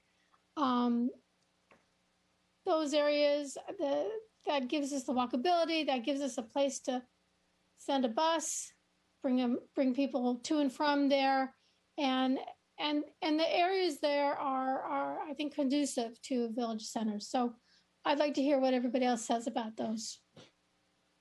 Commissioner Link, I saw you raise your hand. I absolutely support the concept, and in my conversations with staff last week, I was surprised to see them fall out. We have a lot of commercial centers that are overparked, which means that we have way too many parking spaces for what the uses are. And certainly Herbs and Arbalest, which I actually live within spitting distance of, is extremely overparked and certainly would be conducive to that kind of, and an even bus isn't necessarily a factor for me. What it does is it allows people to not use their cars. You can go to CVS, you can go to Vons, you can go to Cisco's, you can go to any number of these places that are, what prevents you from using a car. I think there are some shopping centers on Moore Park certainly that are overparked as well. And we could, if they decide that they want to come in with a development application, we can always condition, if staff doesn't, of installing bus pullouts. So there's ways of improving this infrastructure in order to create that kind of connectivity and putting people where they shop, where they work. Thank you. Commissioner Lanson. I too am in favor of the concept. I think it creates, again, lifestyle options of having grandparents and your grandkids a lot easier. It creates a lot more opportunity. What I would ask, though, is it possible that, again, the staff is not probably listening to us, but if somebody can put up and share their screen of the village centers, and then maybe Commissioner McMahon can identify by the number so that everybody watching can know exactly which ones we're referencing, is that she wants to add back in. I can put them up. Give me 1 second. Sorry to wake everybody up there. We were just discussing the exact same. We were just texting whether you guys would want it up or not. Yeah, I was thinking that, but I didn't see anybody up, so I wasn't going to ask you guys. So I'm like, I'm just playing by ear. We're here. You're stalking us silently. I see. And I would say, Commissioner McMahon, was there two you didn't want to include? Well, when I first heard that they were taken off, I assumed they were taken off for a reason. So I went for being practical and not putting all of them back in. So I was looking at bus routes. And if you look on this map, number 1 is Las Brisas and Villa Rio. How the heck are you going to get a bus all the way out there efficiently? I mean, you've got that beautiful little shopping center with the restaurants and the cute little market, and there's some townhomes there. So if the people who want to get there or get away from there and go somewhere else in the city, they're not anywhere near a bus route right now. But if we could put one there, I think that would be very useful. And then if you go down to number 3, that's Reno and Kimber. I think that that is also a conducive area because there's a lot of homes there that might work. And then Arbolos and Herbs was number 5. Wait a minute. Excuse me, number 6. It was number 6 because that's another area of our city that is kind of out of the way for a bus to go. And as our commissioner also said, it's real conducive because of the overparking and because of the way the shopping center is with all the different things it has to offer. I think that's a good place. And then, and as much as Las Brisas and Villa Rio is on one side of the city away from everything else, then you've got number 7, Canaan and Lindero. That really could use some connectivity. And if the commissioners want to put them all back, the ones up, the 2 left were the ones on Moore Park Road. I just was trying to be, I don't know, more, doing a compromise because some people didn't want them. And I thought, well, putting a bus up and down Moore Park Road can hit those areas. But I'm not opposed to adding those back in also. Chair Bus, Commissioner McMahon, I might actually weigh in on here. Arbolos does actually have a bus route on it. Does it really? Yes. Okay. Yes. That's awesome. Okay. All right. You know what? With the screen sharing, I can't quite see you guys. So Commissioner Newman, did you have any additional comments on that? Yes, thank you, Mr. Chair. I'm supportive of the concept in general of adding village centers back in. And I want to note too that I counted 39 speakers tonight and 14 of them explicitly said they wanted to see reinstatement of village centers.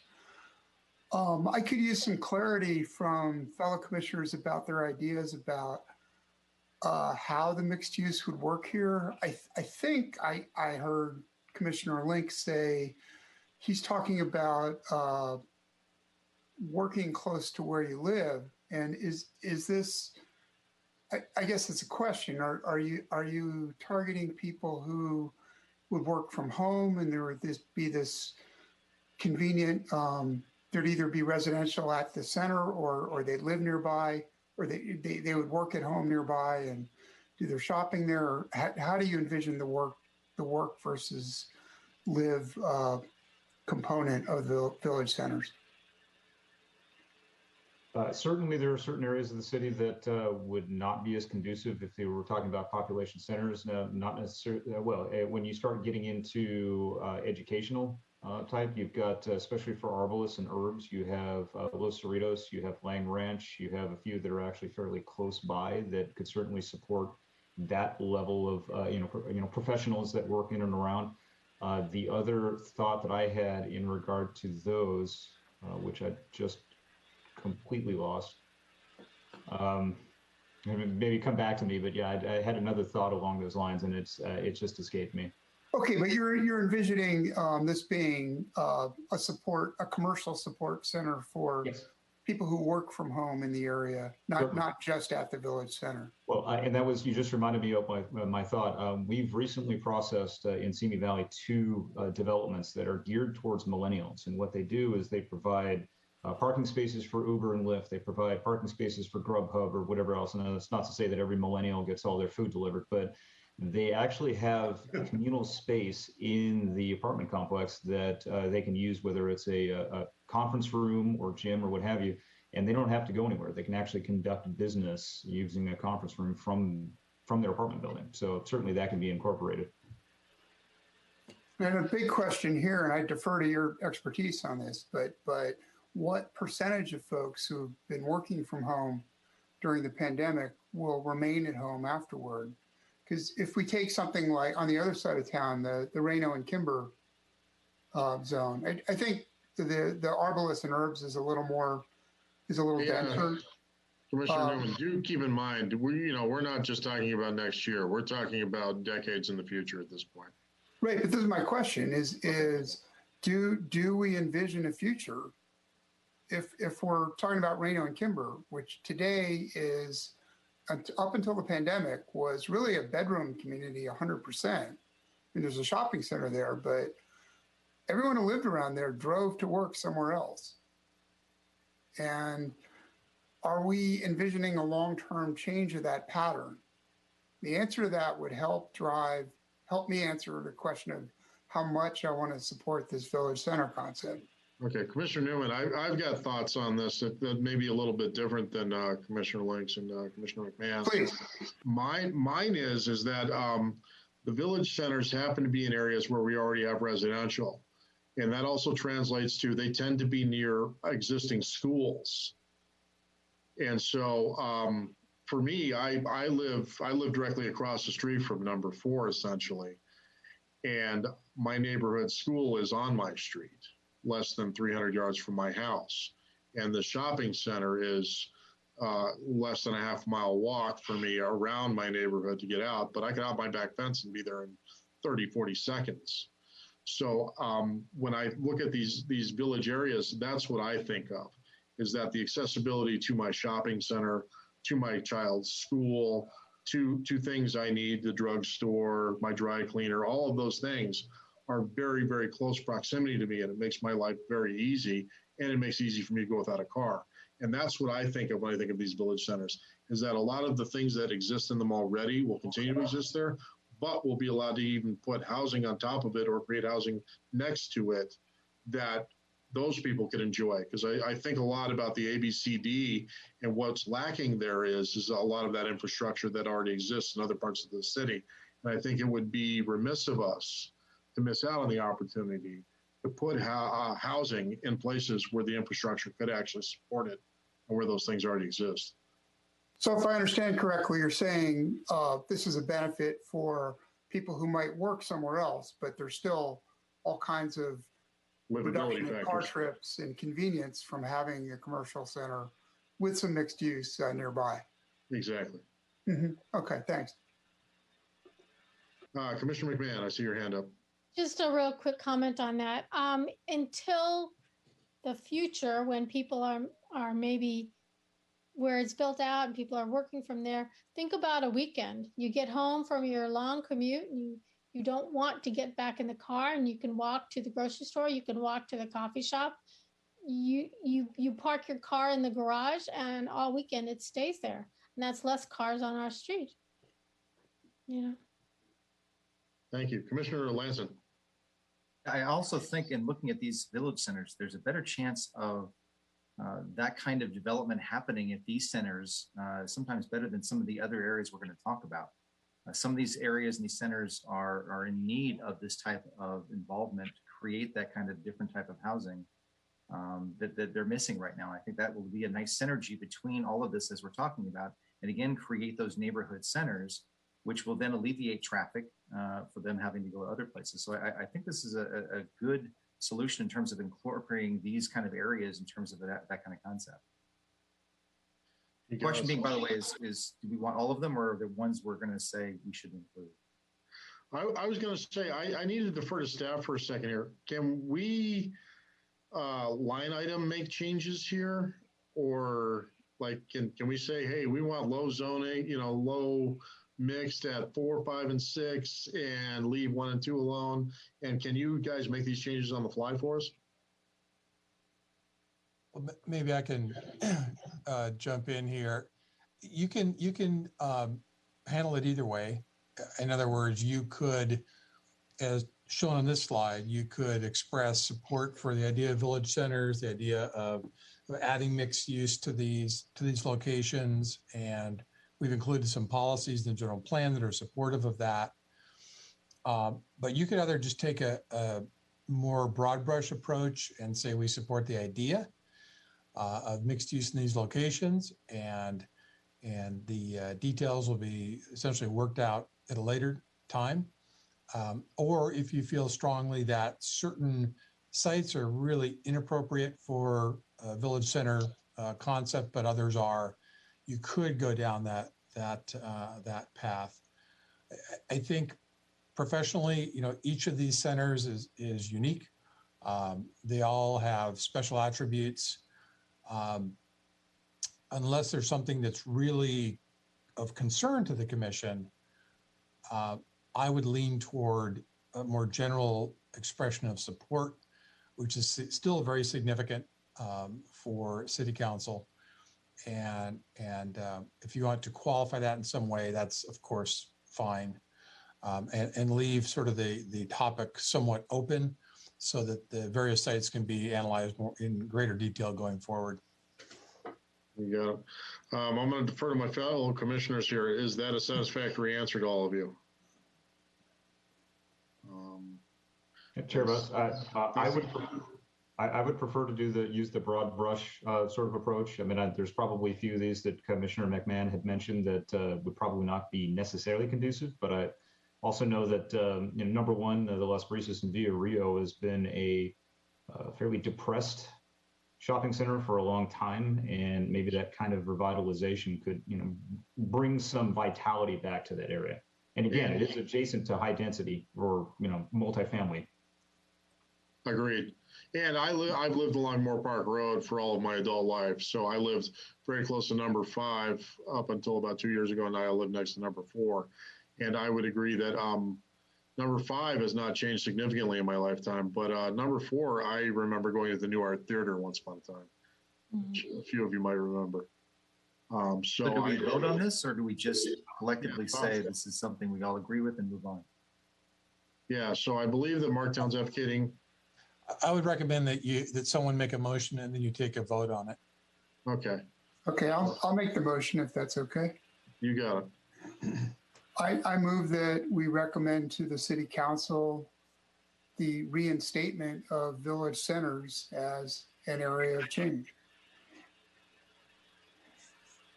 All right, Secretary, please prepare us for a vote on that. Commissioner Lanson? Aye. Commissioner Link? Aye. Commissioner McMahon? Aye. Commissioner Newman? Aye. Chair Buss? Aye. Motion carries 5-0. All right, we got the village centers down. Now, if staff would be so kind as to put up a map of the Westlake area for us.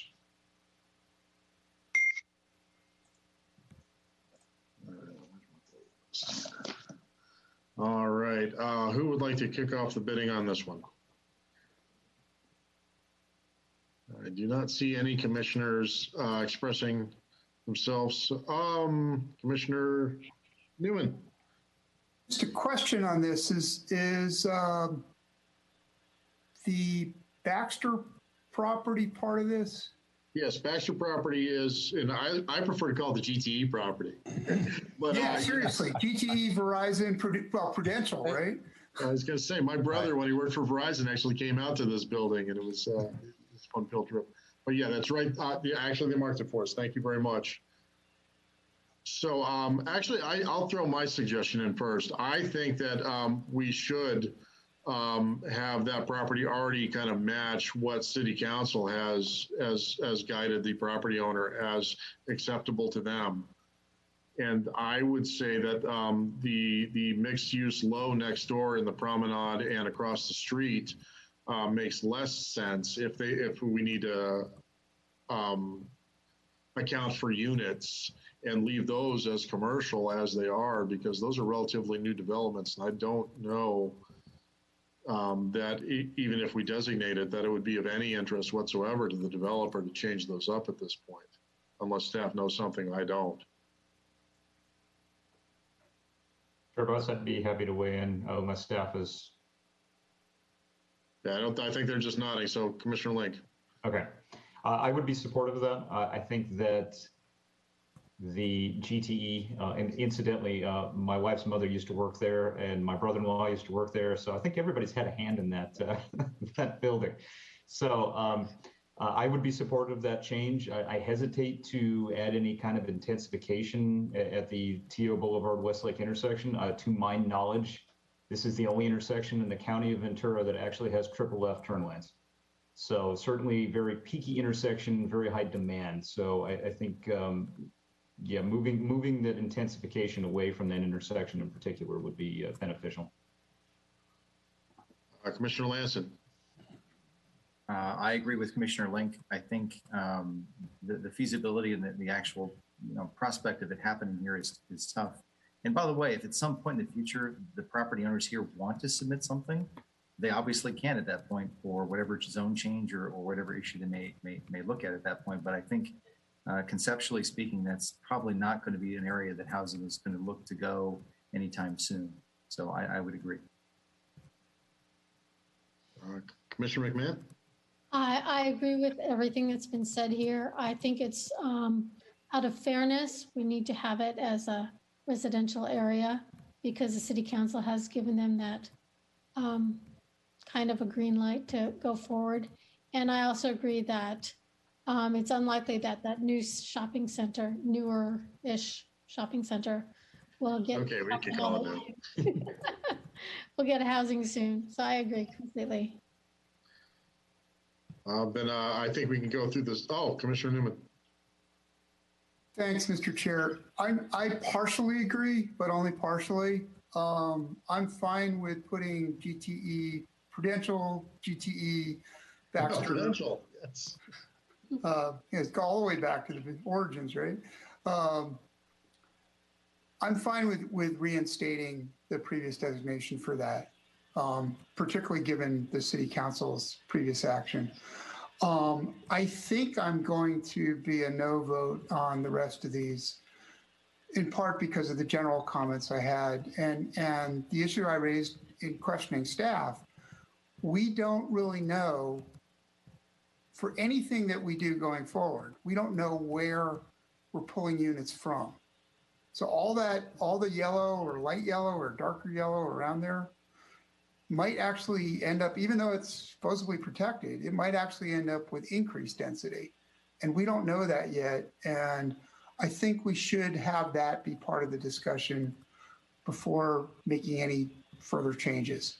Plus, we also heard from a number of TOBA people tonight saying, respect our specific plan, don't change it. Yeah, I'm not necessarily endorsing that view. I'm saying we don't have enough information to make designation changes. So I'm okay with the Baxter change. I'm would like to break that out if I could, because I endorse that. I don't endorse the rest of what's proposed here. Well, I would say this, Commissioner Newman. Let's be in agreement on the stuff we're in agreement on, and then when we get to the final overarching plan, we can kind of hash out whether or not the whole thing makes sense. But at least this way we've given our specific input to what the city council will see on these individual things because it's going to go. This is an input-output problem for me, Mr. Chair. I mean, I'm going to have this issue with all of the areas of change where there's very granular information about what's being done on the output side without the concomitant information on the input side. Yeah. And so this is- without having that, without having the source side of the equation, I'm not really prepared to vote for any of these. But again, just on the Baxter part, I am okay with that change. Okay. Commissioner Link. Just to weigh in before I forget, the Thousand Oaks Boulevard specific plan actually ends at Duesenberg. Agreed. I was going to say that as well. We're still in a zone that's not covered by TOBA, just so we're all clear. That's the auto mall and all that. Does anyone want to make a motion regarding the GTE building and the neighboring property? Yes, I would move to, in essence, swap the mixed use, assuming mixed use low from the promenade to the GTE Baxter Verizon property. You got it. Secretary, please prepare us for a vote. Commissioner Lanson? Aye. Commissioner Link? Yes. Commissioner Newman? Aye. Commissioner McMahon? Yes. Chair Buss? Aye. Motion carries 5-0. Then beyond that, any other concerns anybody has on this beyond the one that Commissioner Newman expressed that he is just not supportive of any of the rest of it in general? All right, then we can move. Mr. Chair? Yes, sir. Could I just ask for a clarification on the mixed use at the southwest corner of Westlake and Thousand Oaks Boulevard? Is that something that we want to discuss now, or will that be part of the broader discussion of this sub area? Mixed use in the southwest corner. The Northgate Plaza, opposite the promenade. I thought that I heard the motion was just to take capacity from the promenade and move it to the Baxter site. That was the motion. That was the motion. So we still have the mixed use proposed, that lavender on the west side of Westlake, south of TOB. Oh, I see. I just want to be sure that we know what the commission's desire is. Okay, I'm going to revert this back to my commissioners. I was under the impression that was also a piece we were voting on. I had them lumped together in my head, but that's because Bed Bath and Beyond and the Habit are over there, so right. It just all feels like the same shopping center to me. Did anybody feel like that was a separate piece when they were voting? Commissioner Lake. Yeah, I hadn't included it. I wasn't intending to do that. That's another shopping center that I think would actually be ripe for redevelopment, given the vacancy. Cost Plus moved out; they could never rent out that restaurant on the corner. So certainly, there's opportunities at this site. But it's next. My concern would be it's next to an auto mall, and they tend to be open late on weekends. There's a lot of parking issues, all that fun stuff. So. It would be there would be a number of concerns, I think, for any housing developer there. But I'm willing to run with it. Commissioner McMahon. It appears that you guys are talking about two different places, because Commissioner Link was talking about the Cost Plus, which is on the east side of Westlake Boulevard, and you're talking about the Bed Bath & Beyond, which is on the west side. So did we vote on everything on the east side being just commercial, or did we just do the? Yeah. Commissioner McMahon, I mixed that up. It's not Cost Plus, it was Pier 1. Pier 1, okay.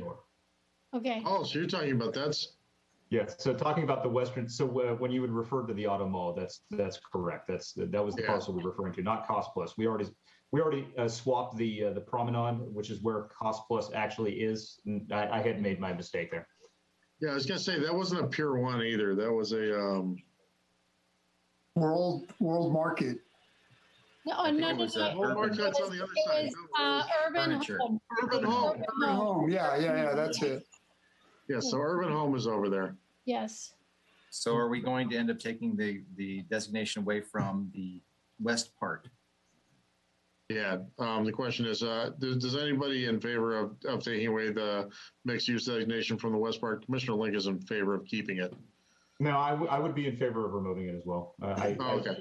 I would agree that your assessment of the adjacent use, and especially when we're talking about noise and any of the subsequent elements that would come along with this land use alternative, that it would certainly be a consideration. Yeah, because there's a service entrance on that back side of that property right there, actually in both directions. So that's kind of a throughway for people using that work as employees there. So is it too late to make a friendly amendment to my prior motion? Yeah, can we do a revote real quick? Or I would just if I make chair, I would just do another vote for that specific parcel, just because. Yeah, let's do a vote for that specific parcel. Yeah. So who wants to move on the western side of Westlake Boulevard, south of the Thousand Oaks Boulevard? I'll do it. I move that we keep that area west of Westlake Boulevard, south of Thousand Oaks Boulevard, as a commercial area only, and remove it from this mixed use. Did I do that right? Yes. Secretary, please prepare us for a vote. Commissioner Lanson? Aye. Commissioner Link? Yes. Commissioner McMahon? Yes. Commissioner Newman? Aye. Chair Buss? Aye. All right. Motion carries 5-0. Westlake handled. Now we're moving on to East Thousand Oaks Boulevard. Chair? Yes, sir. I'm sorry to interrupt, but as we remove the capacity and remove the mixed use from those two sides of Westlake Boulevard, what is the commission's pleasure in terms of its recommended land use for those sites? They retain their current designation as commercial. That's what we said. Correct. But which type of commercial? It's commercial town across the street on the north side. That would be, I think, the most logical approach. The alternative is commercial neighborhood, which is more appropriate for the village centers we were talking about before, or commercial. What are they currently? That is, Promenade is C3, which is our community shopping center, 35-foot max, but with the potential for a 75-foot overlay. And on the west side, it's actually highway and arterial commercial, but that has the same height limits as well, 35-foot normal up to 75-foot with an overlay. I got you. And if we change it to the same designation on the north side, what's the max? That's commercial town 1.0 FAR and 50-foot average, 50-foot height limit. So let's have a quick conversation with my fellow commissioners. Are we comfortable leaving them as is, or do we want to have them match their northern neighbors? Have those existing designations or zones been removed? No, the existing general plan is commercial. Zoning is still in place, but we need to make a decision as to what type of proposed commercial. In other words, there's three types of commercial in the proposed land use system: neighborhood, a town, and regional. So there are three options. It's basically the pink you can see here, the salmon to the north, and then the bright red down there is the Hyatt Hotel, just south of the freeway. So in reference to the freeway commercial, that designation has been removed or will not carry forward. I think that's what I heard you say. Well, again, the current zoning is highway arterial on the west side of Westlake Boulevard and neighborhood community shopping center on the east side. So that's the current zoning. General plan is currently commercial for all four corners, just commercial. There's no intensity in our current general plan for commercial. Mr. Town, if I may. Mm-hmm. Yes. Is there any change in height under consideration here in building height? So the salmon color, the commercial town, is a 50-foot height limit, 1.0 Florida area ratio. The current zoning for those two areas would allow 35-foot height buildings normally and up to 75-foot with a height overlay. They do not have a height overlay yet, but that is allowed under our code. So if we zone change to add that. If we were to vote them commercial town, it would be a 50-foot limit. Correct. Okay, thank you. You guys heard it. And All right, that is, if it helps the commission at all, that's what it was proposed in alternative 2, which was one of the alternative that left it as commercial. It was commercial town to match the north side of that intersection.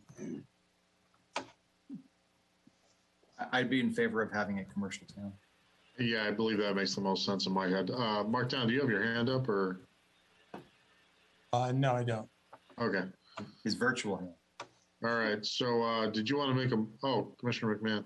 I will make a motion that we put it at commercial town to match the across the street. Yeah, let's take that to a vote. Secretary, please repairs. Commissioner Lanson, Aye. Commissioner Link, Yes. Commissioner McMahon, Yes. Commissioner Newman, Aye. Chair Buss. Aye. Motion carries 5-0. All right. 2 down, 4 sections to go, and then the big fish. All right. Can we get East Teal Boulevard?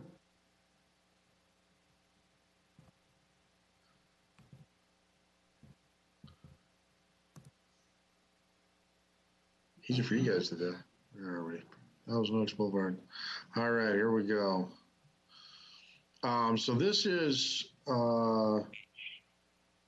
Toba's territory, correct?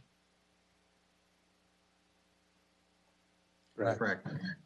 Okay. Does anybody have any Mostly, comment? it does include some other areas outside of the specific. Yeah, we're a little bit beyond it going that way. But does anybody have any comments on this one? I'll jump in if you don't mind. Seeing as how the specific plan is what they've all worked towards, and individual parcels can have individual, I don't know how to say this. I just feel that it isn't fair to take that away from them when they've worked towards that. And we still have the ability to work on the type of property or the type of buildings that they will build as they individually come to the city. So I would like to see it as mixed use medium.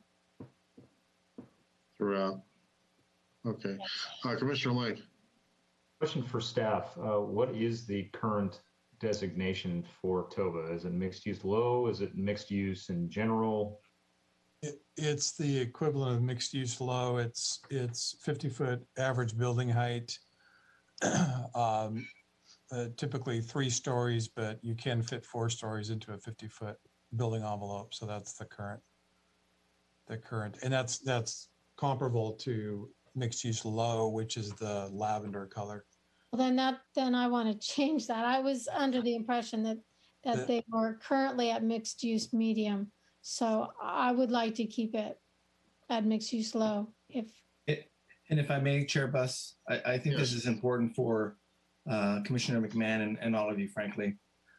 You also have to remember that with a specific plan 20, it is imperative that you understand that there was a cap placed on the specific plan as far as how many units can go in there. So if you notice now that when we have the Measure E allocation, whether it's sometimes it is on the boulevard and sometimes it's, let's say, for example, Kmart or Baxter, where it's not on the boulevard, that requires city council action to add a unit to that beyond what was initially given, and then they did an amendment.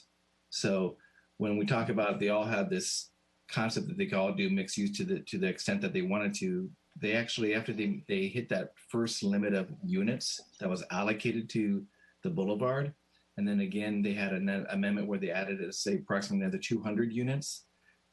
After that, that's why we do the Measure E pre-screening, the allocation, because it's city council action that adds more units to that. So it's not just a straightforward, hey, everything is commercial mixed for housing too.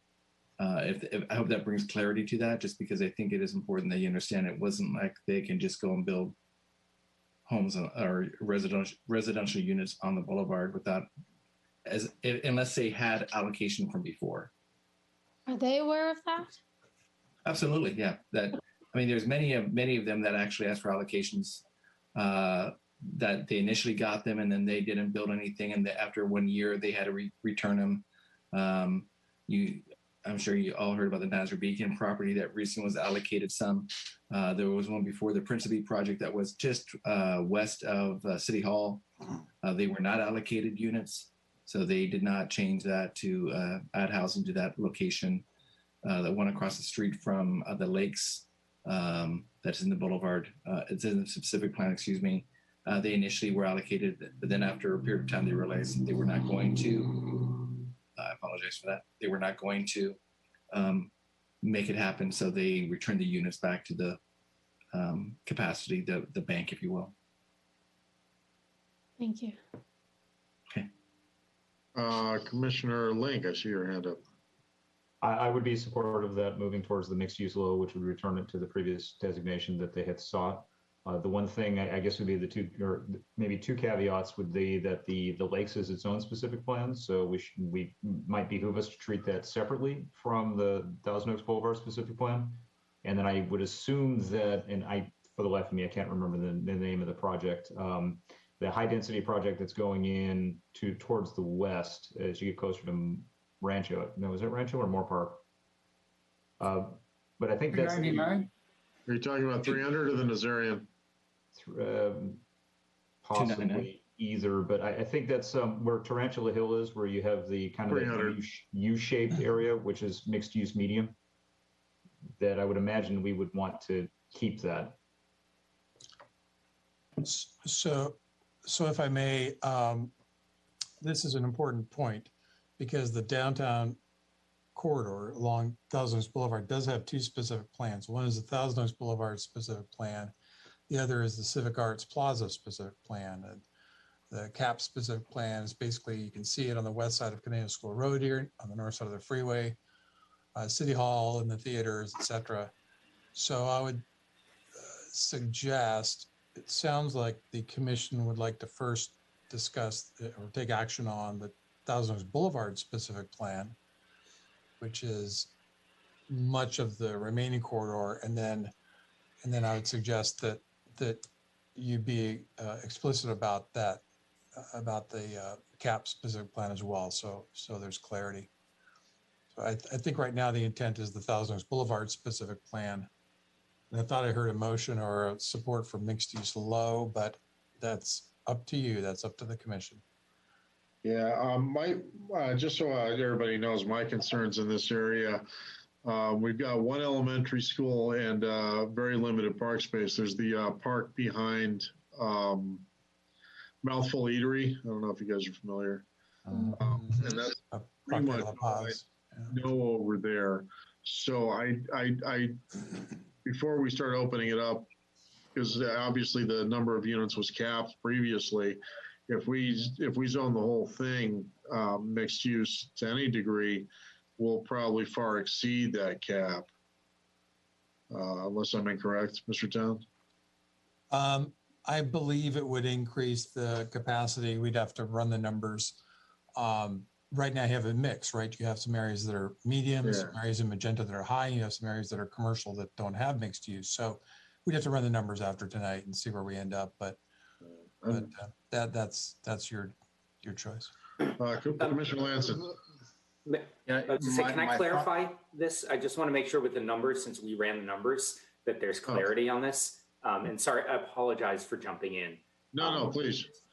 So when the number that we discussed with the 22,000 includes all of the areas that you see in purple on this map. So all of the mixed use low and mixed use medium. So it all includes, it already includes that. And so if what I'm hearing you all say is that what you want to do is add back in these areas which are on the map here, which are circled, those were the areas that were that were generally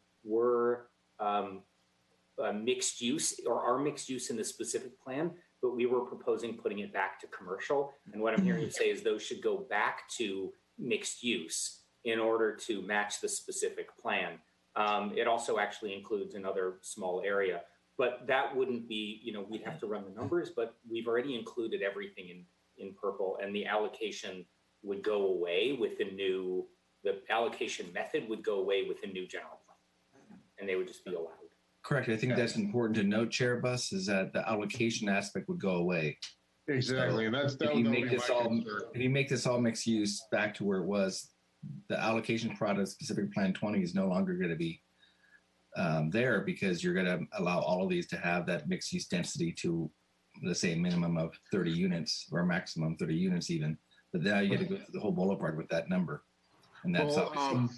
Mr. A here, if will the general plan, if we leave it as is recommended right now, still leave the specific plan in place?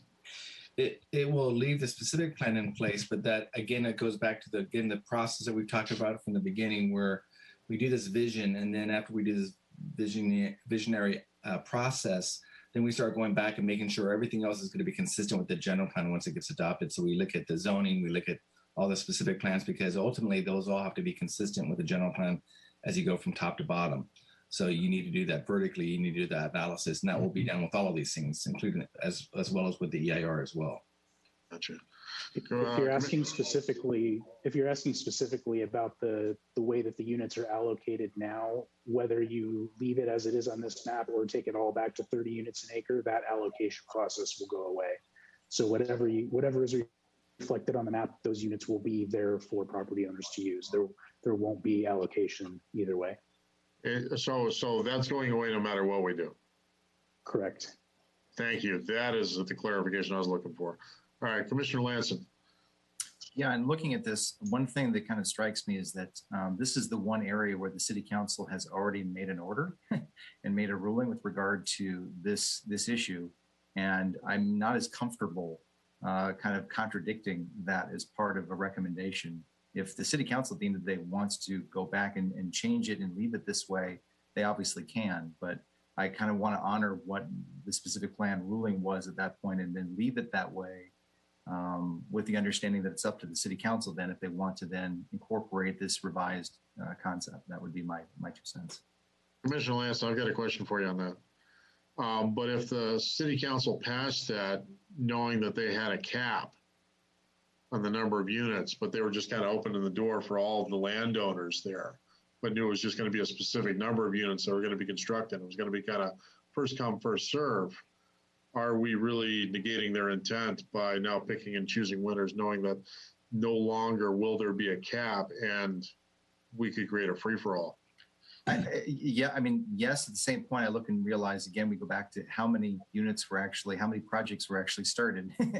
Yeah, and there is the potential for that, I guess, is that even if we open up the floodgates, no rain could come.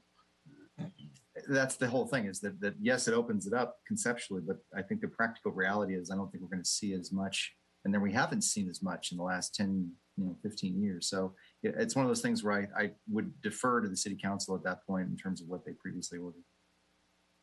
All right. My fellow commissioners, just so you know, I cannot see all of you on the screen when we're screen sharing. So do use that hand thing if you want to talk, because I swear I'm not ignoring you. I just can't see you. There, Commissioner McMahon. Yes, I just wanted to ask Mr. Town if we could suggest to, or would we want to suggest to the City Council to consider putting the cap on if we make that change? Is that something that we could do or we would want to do, or the City Council would appreciate us doing? I would say under recent state law, I mean, the idea of caps and pools and so forth that we've used in the past is really no longer sustainable. So it's not feasible. So I think the commission has a decision as to whether it wants to, again, go with this vision or revert it back to all, low, which is consistent with the current specific plan, or could also recommend increasing density. But the big difference that was just discussed is that your recommendations in the final map for this general plan is going to put units on the ground. So that's what the state wants. They want cities to be specific about where growth will and will not occur. So should you go with this option or another, it will put capacity on the ground, as Matt mentioned, and we will no longer have these, citywide pools, TO Boulevard pools as we've had in the past. So I think that's an important point to keep in mind as you make a recommendation here. But it's unavoidable. Yes, thank you, Mr. Chair. I'm going to vote against changes here because of the concerns I've already raised. But as an informational point, I think all of us should bear in mind here is something Mr. Town just said about caps and pools going away. However, as staff discussed earlier tonight, developers will be able to build to the maximum level, not the range of a density in a given designation, but to its maximum. And I think any decision about changing designations here should be made with that in mind, that we're not really looking at a range, we're looking at and only at the top of the range. Agree, Commissioner Newman. And with density bonuses, I feel that some of these could be potentially 50% higher than what we designate them as, is my understanding from reading the law. That's my reading as well. I mean, I object for other reasons as well, but that's how I would read, and I think how we should be looking. And I would anticipate all of these designations. And I personally would anticipate that any developer, because we've seen such a reluctance to develop, that it's probably due to lack of cost effectiveness. So I think it is a fair assumption to make that they will build to as many units as they can on a unit or on a piece of property as we will allow, and the law will allow. Commissioner Lake. I think another consideration here is that whatever designation that we give, even if it's just commercial, it doesn't preclude them from going and getting a general plan amendment zone change. So there is that potential. So even if we put it at commercial, it shouldn't make a difference. The other issue that I just looked at is at Rancho, which incidentally will actually have quite a bit more bicycle connectivity because there's a project that takes bike lanes from Rancho up to the transit center. Which will certainly help. But the other consideration I would have is that that ramp, the freeway ramp from 101 to 23 may not be conducive as far as a noise and even a pollution sort of a situation for mixed use. So I would be hesitant to put any kind of residential immediately adjacent to that. And shout out to the Arby's that's over there. Do any of my commissioners want to make a motion to change any of this, or are we in agreement that we can just leave it as is stated at the moment? I'm seeing a lot of nodding of heads. What if I don't? I mean, I'm if you don't agree with it, current or the change. Yeah, I was going to say if you don't agree with it at all, at the end we're going to vote on this whole thing, and I think that's probably the best time to just say no. Okay, I'll abstain then from this current. Because I don't know another way to kind of deal with that end of it in this piecemeal portion. I'll go along with that concept if there's just something that they can put in the report saying that we recognize the City Council obviously has the ability to go back and deal with this. But I'll support that then. Yeah, because I think we're all in agreement that City Council came up with a plan. Actually, we're talking about a couple of different plans as far as the specific one for Civic Arts Plaza and the TO Boulevard, and it's kind of up to them how they want to untie that and still keep their original intent. And I think all of us have looked at it and gone, oh, we don't know. Commissioner McMahon? I think you've all made some good points, and I no longer want to make that change. So there you go. Mr. Town. So just to be clear, is the commission's preference then to leave these land use designations as proposed, or? Yes, the commission's intent is to go ahead and leave this big. We're not In the gonna. preferred land use map for both specific plans. Yeah, we would prefer to punt and let somebody else untangle this knot. Okay, that's fine. That would be my vote as well. All right. I abstain. And yes, and Commissioner Newman has made it very clear. He's not a fan. Let's go to downtown Teal Boulevard.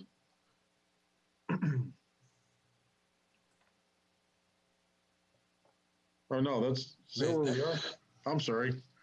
I've lost my mind. Let's go to, it's very late. We're going. I'm sorry, Chair. Did we take a vote to support this land use map then, as shown? No, we didn't. Okay. We are literally punting on it because we have to take a vote on the entirety of it. Yeah. At the end, which I would assume is an endorsement or a negation of it. Well, based upon I think they're going to say that Commissioner Newman doesn't want to go along with that, so they want to make sure. Oh, okay. Then let's take a vote. I'm actually okay either way. I mean, I'm okay with voting. Well, I have voted for a few little pieces, so yeah, let's take a vote then. Okay. Secretary, prepare us for a vote to keep this as presented. Commissioner Lanson? Aye. Commissioner Ling? Yes. Commissioner McMahon? Yes. Commissioner Newman? Abstain. And Chair Buss? I abstain as well. Motion carries 3-0, Commissioner Newman and Chair Buss abstaining. All right, now we're moving on to Moore Park Road and the malls. Right? Yes. I hope so.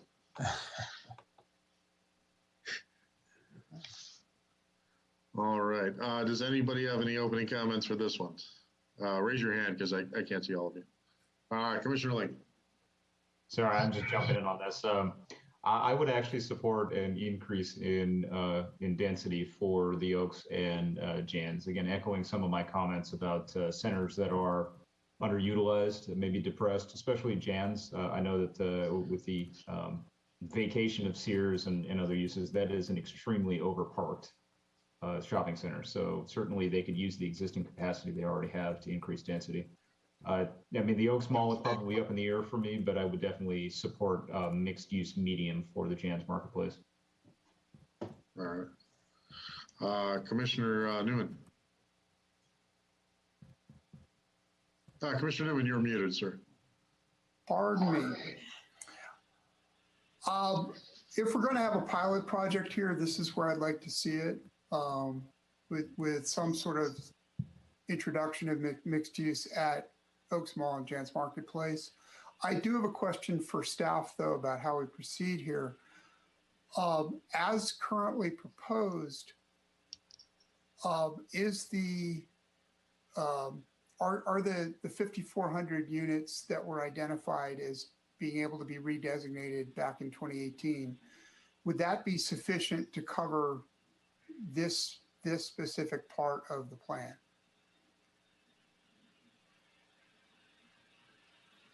I think it would be by far, but I'm just checking. As currently on the map, yes. Possibly if you went to mixed medium for the two big sites, then probably not. So there would be more. We would have to do the math to be sure. The 5,400 units do not exist. 20% of those were taken away by the city council. Oh, that's true. They allocated 1,080 units. So it is the remainder of those tracks that can be used for capacity allocation. So that number then, and thank you for that. That's right.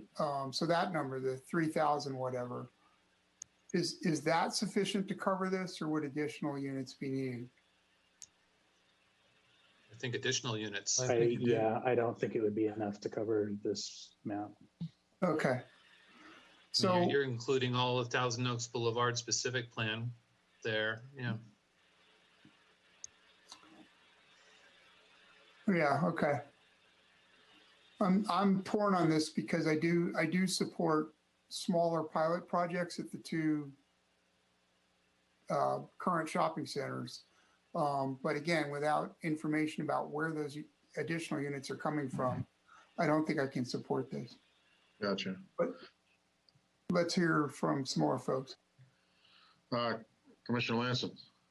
Yeah, I think this is, again, as we keep saying, this is kind of, if you're going to put it anywhere, the synergy between the mall and housing here in this situation, especially given it's near the freeway, it's secluded from other housing. I mean, it seems to make the most sense if we're going to try to do something, this area would make sense. Now, by the way, on top of that, I don't know if any of you have walked through the Oaks Mall anytime recently. They need some different idea, and I don't know if mixed use low is enough, to be honest with you, in terms of trying to find the flexibility of an option that's going to end up working. Jan's is trying very hard to figure out various different ways. They've come before us with a new business of axe throwing, which we all can't wait to do. So I'd be in favor of giving mixed use medium a try in these two spots. I'm going to throw in my 2 cents now while I have a moment. The eastern side of Moore Park Road, above Hillcrest, where the Best Buy is and everything there, up to Wilburn and where the Whole Foods Shopping Center is. I think that all of this should have the potential to be mixed use low. And the reason I say that is because directly north of there is Glenwood Elementary School, Acacia Elementary School. There's a large park next to, well, there's a smaller park next to Glenwood. There's a larger park in the Shadow Oaks neighborhood. I feel like there's a lot of accessibility. Plus, if you go south on Moore Park Road, just south of the freeway there's trail access. So I am in great agreement that this is one of the locations I feel could support a large amount of population growth without a significant amount of infrastructure change as far as that goes. I think that we could handle a lot of people here. And so, and at the same time, I am not sure how much longer box stores like Best Buy are going to exist. I know that Fry's fell off the face of the earth last year. And I wish Best Buy all the best. And I don't want to jinx them by saying that in the meeting, but I do think that the landowner there could potentially need flexibility over the next decade or two. And I think we would be remiss in not giving them that opportunity now and waiting for that place to end up in the straits that we do see the Oaks and Jan's Mall in now. So I would throw that out to my fellow commissioners. If you guys are interested, I would actually like to expand the area of mixed use here. What would you do with the Oaks and the Jan's Mall? The Oaks and the Jan's Mall, I think they need to be mixed use medium. I believe both of them in the letters I read are suggesting that they see themselves as trying to build hotels, stuff like that. And I went to high school here. We had our prom at the Marriott in Woodland Hills because there wasn't a hotel big enough for us. You know, I mean, there would be advantages to having stuff like that in those centers. I'm not sure how much actual housing they're going to build. I know neither one of those corporations is specifically a housing company, but I think that if we do open it up to them, I am confident they're going to come up with projects that are going to make them money if they're going to, and will create benefit to the city. Commissioner Newman. Yeah, I just wanted to note that one of the letters in the supplemental packet we received this afternoon is from 6 former planning commissioners, and they are endorsing the idea of limited development in 2 areas. One of them is the Oaks Mall and Jan's Marketplace area. I don't know if they're endorsing the entire outline of the map in the proposal here, which is significantly denser than just those 2 malls. But the former commissioners did endorse some development in this area, and also, we'll get to this later, Rancho Canejo north of the 101.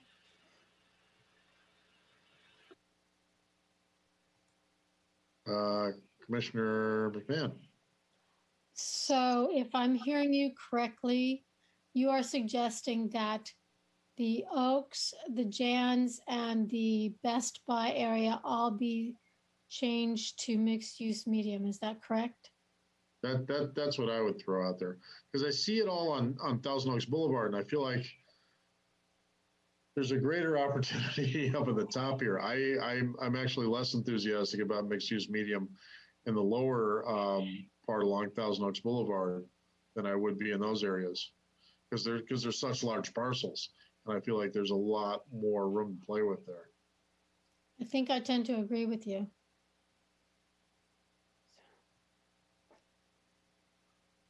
Commissioner Link, sorry. Speaking from personal experience, I know that the Best Buy, especially the Total Wine, seems to get quite a bit of traffic.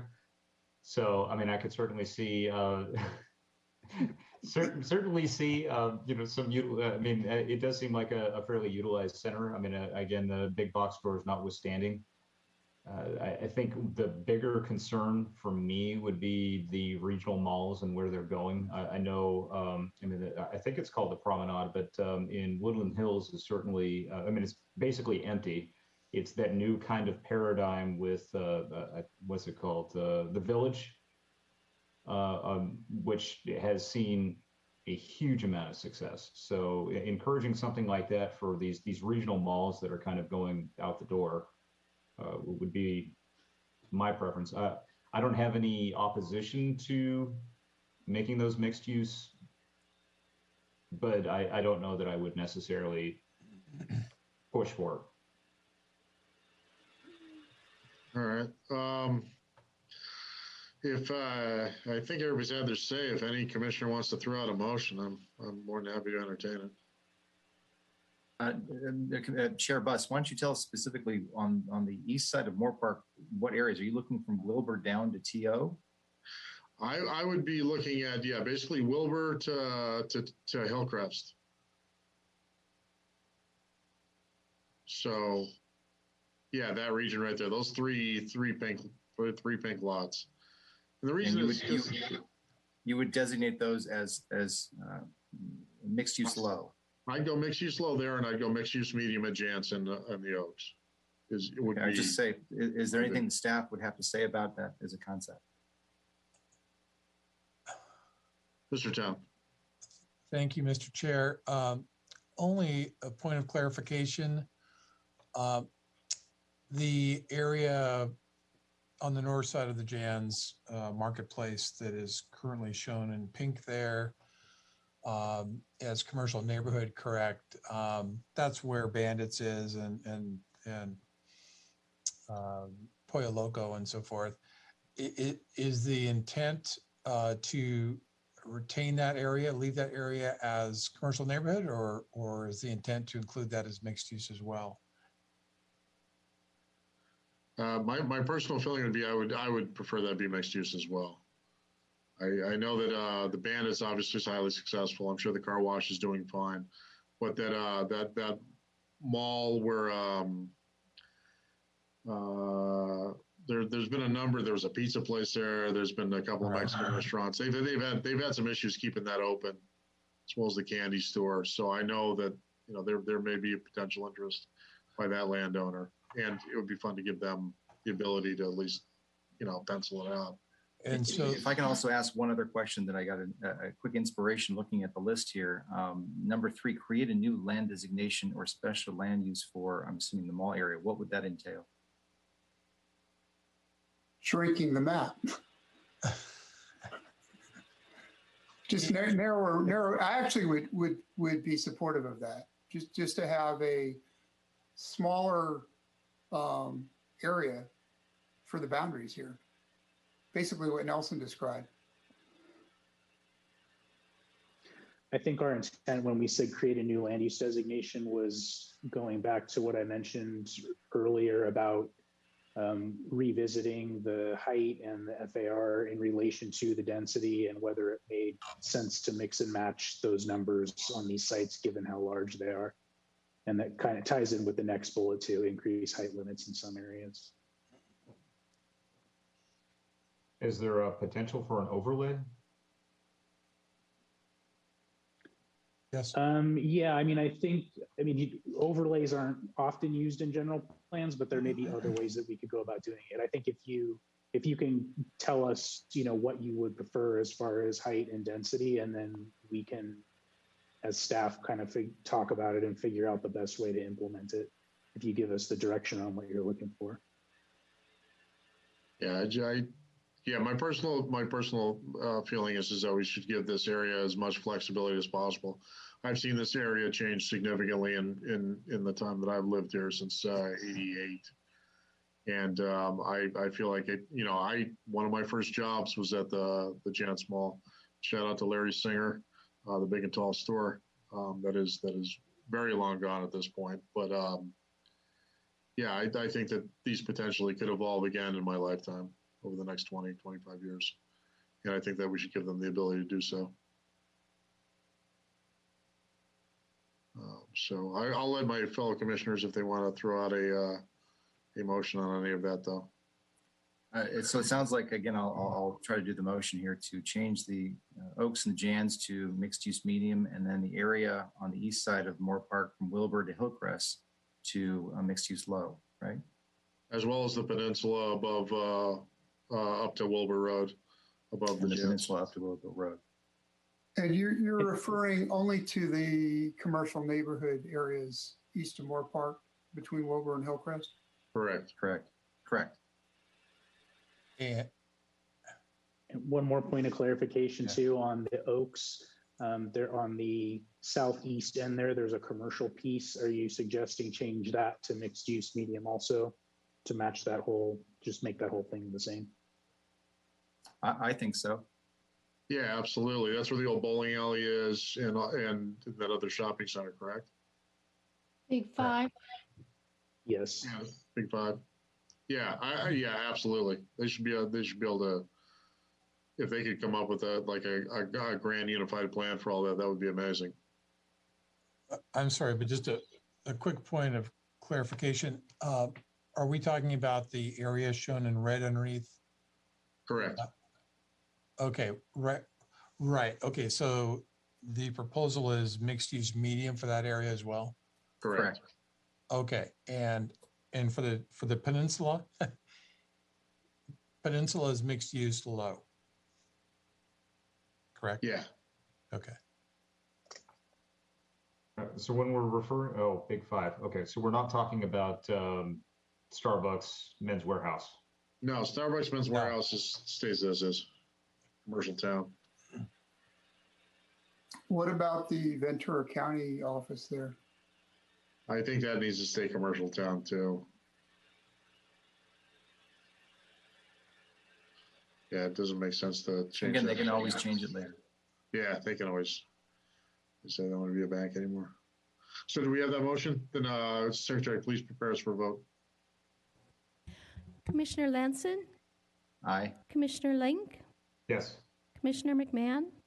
Yes. Commissioner Newman? Aye. Chair Buss? Aye. Motion carries 5-0. All right, let's go to the last little zone here. That's what Chair Buss. Yes. I know we said that we were going to go to 11:30. Do we need another motion? Oh shoot! I apologize. Yes, let's have another motion to go till midnight. That work for everybody? Secretary prepares for a vote. Commissioner Lanson? Aye. Commissioner Link? Yes. Commissioner McMahon? Yes. Commissioner Newman? Yes. Chair Buss? Aye. Motion carries 5-0.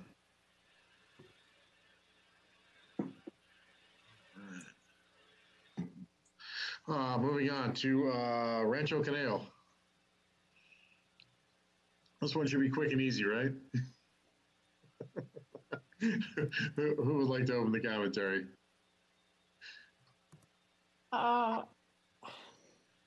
Commissioner McMahon.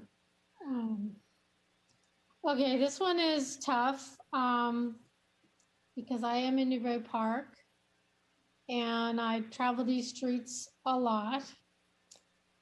We've got 37 acres in one spot. We've got the old drive-in theater in another spot. We've got the old school area. So we've got 37 acres and then 9.6 acres and then another 7.23 acres that are basically being proposed for a lot of residential units. And I think it's just so much to put in Newbury Park. The first thing I would probably do is the old drive-in. I would probably reduce that to something lower. I don't know, like a neighborhood low or neighborhood low medium. Probably neighborhood low medium. I just think there's so much acreage, and there was one speaker who was talking about, you know, ghettos and redlining and all this stuff about concentrating so much. And I know that it's not feasible or profitable for somebody to put in a lot of affordable housing. It's just not going to make sense. That's not going to happen. But with so many acres, there's still going to be more, I think, maybe in this one small area of the city than anywhere else. And I think having the village centers spreads it around and offsets it a little bit. But I don't know what to do. I don't know how to do it, but I just think there's so much there that I would ask for some suggestions. Let's put it that way. Commissioner McMahon, if I could ask a question. Yes. Are you looking to reduce density to have development here, but with lower density? Is that it? Yes. For example, Kelly Road that goes down, and you drive down there, and first you have the drive-in theater, old drive-in theater property, and then you have Kohl's, and on your right you have the school area. Now, that's a very narrow road, and there's properties on the one side. So how are you gonna accommodate all that housing? I don't know how that's possible. And because of the freeway, Newbury Road I don't know if it can be widened. So I do think we need housing there. I just don't know how dense we can make it. Just so I'm clear, is the old drive-in now on this map designated commercial regional? Or is it designated, or am I looking at the wrong spot?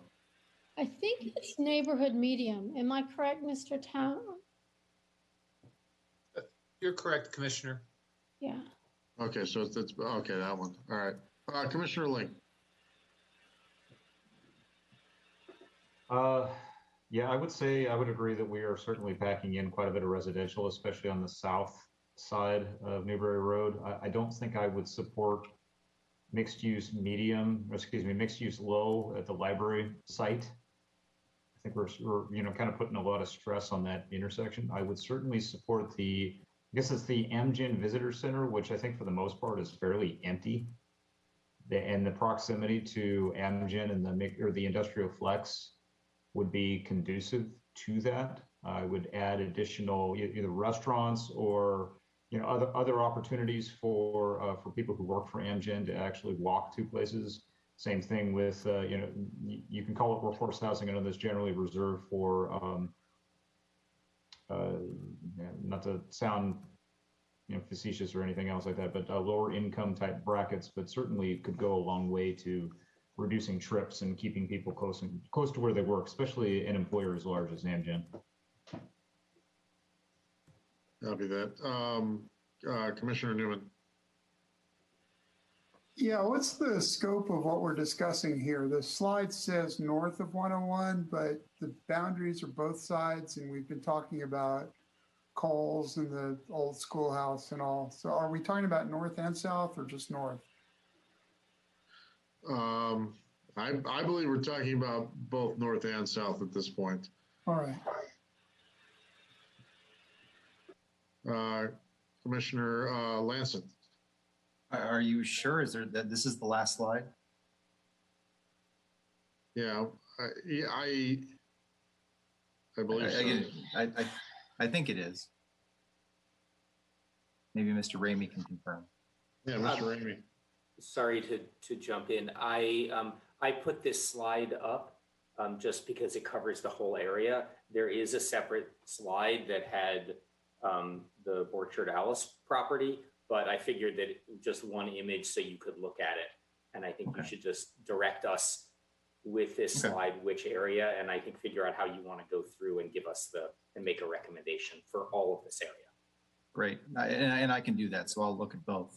For me personally, I don't mind the 1, 2, and 3 above the 101, given like it's underused now. And I think this kind of use could be productive, especially given the businesses that are in the area.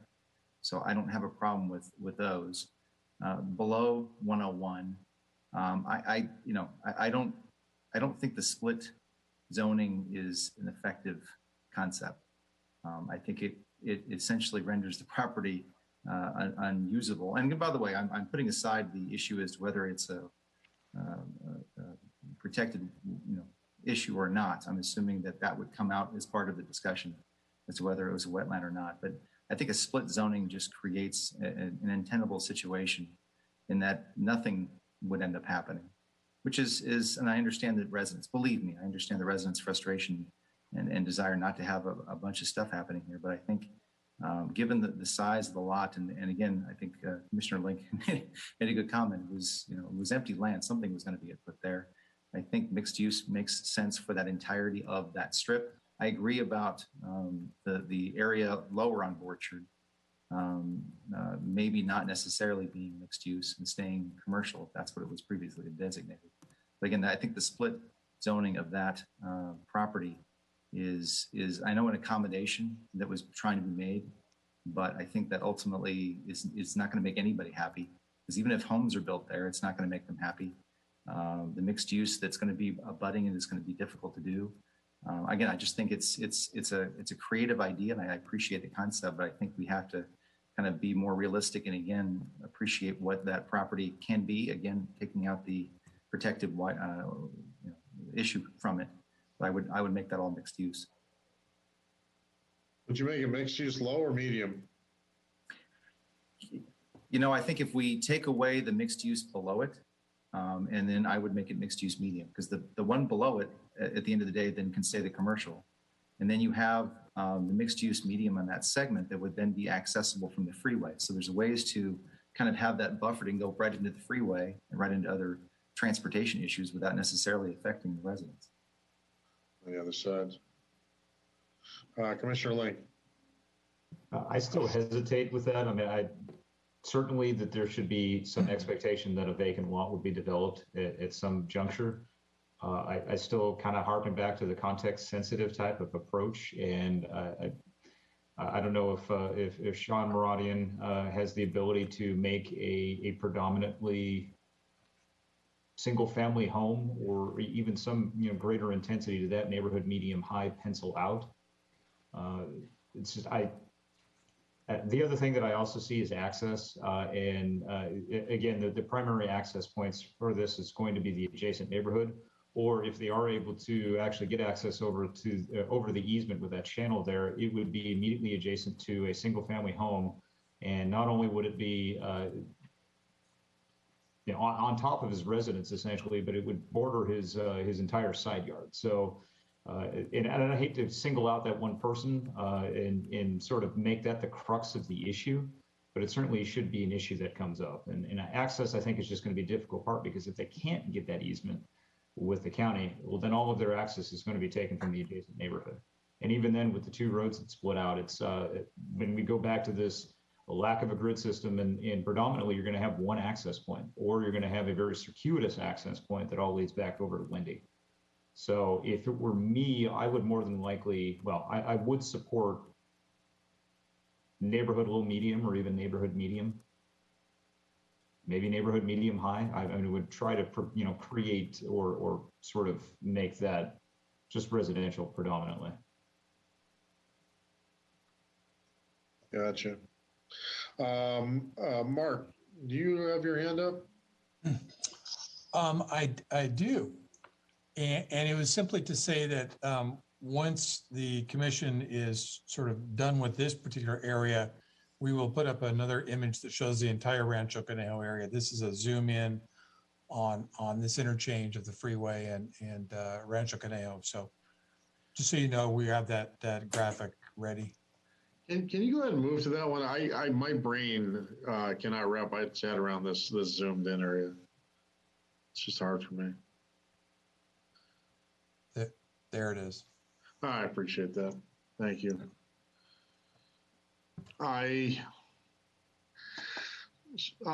Commissioner Newman.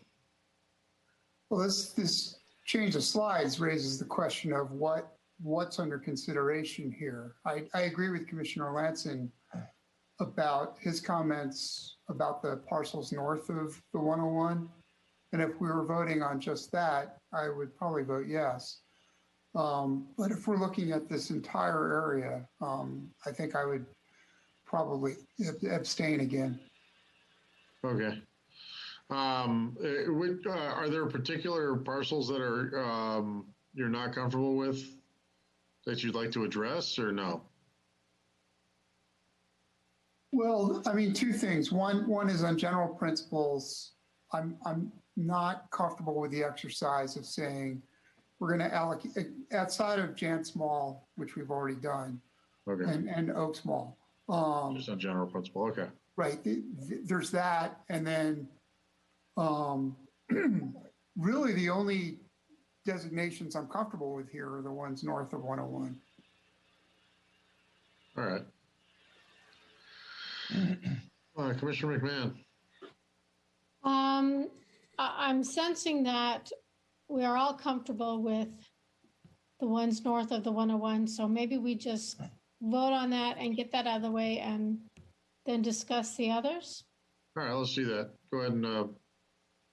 All right, I move that we keep the proposed use designations for the areas north of the 101. Chair Buss, I had a quick comment. It will affect my vote. I think there was a comment and more than likely should be addressed about the Adventist property. I am particularly uncomfortable with putting single-family housing adjacent to a high disaster area or disaster-prone area. So I think it should remain as zoned, because certainly there's less risk, I would say, associated with that. But if we've learned anything from the Hill Fire, that is a particular area of concern. I appreciate that. And since we already have the proposal to leave it as is, everything north, Secretary, please prepare us for a vote for that portion of Rancho Canejo. Commissioner Lanson? Aye. Commissioner Link? Yes. Commissioner Newman? Aye. Commissioner McMahon? Aye. Chair Buss? Aye. Motion carries 5-0. I've got a question for Mr. Town. Perhaps you can help me on this. The drainage channel that runs along the Borchard Opportunity Zone, that is an easement owned to the county, correct? I believe so. I don't know if another staff person not available would have more definitive answer, but I think that it is. Yes. It was redone. Ian, you know that? Okay. That drainage channel there is owned by the Ventura County Watershed Protection District. So it is, part of the drainage facilities coming from up above. And then they also have that blanket easement over the property, the Borchard property as well. Okay. So, all right. And I'm just trying to wrap my head around this piece of land. Because yes, I've heard numerous people being very enthusiastic about something that's going to happen there, and I've had a number of people. It's almost like an elephant's been described to me in the dark by a number of different people in phone conversations, and so I am not sure what it looks like. Commissioner Lance, you can help me out here. Again, you've driven by it, what, 10,000 times. But it's a very large piece of property. And I think it's, again, one of the areas that the city council are previously identified as an opportunity zone where there was going to be development there at some point.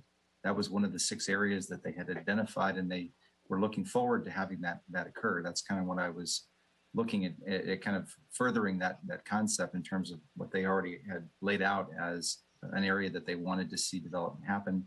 It is a very large piece of land. It's right next to the freeway. It's got a lot of problems in terms of single family homes because of the noise and because of those kinds of things. That's why I think mixed use does work at that spot. Better probably than single family homes. I think it would be very difficult to even build those, especially given our market. It's not going to be for low income or even medium income people in terms of what the ultimate cost would be for those kinds of homes. So again, I still think mixed use is probably the best use of that lot in its entirety. And again, in furtherance of what the city council previously indicated. You got it. And you said mixed use medium, which would give him up to what, 50 feet or 75? 50. Oh, no, she's 58, it looks like. 58. 58, yeah. Nearly 60 feet. That's my only reservation, is how high it potentially could be built relative to all of the homes around it on that side. And then correct me if I'm wrong, if there's a density bonus applied hypothetically, would that allow them to build higher in the air, or would it literally be capped at 58 feet? Anybody? With a density bonus, they could potentially request to go higher. You got it. Okay, that's what I imagined. Commissioner McMahon. I think that I am more comfortable at mixed use low because it's such a huge parcel. With what Mr. Forbes said, I am as well. Yeah, I think that mixed use low makes the most sense. If there is a proposal, like we said, any landowner can come in front of city council and the planning commission and get it adjusted. I do want to see something come forward from this property, but I'm not comfortable allowing mixed use medium, knowing that the potential for that for 37 acres with a 50% density bonus could translate into an amazing logjam of people trying to get on the freeway of Orchard Road every morning and people trying to get off, trying to get to Amgen at the same time. That would be terrifying to me. I agree. I think my main concern with this property is the look and feel of a wagon wheel development, and that's pretty much where we're headed, especially with mixed use medium. And obviously there's a dearth of housing in Oxnard. There's certainly quite a bit of people over there, but that's just because it's the freeway doesn't mean that you can't develop single family homes, and it's been done immediately adjacent. So I would still advocate for something that is predominantly residential, or at least keeping the split zoning as there is, because again, it's still a more context sensitive type of solution. And going back to the comments, and certainly the briefing book, and I read quite a few of those, and not a lot of them, well, I would say the ones that I read were not at all supportive. We heard from what I recall, one homeowner adjacent and 57 we didn't hear from. Excuse me, there's 57 houses adjacent to the south and to the west and north of bits and pieces of the property. And we heard from one of them. So we have 56 people we haven't heard from whose properties would immediately back to this. So, I mean, I understand the need to have the development pencil out, and they need to make money, but there's certainly money to be made with single family dwellings. You got it. So what would be the designation you'd be comfortable with? I would be comfortable with neighborhood low medium, neighborhood medium. Okay, neighborhood medium, because they've got a neighborhood low medium and mixed use low right now, and you'd be comfortable with neighborhood medium? That's correct. Okay. Does any other commissioners have any comments on that? I am getting silence. So I am going to assume that Commissioner McMahon would prefer and Commissioner Lance and Commissioner McMahon? I think that I would prefer neighborhood low medium, actually. Okay, so neighborhood low medium. All right, we are angling down. Commissioner Lanson, do you have input on this at this point? Would that be for the entire property? Yeah, I think we're talking about the entire property. I don't see single family homes being a productive concept there in light of where it's located and everything else going on. I would agree with you based upon the fact that for 40 years it's been that and it hasn't happened. Commissioner McMahon? Okay, so neighborhood medium would be townhomes, duplexes, triplexes, fourplexes. And it just seems that I'm trying to wrap my head around all these slightly bigger residences. I guess we can't do anything about a buffer zone at this point or open space or anything. We just give him the neighborhood medium and then hope that he presents us with a plan that is not too dense. That's my only concern. Okay. Mr. Ramey, you've got your hand up, sir. Please join in. Yeah, it's always possible to put a designation and then identify an area and write specific policies in the general plan about what you want to see. So, for example, you could keep a designation at, I'm just going to say, just because it came up previously, you could put it at mixed use low and then say that you want a tapering of density with an open space buffer and put the density over to the east side. You could say you want a split designation and still have a buffer, an open space buffer adjacent to the residence. You can give a designation and then we can identify policy to go along with it that needs to be followed about how it gets developed. All right, thank you. I appreciate that. At this point, if I remember correctly, Mr. Writing called in and he said he would be happy with mixed use medium. Is that correct? Does anybody remember that? I believe that was his statement. And so I suspect that anything we do will be something that he'll want to pursue further. So I am comfortable with anybody going ahead and making a motion on this property if they'd like to, or we can just leave it as is and punt. I would say leave it as is then. Go ahead. Commissioner Lanson? I would say leave it as is then and let that issue at least be something that can be further discussed as part of the city council meeting. Yeah, I think I would concur at this point. I think that the larger conversation still needs to be had. There's a survey still outstanding. I think that anything that we do at this point to change what it is at this point doesn't sound like it'll be anything that will please the applicant. So I think that we should just vote that to leave it as is. Mr. Town? Thank you, Mr. Chairman.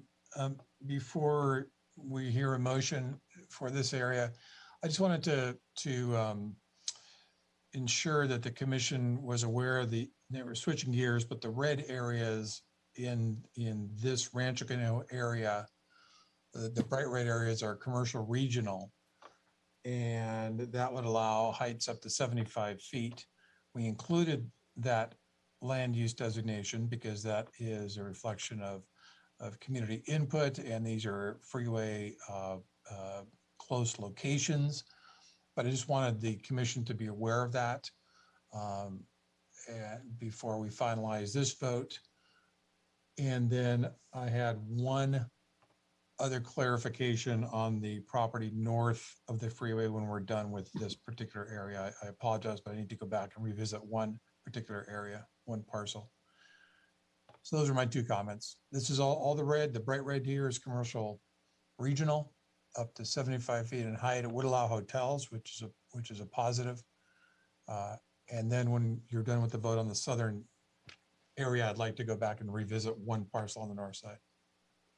Yeah. So everybody aware of that? That all of these zones are going to be potential hotel sites, etc. Commissioner McMahon? Okay, when we're looking at where I was talking about originally, the Coles and the old school property, I don't feel comfortable with the two red areas right adjacent as being commercial regional. I would prefer to see them as maybe commercial town. They're too close to the houses. And yeah, there's a freeway there, but I think they're too close to the houses. So I'd like to change that to commercial town. And then the old drive-in place, I think I'd like to change it to either neighborhood low, medium, or yeah, probably neighborhood low, medium, or mixed use low, one of the lower areas. And I'll leave that to what you guys think. Okay. Commissioner Newman. Just a timekeeping note, it's 12 o'clock. Do we need to make another continuance? Yes. If I may suggest, Chair Buss, could you maybe suggest a motion that you just continue on? Yeah. All right, I make a motion that we continue until we're finished here. Secretary. No American League rules here. Yeah. Commissioner Lanson? Aye. Commissioner Link? Yes. Commissioner McMahon? Yes. Commissioner Newman? Aye. Chair Buss? Aye. Motion carries 5-0. All right. Commissioner Link. I would actually be supportive of the commercial regional. There is a topographical difference between those two parcels in the adjacent single-family homes. So the heights may not have as much of an effect as you would normally expect if they were at grade or at least shared the same elevation. I would be supportive, and I do support Commissioner McMahon on removing the mixed use. I think that was what you were referring to, is removing the mixed use from the Canejo School, because that is actually at the same elevation, and then from the library parcel and the parcel across the street.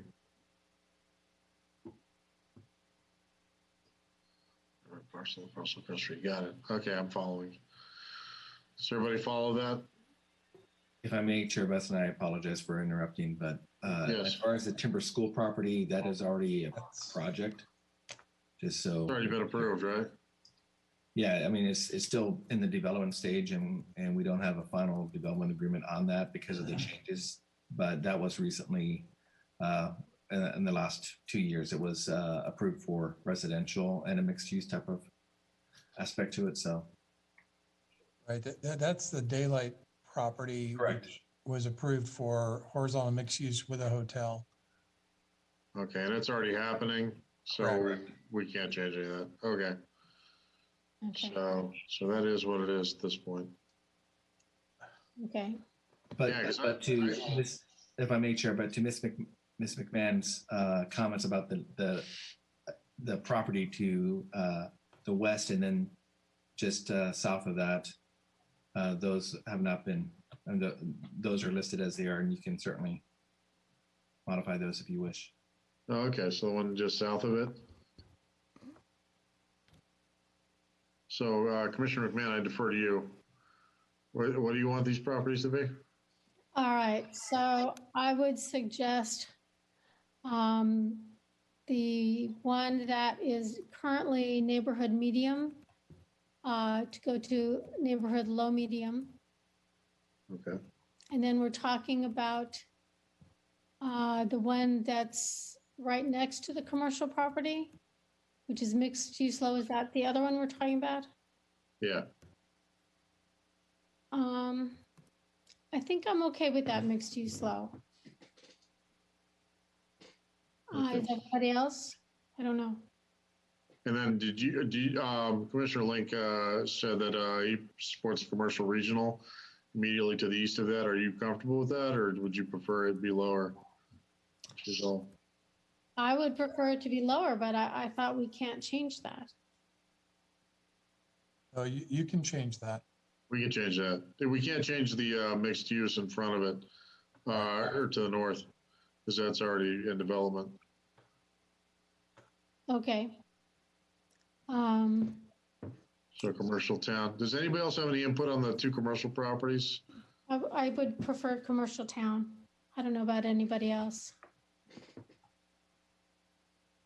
Commissioner Lanson?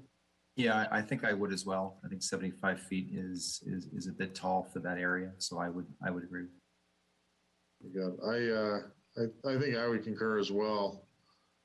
And I'm fine with neighborhood low medium below that, below the what do we call it, timber school property. Mm-hmm. Okay, so if we'd like to propose that, I'm okay with that vote. The other thing is that mixed use portion over on the far side. Are we going to address that, or will we consider that part of the issue that Meridian will have to deal with, even though it's a totally separate property?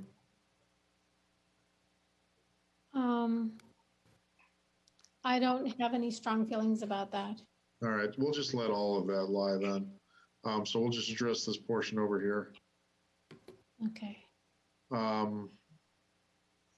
Will we consider that a motion from Commissioner McMahon? Can we prepare a vote? Just if I may, Chair Bus, I just want to make sure staff is clear about what the motion's about. Make sure we can repeat it maybe before. No, I wanted to, can we clarify on the commercial regional, the dark red, the on the north side, not Best Buy, excuse me, Home Depot, Target, Lowe's, those are going down to commercial town. Was that part of that motion? No, just south of the freeway. Only south of the freeway right now. Correct. Yeah. Yes. Okay. And you're including in that motion to leave the orchard property and the library site as shown on this map? Correct. Yes. Okay. So everything is as shown on the map except the residential site and the two commercial sites. Correct. Right. So Got it. the Okay. residential site is going down to neighborhood low medium. Yes. Yes. Okay. Thank you. Thank you. All right, everybody's got their notes. Secretary prepares for a vote. Commissioner Lanson, Aye. Commissioner Link, Yes. Commissioner McMahon, Yes. Commissioner Newman, Abstain. Chair Bus. Aye. Motion carries 4-0, Commissioner Newman abstaining. Okay, I think, and at this point, we're going to go for the overarching plan as presented to it. Oh, Mr. Town, Mr. Chairman, thank you. I apologize. I should have brought this up earlier, but could we please just quickly revisit, and it would require a separate vote, but you see where the Home Depot is, the red area? Yes. And then above that, you see the SDA institutional, the blue. Mm-hmm. And then if you look closely above that, you'll see a little green, darker green part, exactly right there. That's a vacant, well, it has an old water tank on it today, but basically it's vacant. It's general planned commercial today. In this map, it showed up as utilities, but the intent was that it be industrial, like the west side of Academy Road there, and like the north side, exactly. So I would like clarity, please, from the commission as to whether they would want where the marker is right now, where the cursor is, for that to be industrial. That was the intent, because although it is a utility site today, it's commercial in the current general plan. So the intention and in the specific plan for SDA was always to develop that site. So I think we need to have a land use designation other than utilities and flood control. And the intent was industrial to match the west side of Academy Road in this particular scenario. Commissioner McMahon. Who owns the property at this time? The Seventh-day Adventist. All right, Commissioner Correct. Newman. Yes, thank you. Mr. Town, is there, you said utility and flood control. Is there any flood control issue? No, that's just, no, there's no, it's looking at it in the aerial, there's a small water tank and some related probably pump station equipment, but there's no flood control issue. It's on the slope of the hill as you're looking toward sort of SDA. It's that natural appearing hillside. So if this was redesignated industrial, would there still be utility use with an easement, or it could be? That would have to be replaced. That would go away. Okay, it would be all industrial. Yeah, again, it's commercial today in our general plan. The intention was always for it to be redeveloped in the future. Gotcha. Thank you. Yeah. Commissioner Lake. I would support going to industrial for the things that I mentioned earlier about being disaster-prone areas, and certainly industrial would be more conducive as far as evacuations are concerned than single-family residential. I will say, just taking a look at an aerial, it's the site is encumbered with electrical distribution lines, which would certainly make some development untenable, but I would imagine that there's probably a sizable easement on the property. Copy that. I will consider that a motion. Secretary, please prepare us for a vote. Commissioner Lanson? Aye. Commissioner Link? Yes. Commissioner McMahon? Yes. Commissioner Newman? Aye. Chair Buss? Aye. Motion carries 5-0. All right. I guess we can now zoom back out to the entire plan as presented to us. Does anybody have any final comments before we, or a motion for the final overarching plan that we have belabored for the last 5 minutes? I would move that we approve the land map, use map, as we've talked about and discussed, and based on the various votes that we've made. Anybody else have any comments before we vote? Secretary, please prepare us for a vote. Commissioner Lanson? Aye. Commissioner Newman? No. Commissioner Link? Very much yes. Commissioner McMahon? Yes. Chair Buss? Aye. Motion carries 4-1. Commissioner Newman voting no. Thank you, everyone, for everybody who called in to express their opinions, everybody that's filled out the survey. Thank you to staff for the countless hours, including the hours today, that you've spent on this. We truly do appreciate the effort, as speaking for the 128,000 residents. Your efforts will not go unrecognized, and we're going to be grateful for you for the years to come. And I look forward to seeing this general plan ultimately completed someday.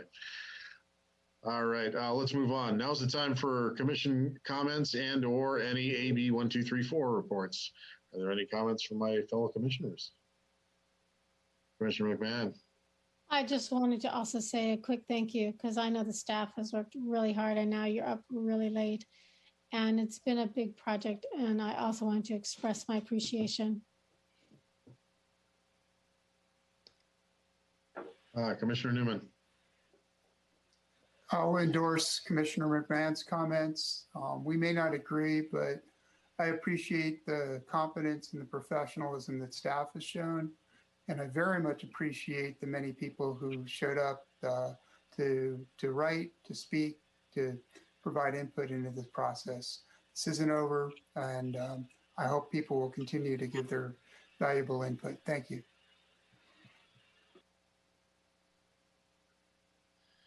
I see none of my other commissioners moving to speak. So, Ms. Finley, are there any follow-up items, announcements, or upcoming issues? Hi, yes. As you're probably aware, the next general plan related meetings will be in front of the City Council on May 18th and May 25th with your recommendations. And then the current general plan draft land use map survey is still open for comments until May 12th. And the results will be forwarded to the City Council. And then also, again, a reminder that the general plan update schedule is on the project website, which is toaks2045.org. Then on another note, I just wanted to let everyone know that the public information counters for planning, building, and public works opened today for the first time for in-person visits between 9 and 11 in the morning. So they'll be open Monday through Thursday, and then every other Friday when City Hall's open from 9 to 11 in the morning. And I heard that this morning, before it even opened, there was a line of 30-some people waiting to come and talk to people at the counter. So that's kind of exciting. I think we're turning a corner, right? Then also tomorrow evening, the City Council will be considering 2 pre-screen projects. So that might be interesting to watch the, if you can stay up that late. Anyway, one is at 86 Long Court, and it's a 55-unit proposal. And the second one is for a property at 2150 Hillcrest, which is an Amgen property for 246 units. So those are the announcements I have for today or tomorrow. Nice. And Ms. Finley, can you report on any upcoming Planning Commission meetings? So the next meeting is tentatively scheduled for May 10th. However, there are currently no items on the agenda. I was told that we haven't yet received the plans for the future elite, but we're anticipating that they should be submitted later this week, and then they'll be processed accordingly and returned to you. And that's all I got for you today. All right, and with that, thank all of you for hanging with us this long. I'm very impressed. This meeting is now adjourned to the next meeting on May 10th, 2021 at 6 p.m. Good night, everyone, or good morning. Good night. Good night. Good night. Good night.